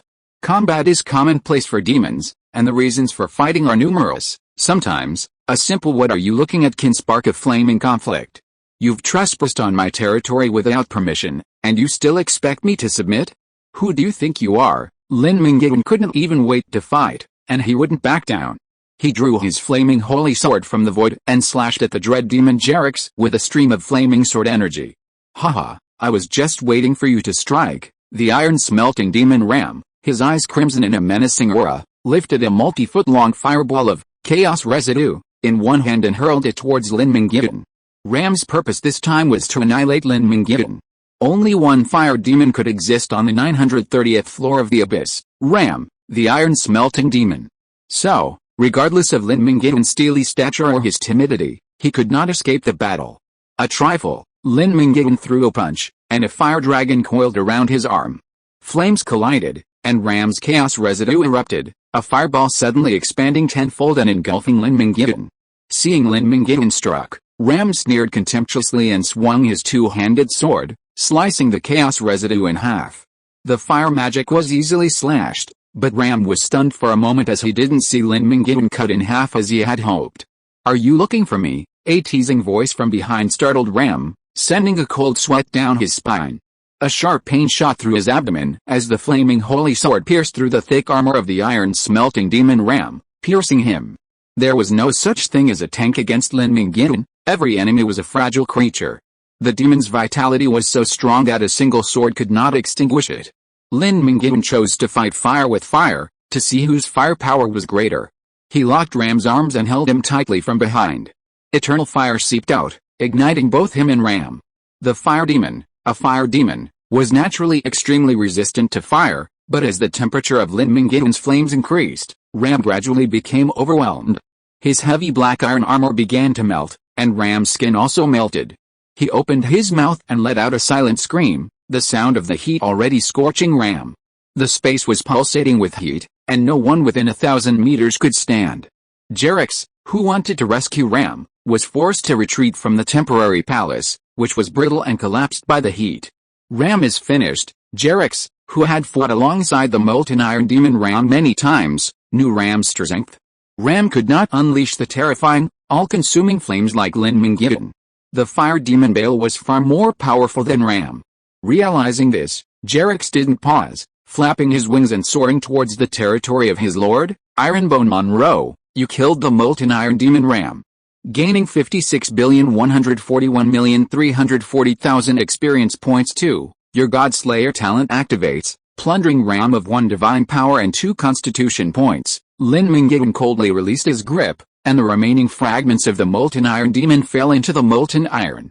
Spatial energy exploded, and Lin Mingyuan activated Void Walk, and vanished from the spot. "Since you're here, don't leave. Become my nourishment." Jerix couldn't escape Lin Mingyuan's pursuit. Before he could even escape the saltwater basin, he was stopped by Lin Mingyuan. Who are you?" Jerix gnashed his teeth. He hadn't expected a single provocation to provoke the crossing river dragon. Such a master had never appeared on the 930th floor of the abyss. Perhaps only their lord, Ironbone Monroe, could rival him. "Go ask your dead companions on the road to Hades." Invincible slash, a flash of swordlight shattered Jerix, and the system issued another kill notification. "You killed the dread demon Jerix, gaining 48,634,718,500 experience points. 2. Your Godslayer talent activates, plundering Jerix of 1 divine power and 4 agility points. Jerix and Ram were significantly stronger than the Great Axe Morgan, as evidenced by the experience points granted upon death. Lin Mingyuan didn't notice much of a difference. They were both weak, much easier to deal with than the Uranus locusts. By now, Lin Mingyuan's combat system had taken shape. It was based on the Fire Demon King's powerful physique, with swordsmanship as the primary offensive tool, supplemented by space-time skills. His frontal assaults were invincible, and his diverse supporting methods gave him the confidence to handle any situation. Anyone who could defeat Lin Mingyuan either possessed exceptional mastery of a particular principle, or possessed strength so vastly superior to Lin Mingyuan's that he could overpower them. Otherwise, even a peak-level demigod would be confident of victory. Returning to the ruined palace, the great demon guarding it offered a trembling apology. "Lord, please forgive my sins. We were unable to stop the iron-smelting demon ram. Incompetence is a sin in the abyss," and the demon guards who failed to stop the intruders knelt in apology. While known for his ruthless brutality, Lin Mingyuan was known for his leniency towards his own people.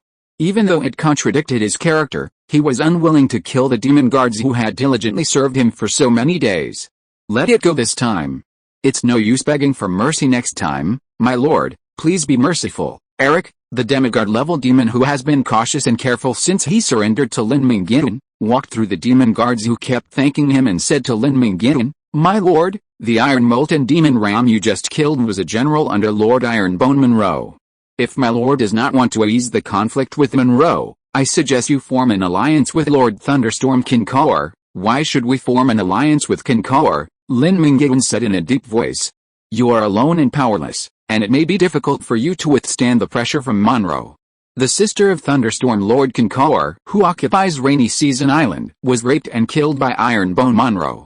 There is an irreconcilable hatred between the two sides.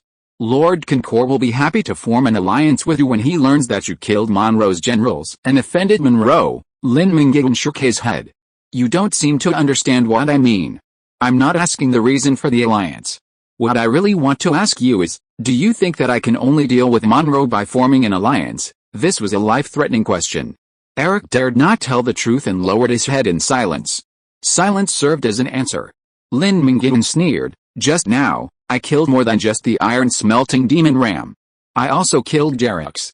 Do you know how many seconds he survived me? Less than 3. Now, let me ask you again, can I contend with Ironbone Monroe? Your Excellency is mighty and powerful. My perspective is too narrow." Eric bowed his head in apology, but Lin Mingyuan didn't look at him again, instead gazing up at the sky. Lin Mingyuan would not form an alliance. His goal was to unify the 930th layer of the abyss. He wanted to slay more than just Ironbone Monroe. All the demon lords of the 930th layer were his targets. A perfect match for Monroe, the most powerful demon lord of the 930th layer, was Lin Mingyuan's perfect opportunity to strike.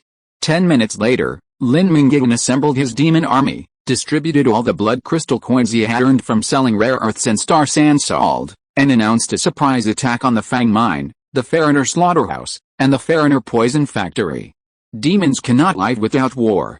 Upon hearing Lin Mingyuan's declaration of war against Ironbone Monroe, the demons cheered and roared, eager for a hearty fight and bloodbath. Only a few, the outliers among them, showed fear. Having decided to attack Monroe, Lin Mingyuan planned to clip his wings while he was off guard. Otherwise, Ironbone Monroe leading his generals in person would be a disadvantage for Lin Mingyuan, who would be outnumbered. After all, his divine power was limited, and in a one-on-one fight, Lin Mingyuan had a clear advantage. If the enemy was too numerous and his divine power was insufficient, he would be vulnerable. The Fang Mine, which produced a significant source of gold, was a key source of revenue for Ironbone Monroe. It was managed by Monroe's deputy, the level 191 Great Demon Ghostface Goodman. Since they were already here, they couldn't just focus on the Fang Mine and kill their rabbits. They had just raided the nearby demigod Great Demon Fariner's compound to see if they could lure him out and eliminate him. After Lin Mingyuan formulated his strategy, Eric offered another suggestion. "Lord, why not attack the drug factory controlled by Fariner first? Fariner is cunning and suspicious. If you capture the Fang Mine and kill Ghost-Faced Goodman, Fariner will definitely flee as far as he can upon learning the news. If you attack Fariner's drug factory first, Goodman will likely come to support you, giving you a chance to wipe them out." "Excellent plan, I'll do as you say." Lin Mingyuan readily accepted the advice and led the vast demon army into Ironbone Monroe's territory, directly attacking Fariner's drug factory. The Fariner drug factory primarily uses blackcap mushrooms and red spider lily stamens as its main ingredients to produce a highly toxic hallucinogenic drug that is fatal to humans with weaker physical fitness. The drug is much more potent than conventional drugs, and long-term use has a significant impact on the demon's nervous system. The drug factory was a cash cow for Fariner. The drug dealer from whom Lin Mingyuan had purchased the information possessed a large quantity of hallucinogens produced there.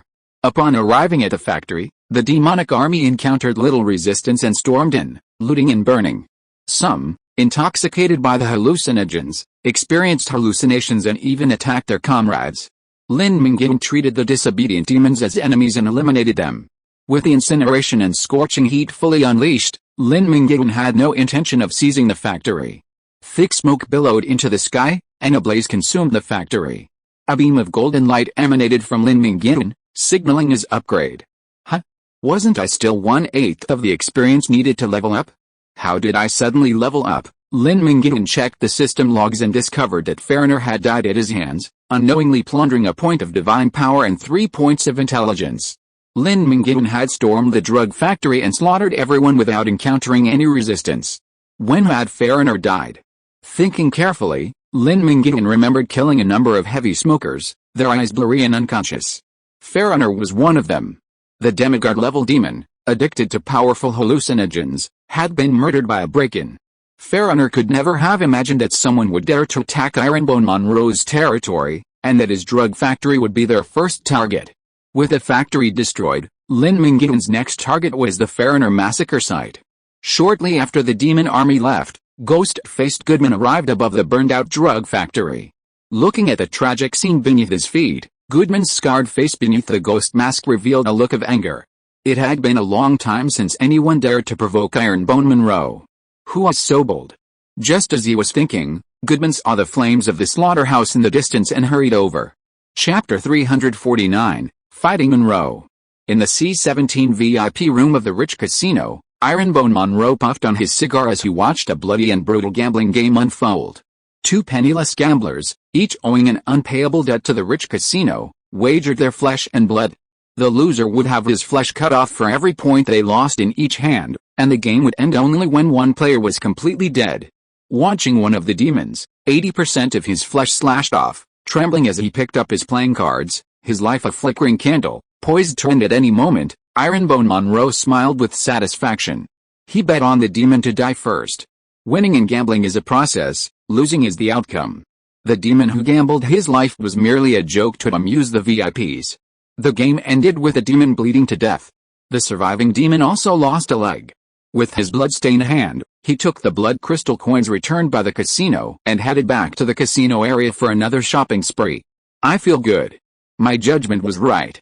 I knew the demon wouldn't survive the day by looking at his hapless face. Ironbone Monroe sauntered out of the VIP room and went to the front desk to exchange his gambling money. Before he could tease the pretty succubus receptionist, the anxiously sweating unicorn butler, Light, grabbed Monroe and spoke at the fastest speed in his life, spouting 10 demonic words per second. The territory was attacked. Ghost-faced Goodman, Berserker Brandy, Vampire Succubus Cassandra, Iron-smelting Demon Ram, Black-hearted Merchant Foreigner, Fear Demon Jerix, Black Phantom Reuben, and 7 others were killed. Corpse Witch Diddy has retreated into the lower abyss and lost contact. Insect Master Christine and Mountain Ghost Herald are defending the Rune Mountains. Master, please decide. Monroe's mind buzzed with a thunderbolt. What was going on? How could he come out to play for a while and his home was robbed? Of his 10 demigod demons, 7 were killed and 1 escaped, leaving only 2 still holding out. Recovering from his shock, Ironbone Monroe's eyes flashed with intense hatred. Who did it? That Concord couldn't have killed all 7 of my generals on his own. He must have had help. Upon the attack on his home, Ironbone Monroe's first thought was Thunderstorm Kinkor, the Lord of Rainy Season Island. The two shared an irreconcilable hatred. Butler Light's answer surprised Monroe. It wasn't Kinkor, it was a recently rising demon lord, the Fire Lord Baal, who occupies the saltwater basin. Ironbone Monroe's face dropped. He preferred Kinkor's scheming, at least he knew everything about him. He knew nothing about the Fire Lord Baal, who had emerged from nowhere. The fact that he could kill 7 of his generals, especially his deputy, ghost-faced Goodman, showed how powerful Baal was.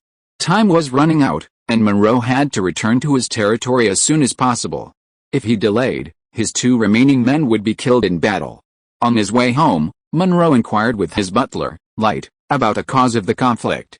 He learned that the 2 demons, the Dread Demon Jerix and the Iron Smelter Demon Ram, had been the first to provoke the Salt Basin. They were counterattacked by the fire demon Bale, who then advanced upon Monroe's territory, first killing Fariner. Ghost-faced Goodman, who arrived to support him, engaged Bale in 100 rounds, but was ultimately slain. After slaying 4 demigod archdemons, Bale advanced with unstoppable force into the territory, then slew 3 demigods, Berserker Brandy, Vampire Banshee Cassandra, and Black Phantom Reuben. Cassandra's husband, the corpse demon D, fled in terror. Upon learning the truth, the insect envoy Christine and the mountain ghost Herald joined them, refusing to venture forth within the heavily guarded Rune Mountains. Monroe, upon learning the truth, wished to bring those fools, Jerix and Ram, to justice. If it hadn't been for their unwarranted provocation, the losses would have been so devastating. Flying over the territory, the landscape lay scorched and devastated, the air thick with the scent of destruction and death. Heartbroken, Ironbone Monroe arrived at the Rune Mountains, seething with rage, only to learn that the exhausted army of the fire demon Bale had withdrawn, unable to conquer them. Lord, how can we stand on the 930th floor of the abyss without avenging this vengeance? Lord, lead us to fill the saltwater basin. Herald, the mountain demon, clad in copper armor and wielding a spear, his face grim, his voice a near snarl as he challenged for battle. Rest assured, Monroe never shrinks from a fight. The fire demon Bale has inflicted heavy losses on me, decimating my troops, and I will not let him go. Gather our troops and march at nightfall, as you command, Lord, Herald shouted. In the saltwater basin, Lin Mingyuan smiled happily, like a farmer enjoying a good harvest. He hadn't expected the Monroe territory's defenses to be so lax. The demigod demons came charging at him one after another, offering their lives. The most formidable was ghost-faced Goodman, whose immense divine power engaged Lin Mingyuan head-on, even overwhelming him at one point. Unfortunately, Lin Mingyuan's attack was too numerous. Ultimately, Goodman's divine power was depleted, and he was reduced to a crawling tortoise by Lin Mingyuan's slow time technique, and was pierced like a sieve by his 1,000 needles. Aside from Goodman, the remaining demigod demons combined couldn't withstand 100 blows from Lin Mingyuan. At one point, Lin Mingyuan reached the Rune Mountains, the last line of defense before Ironbone Monroe's lair. However, the Rune Mountains' defensive formations were powerful, and with several antimatter annihilation cannons bombarding them, Lin Mingyuan, exhausted by the continuous battle, withdrew his forces, realizing they couldn't be taken any time soon. Today was a truly fruitful day for Lin Mingyuan. He had leveled up 3 notches, reaching 145, gained 7 points of divine power, and a total of 21 points of stats. Lin Mingyuan couldn't help but sigh, the abyss truly is my blessed land. In just 1 week, my total stats have increased by nearly 40 points, and my divine power by 9. If I can level the 930th floor of the abyss and reach level 160, ascending to demigod status will be a piece of cake. While Lin Mingyuan was delighted, he also prepared for Ironbone Monroe's revenge. He had killed 7 of his generals, burnt down several key resource points, and wreaked havoc in his territory. If Ironbone Monroe could still hold back, he'd better be called Softbone Monroe instead of Ironbone Monroe.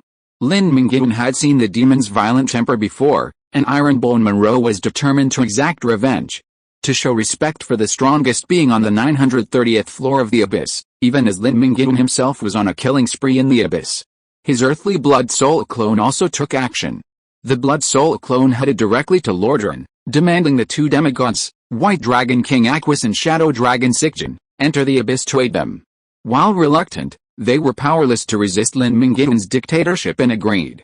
White Dragon King Aquis was young, though somewhat less powerful, but still had potential.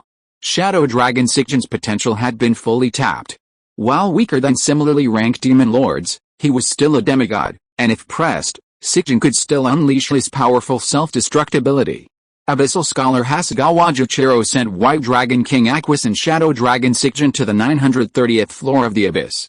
Together with the demigod Great Demon Eric, subdued by Lin Mingyuan within the saltwater basin, Lin Mingyuan now had a full lineup of 3 demigods.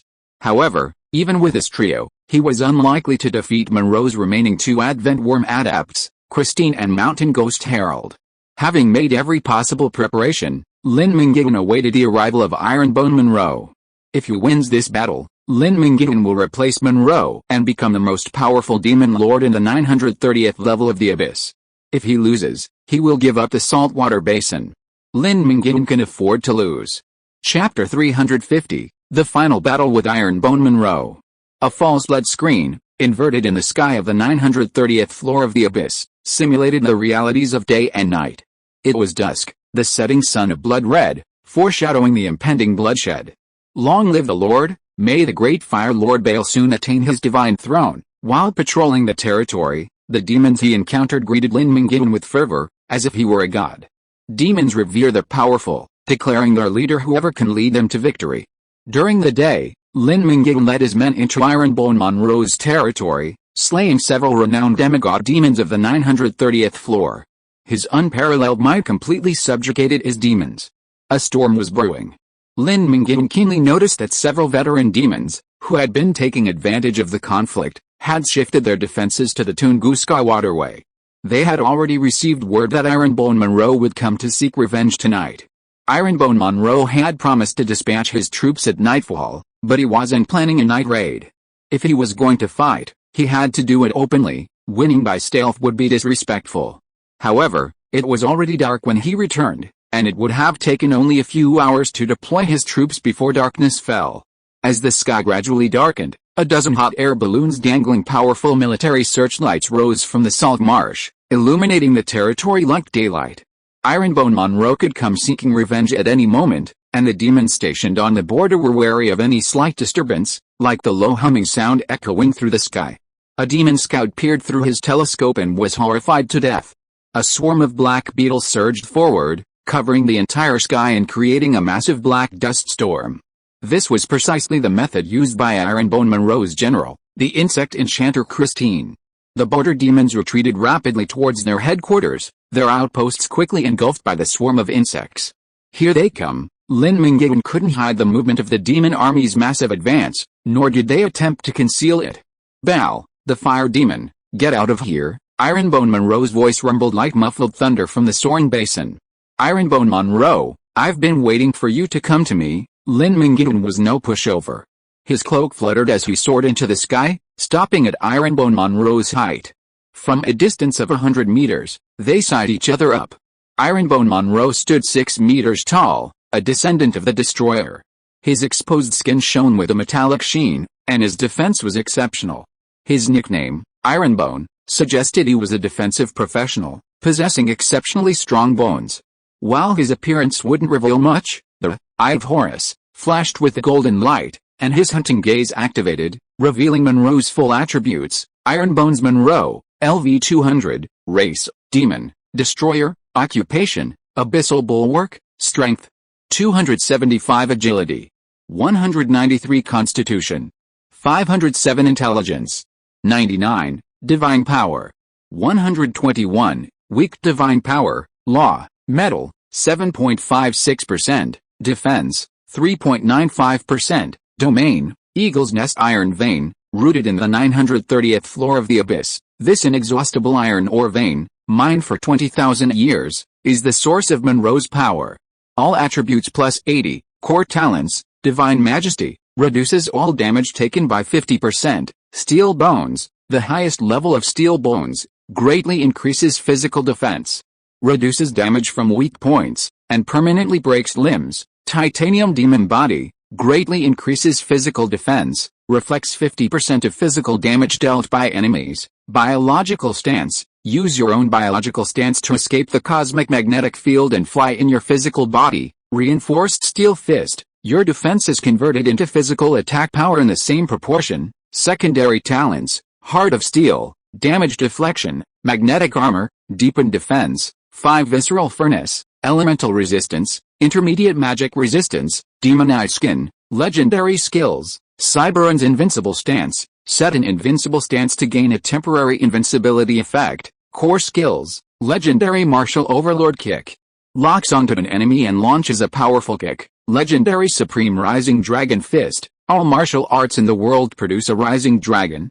breaking the enemy's defensive posture and forcibly knocking them away. Legendary demonized metal storm, creates a metal storm, causing devastating damage to enemies within range. Secondary skills, flying dragon kick, bone crushing punch, lightning pursuit, swift wind stomp. Equipment, pink, void fist, Adds magic damage equal to physical damage when attacking the enemy. Gold. Evil God wristband. Strength plus 30. Agility plus 30. Physical attack power increased by 30%. Gold. Heart of the Overlord. When HP decreases by 10%, Constitution is increased by 50 points, and can be stacked up to 5 times. Gold. Animated metal armor. Constitution plus 100. Damage you deal repairs armor. When armor durability reaches 0, it restores all your damage. Another powerful opponent, a peak demigod, superior in every way to Sebastiana. Indeed, Iron Monroe lacks Sebastiana's extensive arsenal of physical and demonic skills. His combat is simple and powerful, relying on massive defense stacking, then converting it into attack power through the Iron Fist talent. He's incredibly tough, yet also deals high damage. Just by looking at the dense array of defense-boosting talents, Lin Mingyuan sensed that the battle between him and Iron Monroe might not be over soon, perhaps even days. Lin Mingyuan used the Eye of Horus to observe Monroe's attributes.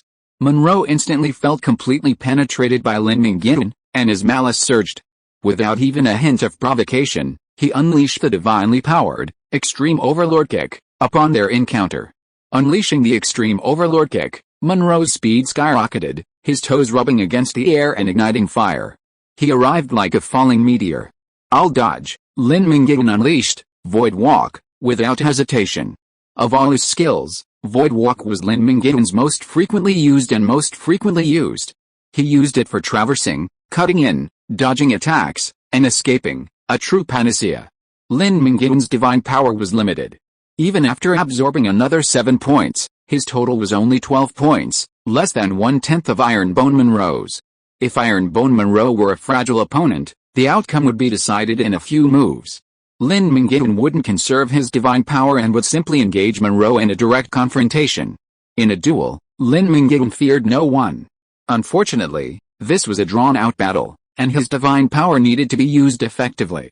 A powerful kick missed, dodged by Lin Mingyuan's special ability. Ironbone Monroe's vast combat experience gave him an immediate understanding of how to deal with Lin Mingyuan. He engaged him in close combat, using small, effective techniques to manipulate him. His powerful and effective ultimates were easily evaded. Good boy, are you a fire demon or a void demon? All you can do is run away? If you're brave enough, come fight me, Ironbone Monroe scoffed. Trash talk was part of the battle. If Lin Mingyuan was a reckless man, giving up his advantage and actually confronting Monroe head-on, Monroe would have won. Lin Mingyuan ignored him, his eyes sharp as he once again moved through the void, taking advantage of Monroe's momentary distraction while he was talking and striking him 3 times in a row. Divine Majesty, Iron Bones, Titanium Body, Heart of Steel, Magnetic Armor, Deepened Defense, Damage Deflection. Combined with his numerous defensive abilities, coupled with the inherently superior defense and recovery of his 607 Constitution points, Lin Mingyuan's 3 strikes could only manage to penetrate Monroe's defense, leaving 3 tiny wounds on his body that resembled those cut by a box cutter. In reality, Lin Mingyuan could ignore abilities like Iron Bones and Titanium Body that increased physical defense. The Supreme Blade talent, common to Sword Saints and Sword Immortals, allowed Lin Mingyuan to deal 50% bonus true damage. While physical damage could be mitigated, true damage was not. The only talent that could mitigate true damage was Divine Majesty, a talent only possessed by peak demigods. Divine Majesty reduced true damage by 50%, leaving Lin Mingyuan's true damage of the additional 50% to 25%. Unfortunately, Ironbone Monroe possessed a rather unassuming and rarely used damage distortion talent specifically targeting true damage, deflecting it by an additional 50%. Clearly, Monroe had suffered at the hands of classes with true damage and dedicated himself to mastering the damage distortion talent. 25% true damage, halved to just 12.5%, was barely enough to scratch Ironbone Monroe's tough skin. Given enough damage, even a scratch could be fatal. With this in mind, Lin Mingyuan cautiously channeled 2 points of divine power and unleashed Catastrophe Hurricane.